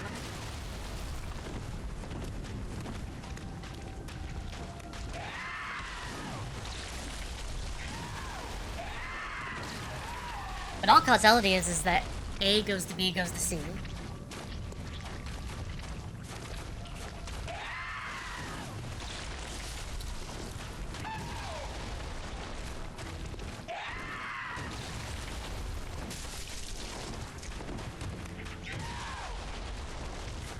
Now you might say it speaks to a linear concept of time for the thing going through the phases of time, aka I'm experiencing a linear movement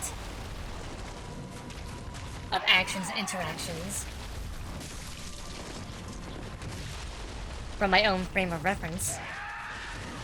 That doesn't mean, though, relative to everything else, that's when the events are actually occurring.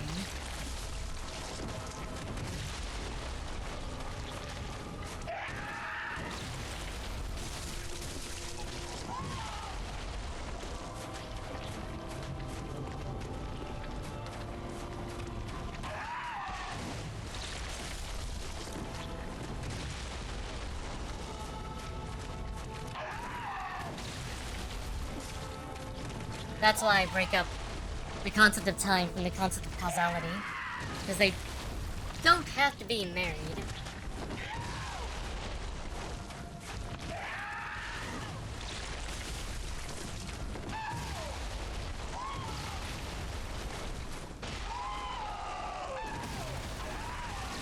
Oh.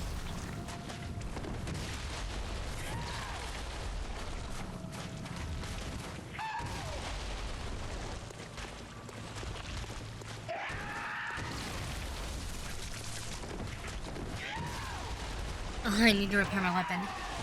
It's so bad right now. Being broken.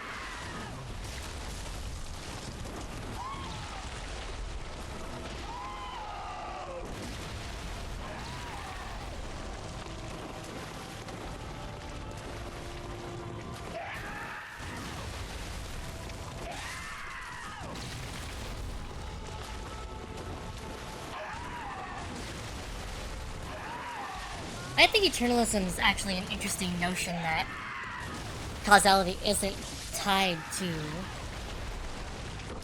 time as we normally think about it with presentism. If all parts of time are equally important, then all of them express some kind of effect that is important for each other's basically coexisting, really, right? For the object they're expressing.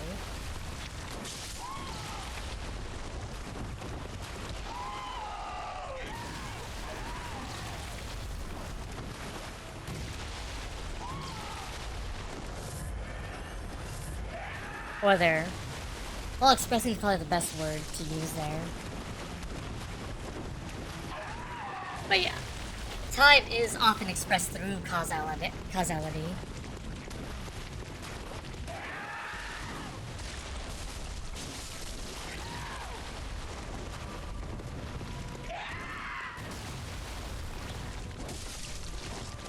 Everything has happened, everything hasn't happened. Which, those things also imply some kind of commingling on each other.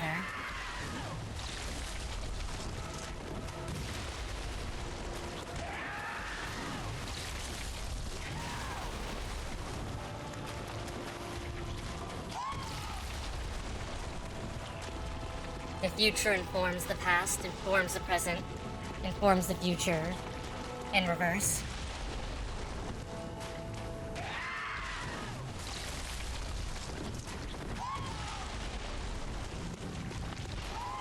Very much a non-linear causal equation then. At least not linear from any individual bystander's perception of reality, really. Oh my god.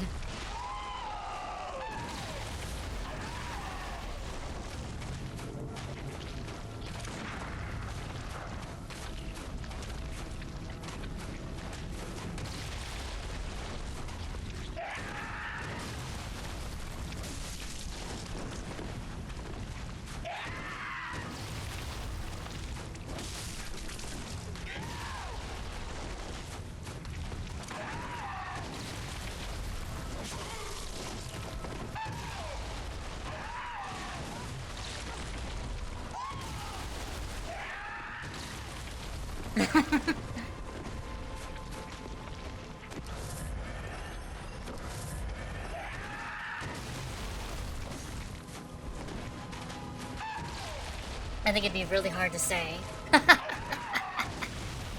But yes. Anyhow, that was basically my argument on causality and time not being the same thing. We just usually express them that way, because it's the most convenient form or human perspective of time. Even if physics and other things have started to show us that maybe that's not completely true. That's actually one of the things physics friend and I were speculating on. Why would a black hole make sense, for instance? We are starting to talk about, why would it make sense for something like a black hole to exist? what fundamental property, other than the fact there's too much gravity in a location, which, no, that gravity already existed technically. When you look at the sum of the forces of gravity at any point, even going down to where the event horizon is, it still technically existed before the star collapsed, and should have been pretty much just as strong. So the question becomes, why would a black hole make sense?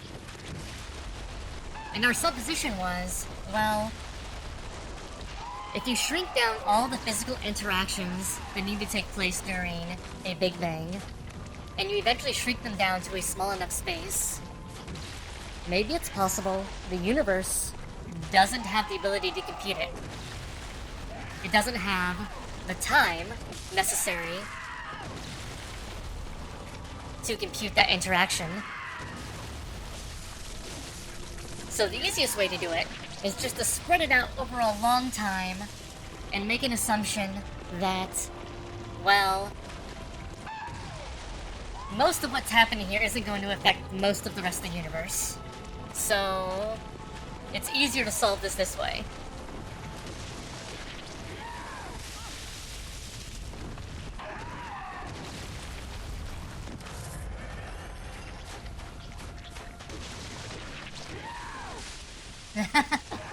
There's a lot going on here.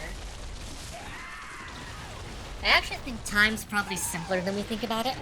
Time is probably just a medium, if it even exists at all, in the fundamental sense. And the aspect of handling interactions and causality are probably much more complicated than we give it credit for. The computations behind the scenes are probably ridiculous. Trying to account for all the bullshit that happens inside of the universe. And that assumes the rules stay the same consistently across the universe.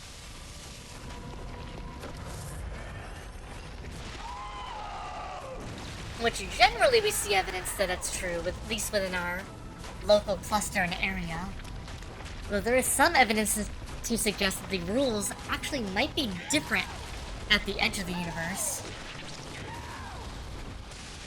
than locally. Not a huge amount different, but there might be inconsistencies. I can speak.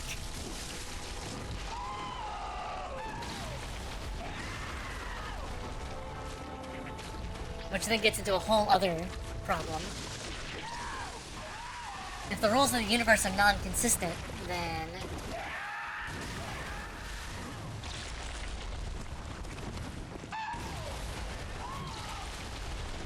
what defines that consistency in different regions of the universe?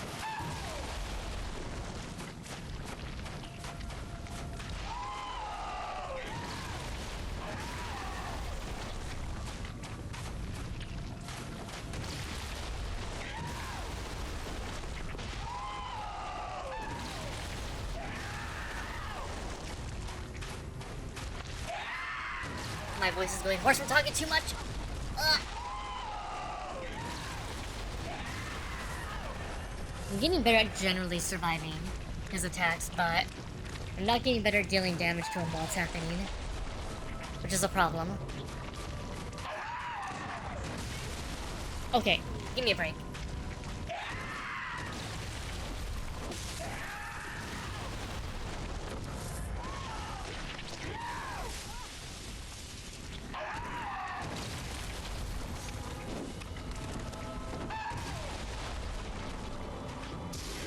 I did not mean to use that attack.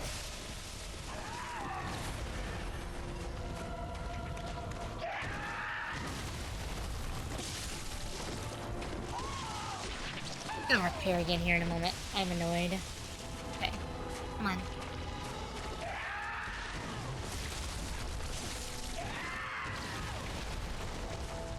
I need to get better at landing these viscerals. These counters.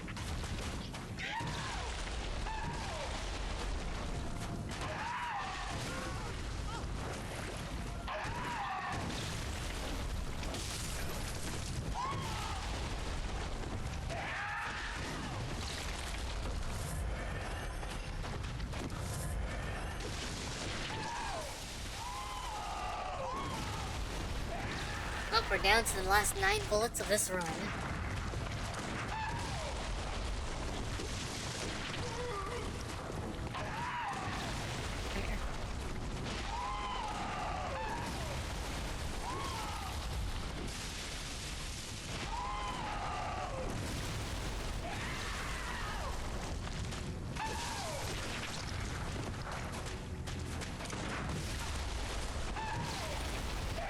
Yeah. Those attacks just don't do it. It's gotta be his underswing and his overswing.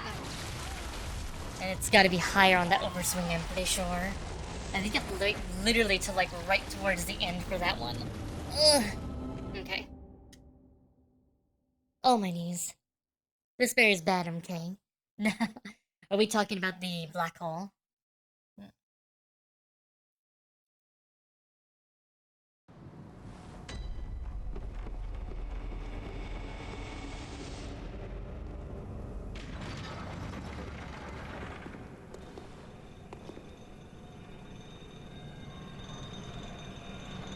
Oh, I gotta repair my weapon.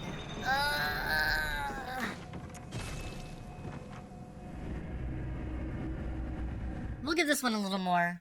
I'll give it a few more runs, and then probably gonna take a pause for today.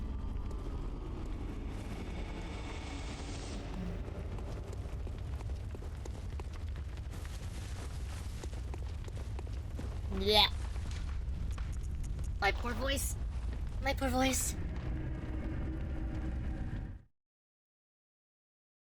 Ah.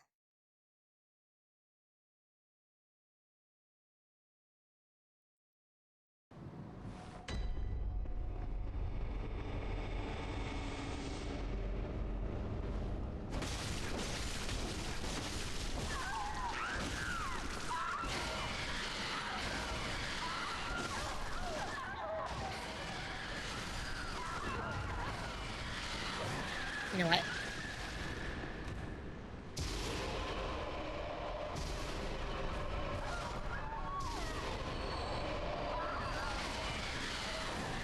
I'll get enough souls to make up those bullets.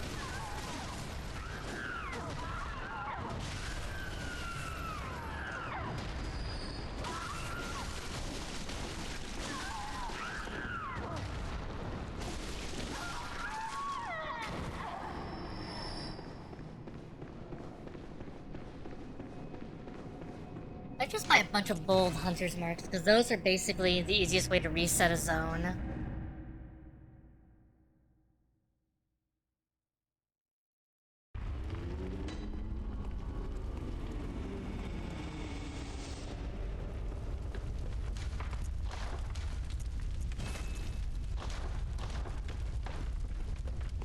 And if I feel like I'm having too hard of a time with this now, I can always come back and we can go do the, what do you call it?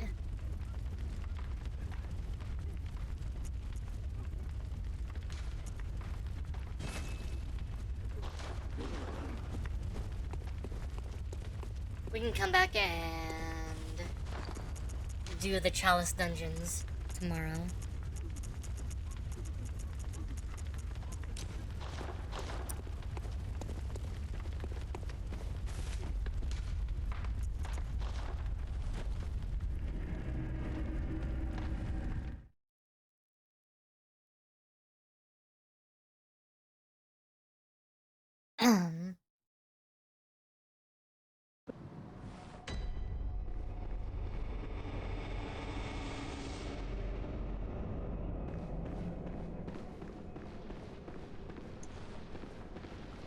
They do release, like... There are a lot of trailers that come out for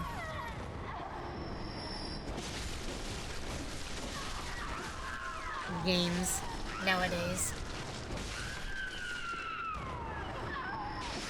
Reminds me, even playing Final Fantasy XIV, you get the normal trailer, you get the job action trailer, you get the... all the zone trailers, you get the...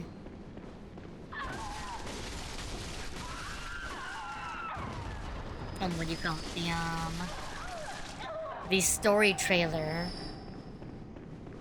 the patch story trailer, on top of all the live letters and the main cinematic trailer and everything else.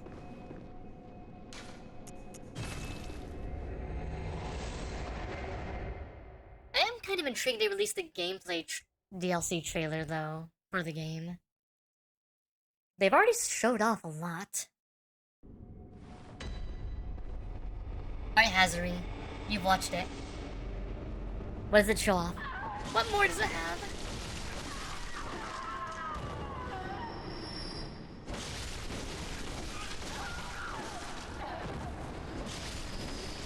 Is it mostly just showing off like new skills like Ashes of War, or...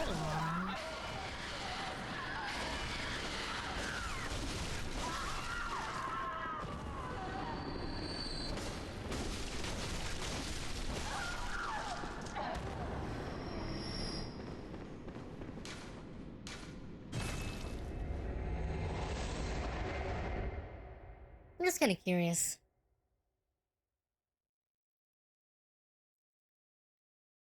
I might look at it later. I'll probably just wait. When is the game? It comes out, what, in 2 weeks? It's gonna come out in 2 weeks.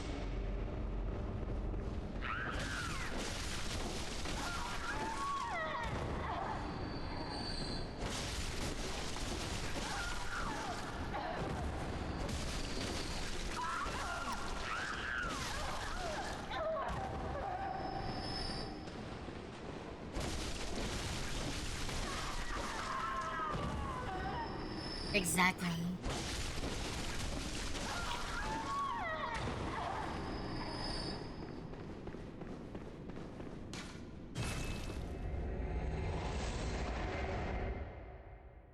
They have the, preview reviews. I imagine they're probably good reviews at this point.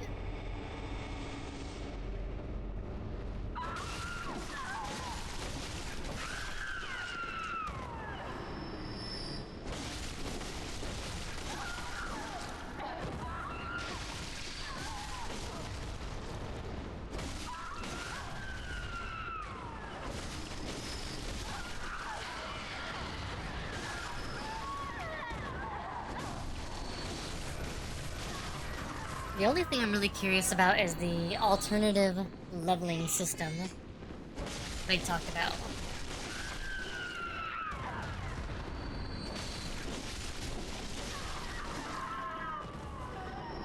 And from what everyone's who's said anything up till now has said about it, it just sounds like basically Sekiro's Beta Boss.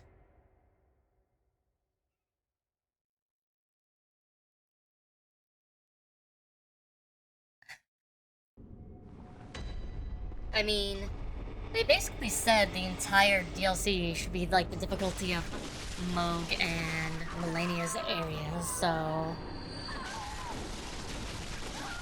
Even at level 150, going through those areas is tough. And Moog and Millennia can be really tough still.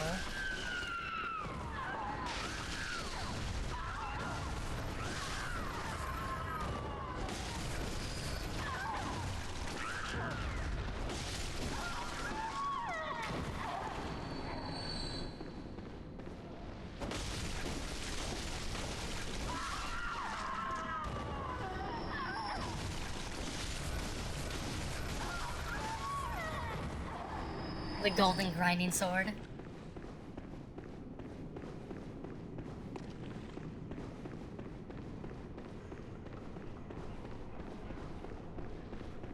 Yeah, this rune, which, or this, gem that reduces weapon durability, definitely makes us a bit more...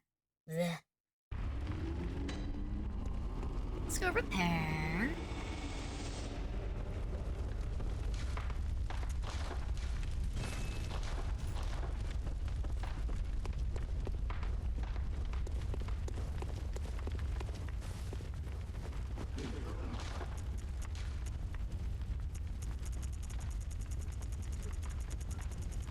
We'll purchase 60 of these. 63 of these. Alright. That gives us probably about 4 to 5 runs. Well-stocked runs before we have to stop. Alright. Can we do it in 5 runs, chat? Can we do it in 5 runs? What are our thoughts? Do we think it's possible? Do we think it's something we can do? Bubble. Hey, Coda Unknown, how are you?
What you doing? Where are we at? We're still fighting him. Okay. Is there anything else I want to try to use, maybe?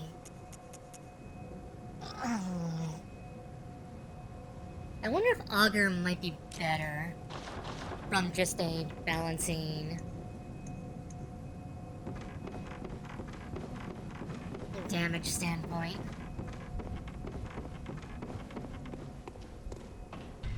I'm doing most of my hits.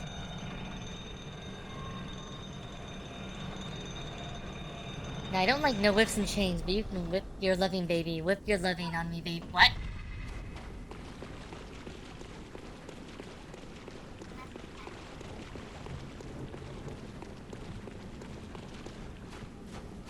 My thoughts exactly, Zephyr.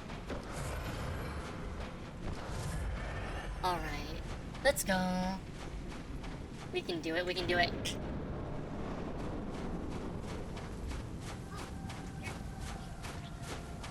Okay. Let's do some testing, shall we? Okay, yeah, we have to be really close.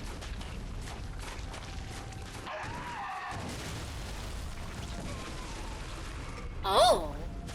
That knocked him down immediately. I just have to hit him with it. That's good to know.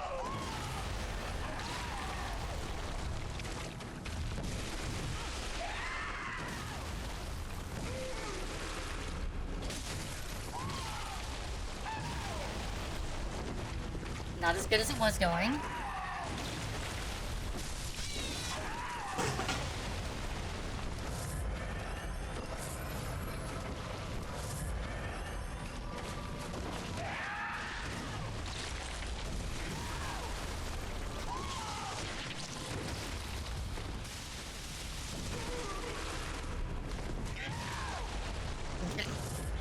Not too bad though. 1, 2.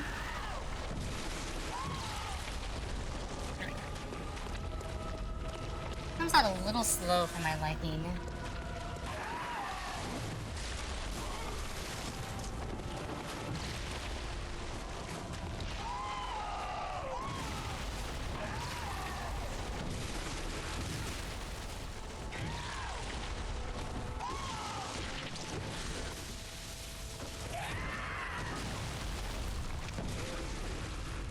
Ah, damn it. It's backlisting me again.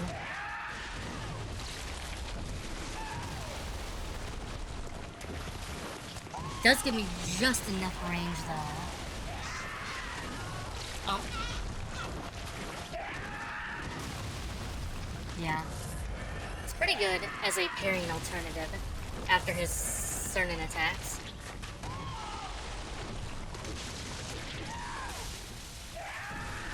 Oh! That was a dumb move.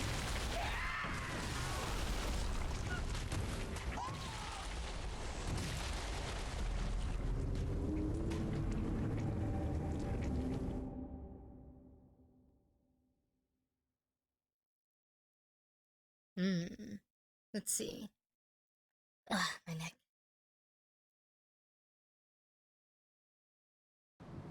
Don't fight on the ground. KK.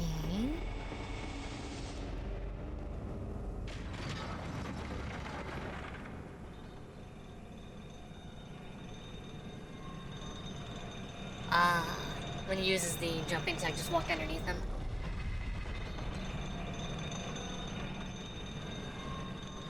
That's a good tip. Probably depends on which jumping attack he does.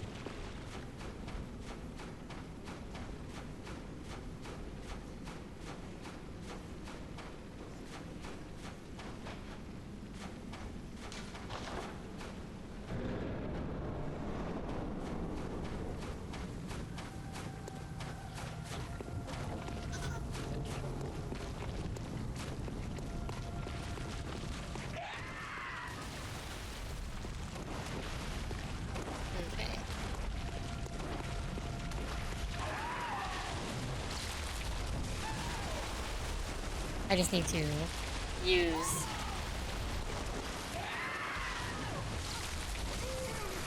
Need to get better about using my gun there. It's okay.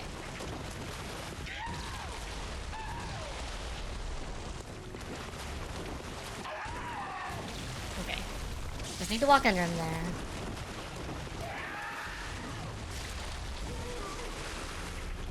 I didn't mean to use that one there, but that's okay.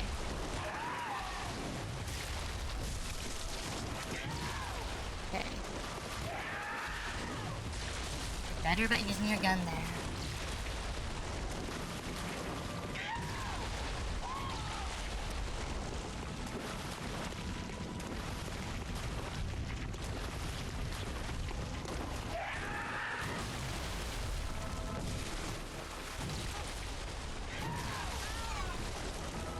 Yes, Babu?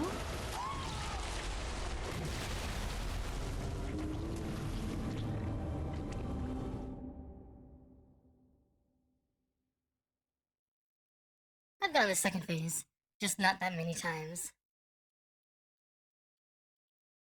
Ba-ba-ba. Let's go.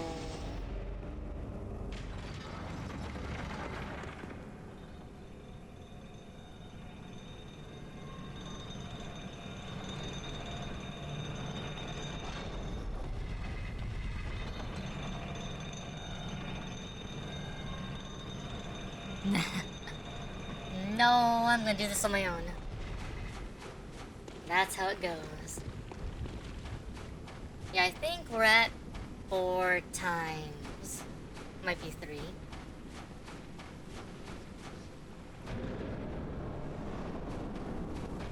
Yep.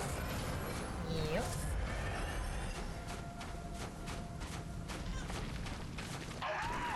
Oh. 1, 2.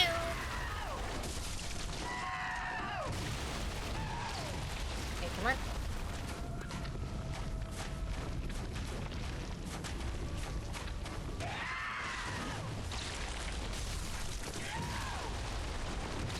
Better on parrying that.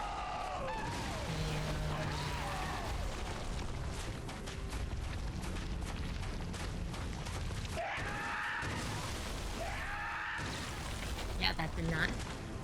Started walking too late. Needed to run under that. Also need to get back to flat ground. Problem with that flat ground is his jumps don't carry the same distance. Alright, come on. Let's go. Okay, yeah.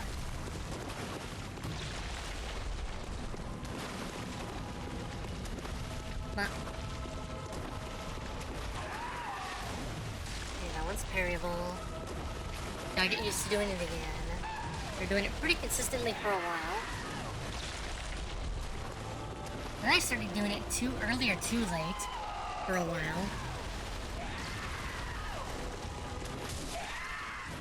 Oh. I deserve that. There's only like 50.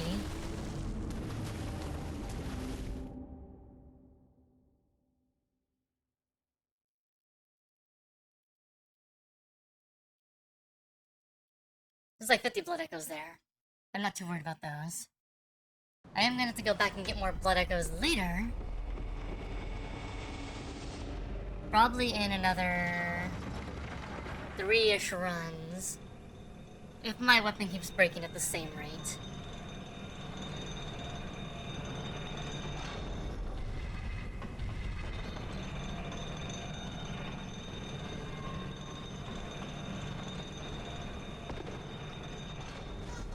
Yes, Babu, what is it?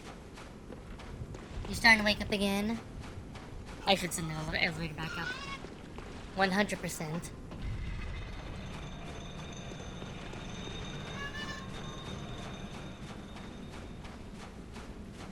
Okay.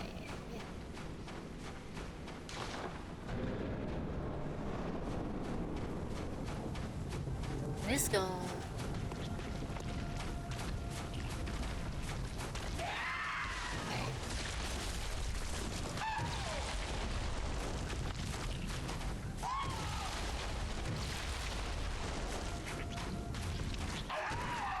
Right. Now let's get down to the water. Because I can get under you and you jump. Not right there, though. A little bit too...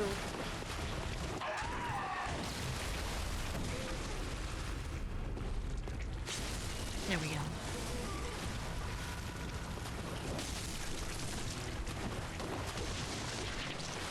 Oh, not wrong one.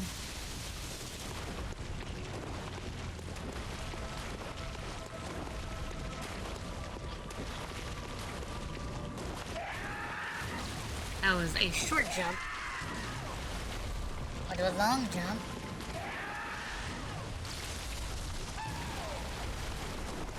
Okay.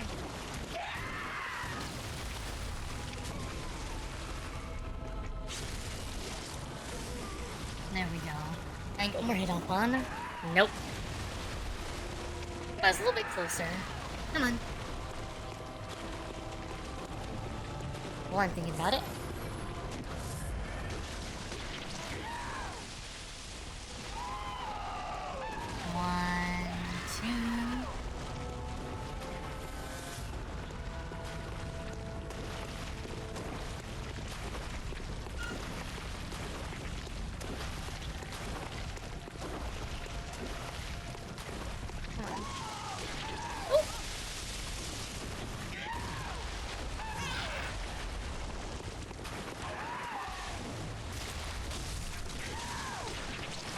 Yep. AoE. Come on. 1, 2.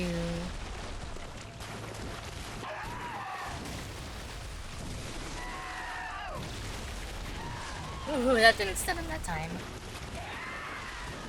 Okay. Readjust. Readjust. Ooh.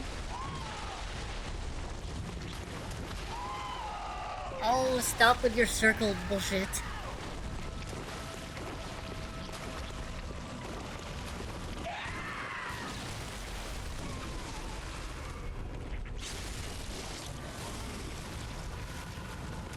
Okay.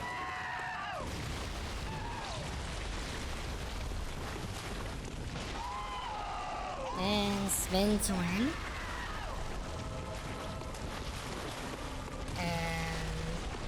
Semicircle. Oh, I misread that entirely. Wipe on the edge of... What was I on? Oh, I think I was on the edge of the arena. That would explain some things. Come on. Come on. spin to win. And then something.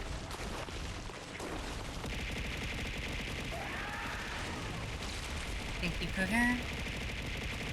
Come on. Okay. That one you can only stun when he's at the pinnacle of it. Come on. Come on.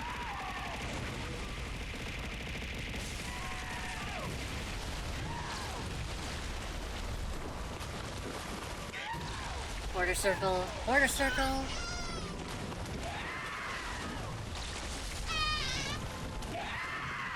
I'm too far away to reach him. Quarter circle. Come on.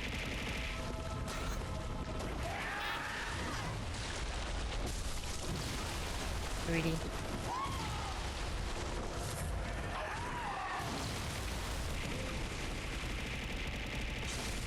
Okay.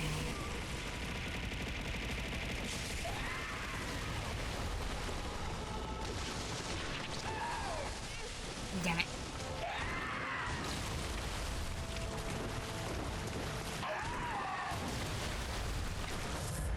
Get up. Okay. Quarter circle. Quarter circle. Come on.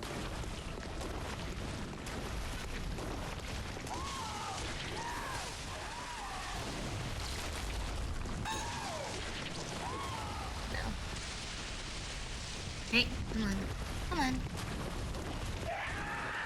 Okay.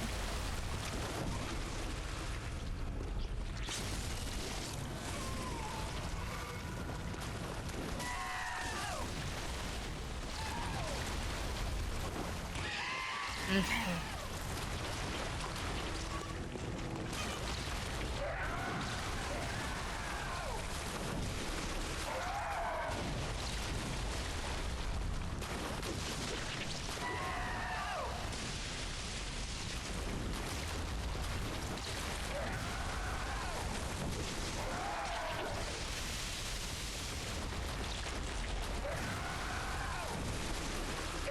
Oh.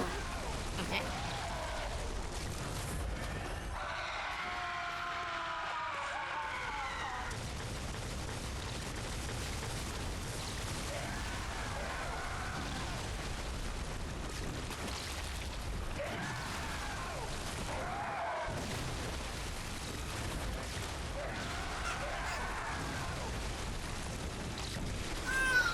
Oh my god. Bubble.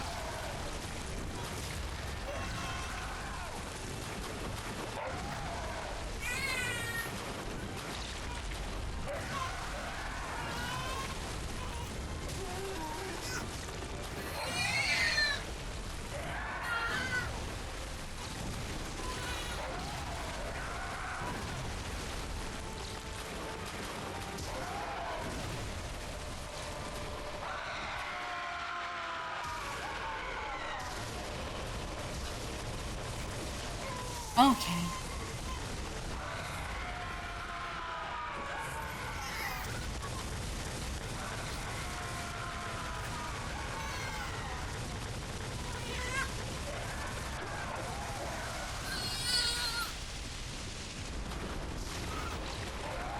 Okay.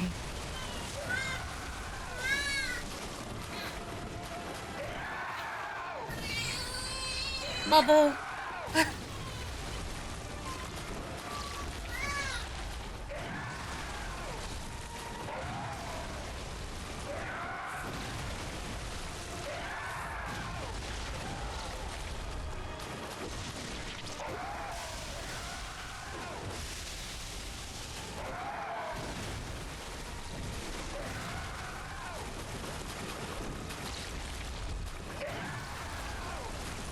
Oh my god.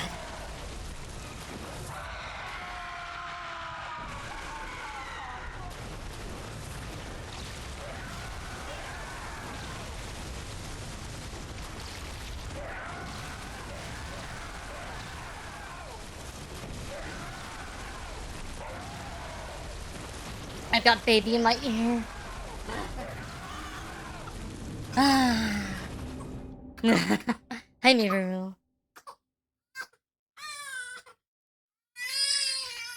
Let's see. Oh, your diaper's full.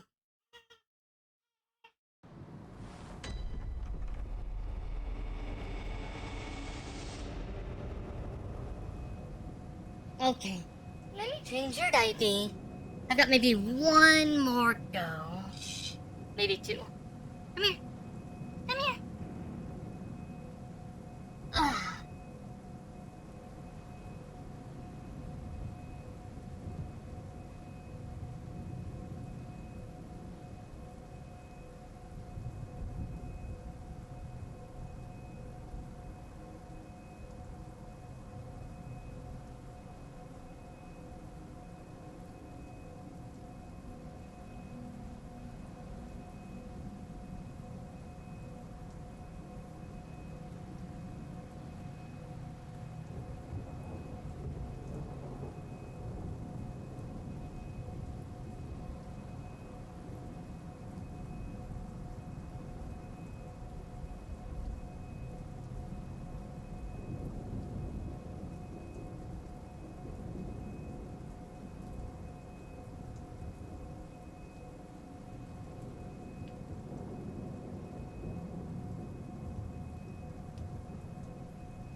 Diapers changed. He needs some milky.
Yes, child. Yes. Okay. Come here.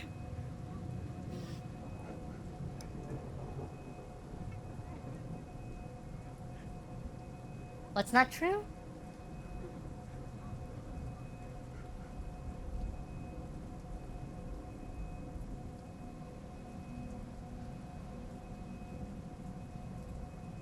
Oh, you're talking about the boss stacking, the bonuses stacking?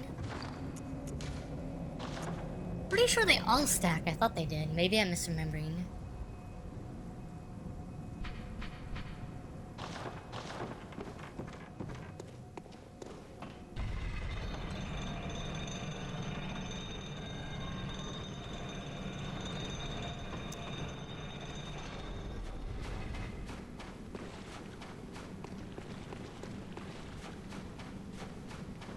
Yeah, the bonus of summoning someone is that you should be roughly doubling or more the damage output. And the boss, and having double your health pool.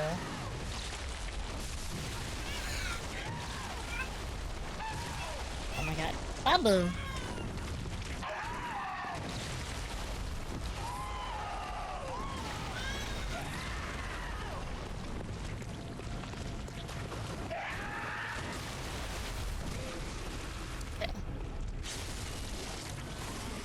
Let's just get into practice doing this.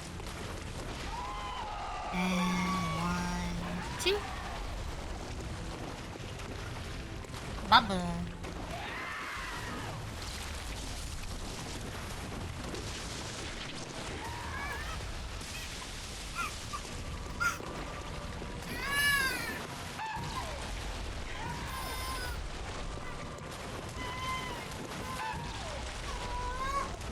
Babu wants to fight instead. Maybe. Oh, you piece of garbage.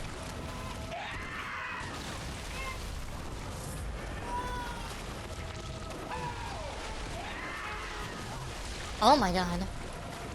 I'm being distracted at my right side and my left side.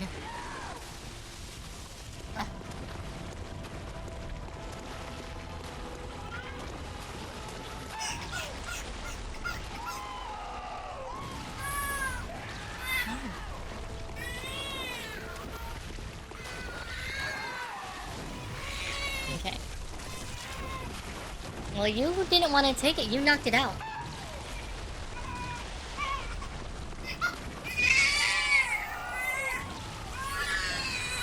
I'm gonna throw myself down here.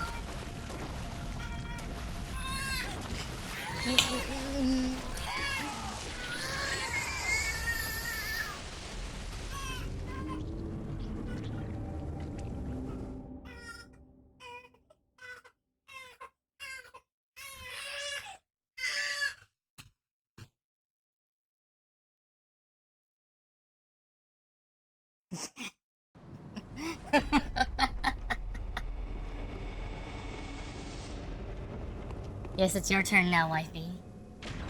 Babu was whispering, "Google Wawa dream with me."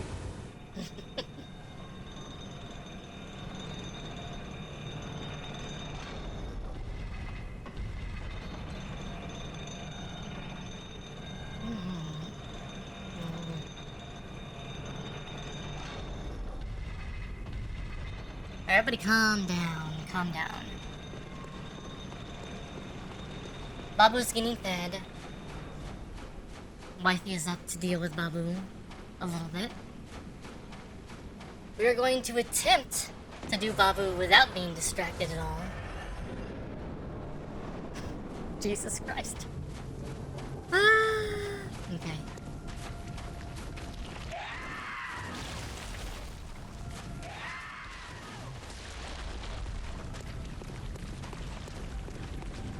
This way, friend, this way.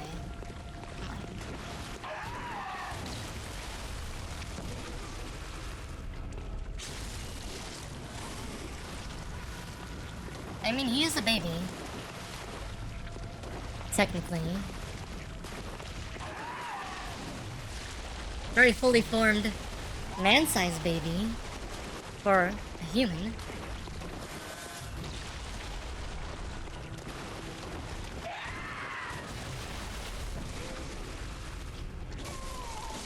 Damn it. A little bit too far away.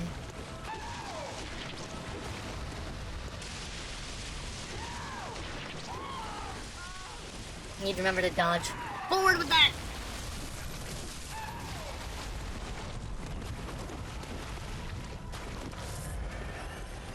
Forward and to the side. And come on. Gee. Alright, come on.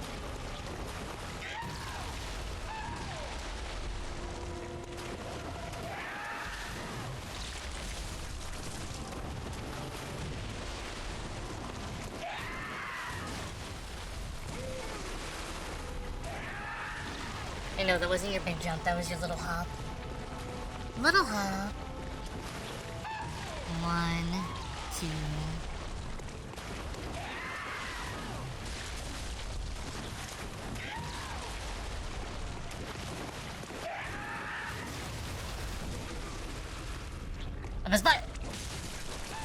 I should just spend attack. Would have been more likely to hit him. 1, 2.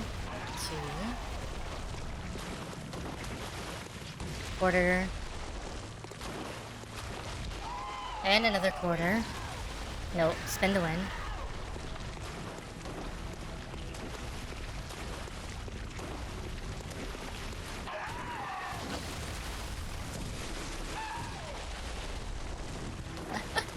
Okay.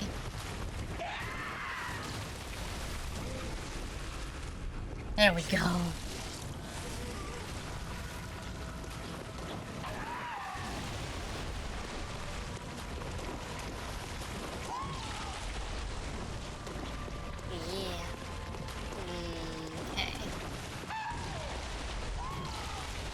I did, yes. Baby boy. 1, 2. Come on. Come on.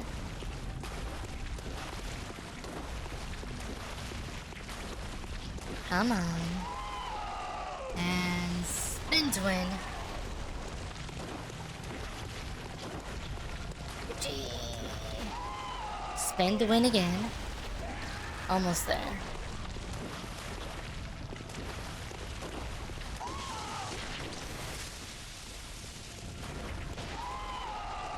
Another spin to win.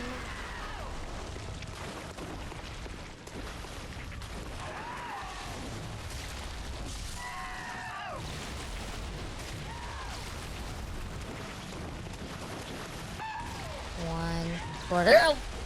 I'm near the edge of the arena.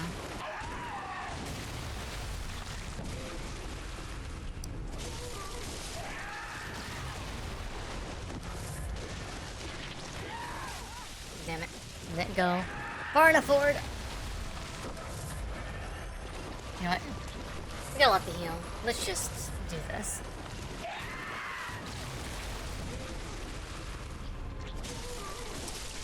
Game?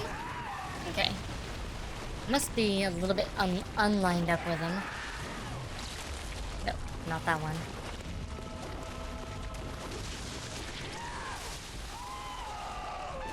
Spin. Come on.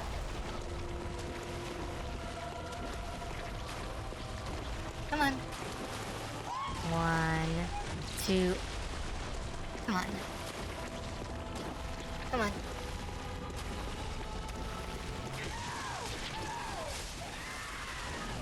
Okay.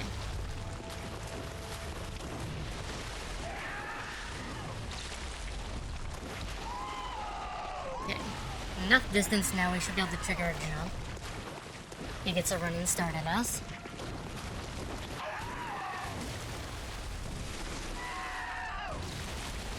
If he decides to be stunned.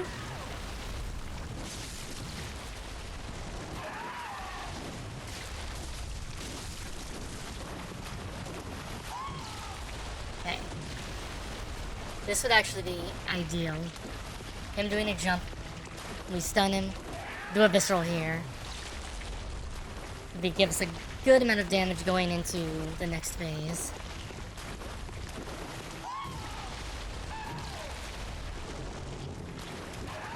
Oh! I misread that entirely. Oh my god.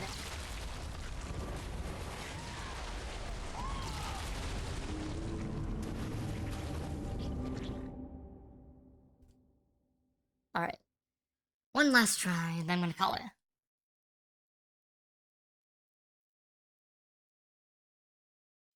We died again, Saber. We died again.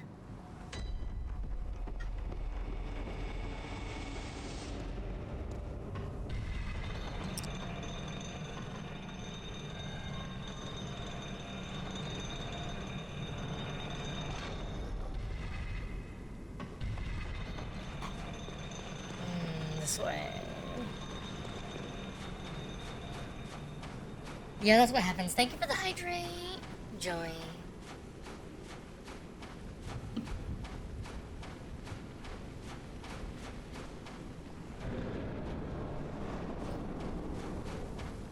Everybody simmer down. Simmer down. Just block him. Oh god.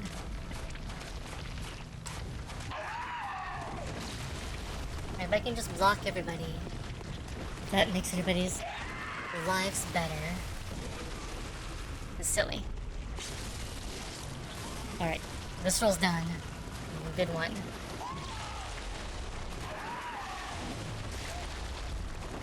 No, we're not gonna block you. Everybody just simmer down.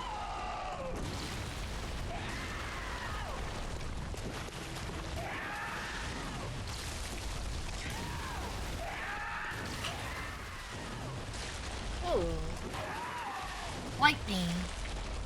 Quite the combo there, buddy. Come on.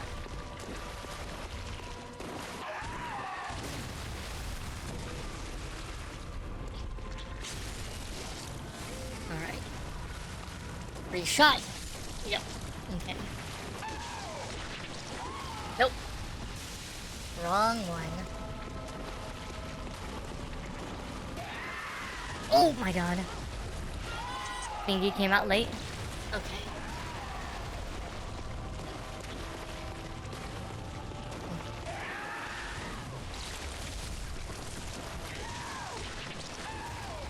Nope. Come on. Come on. Nope. Come on.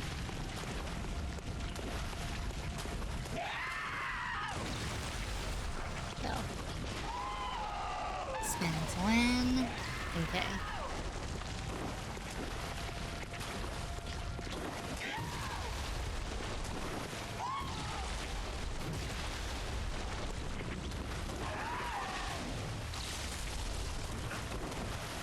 One, two,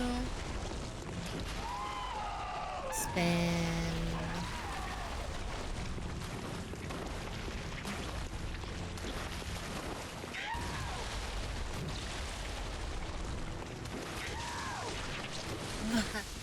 So the boss using brain as its weapon.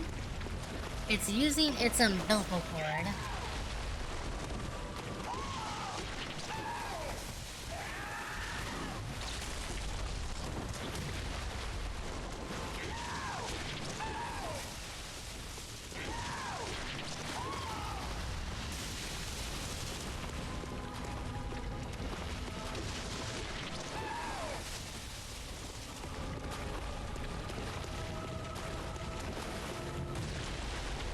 Yeah, it's basically its umbilical cord and placenta. Yeah. Oh my god, spin to win. Just, come on.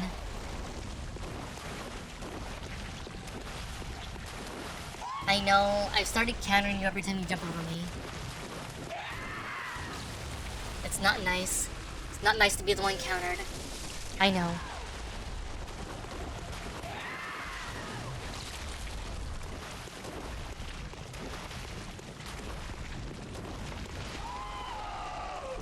One and two.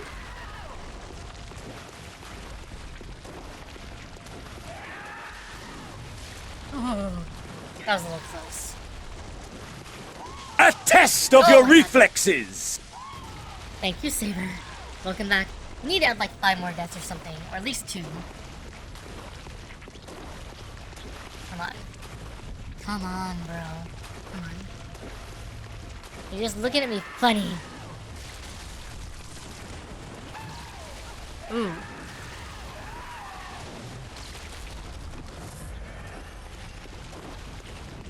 I did not expect the backswing there. Okay. Come on.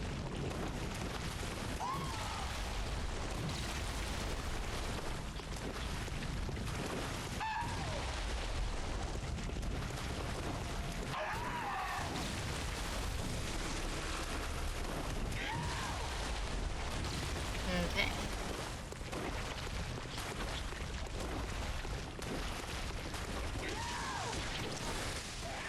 Oh my god! I got distracted.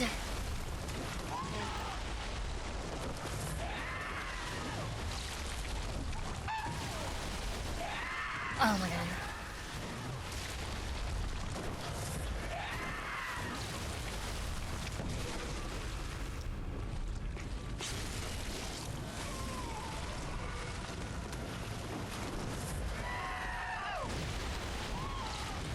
What does what taste like? Taste like?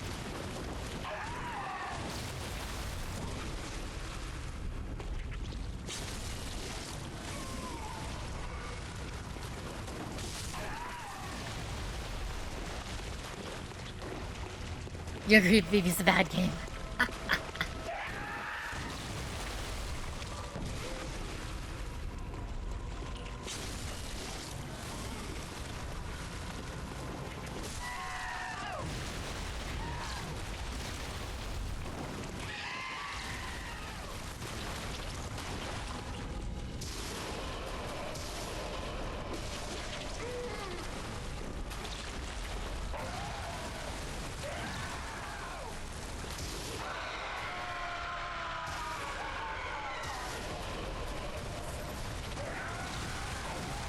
Oh my god.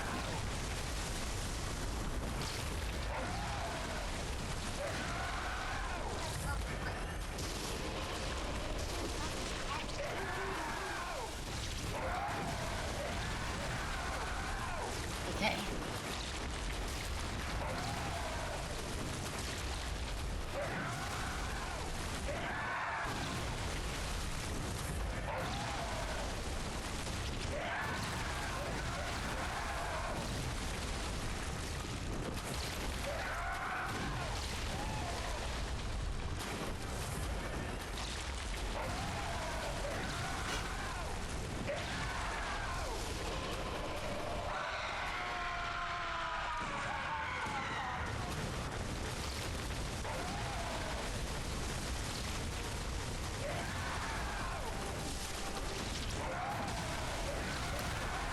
Oh my god.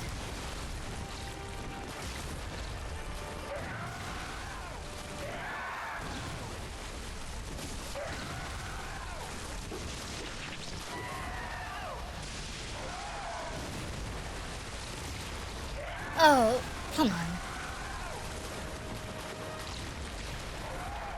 Okay.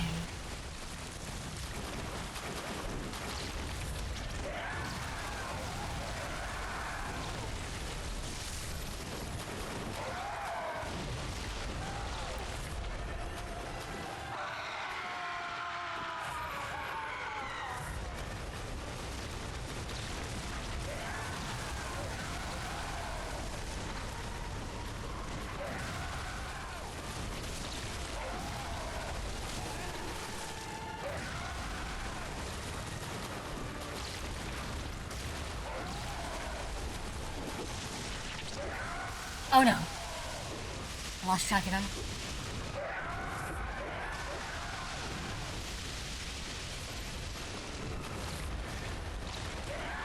Oh god.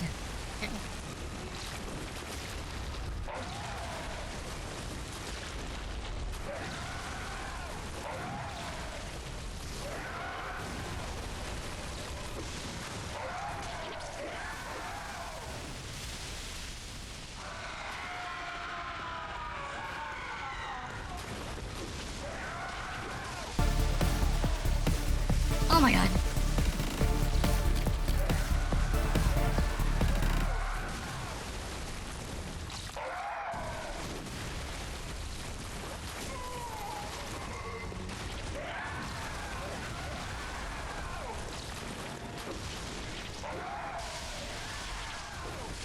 Oh! Got nicked by that.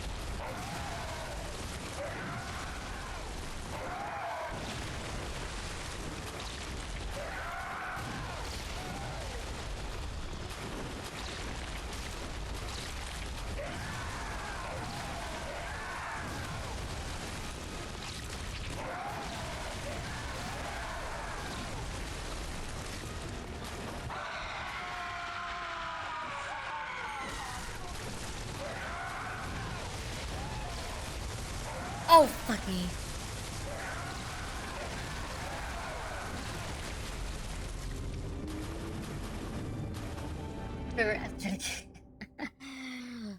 looks up doll art. Dollar. We've lost Saber. Okay. Okay. I'm gonna have to call it. It's been a while. But I'll have to get back to this tomorrow.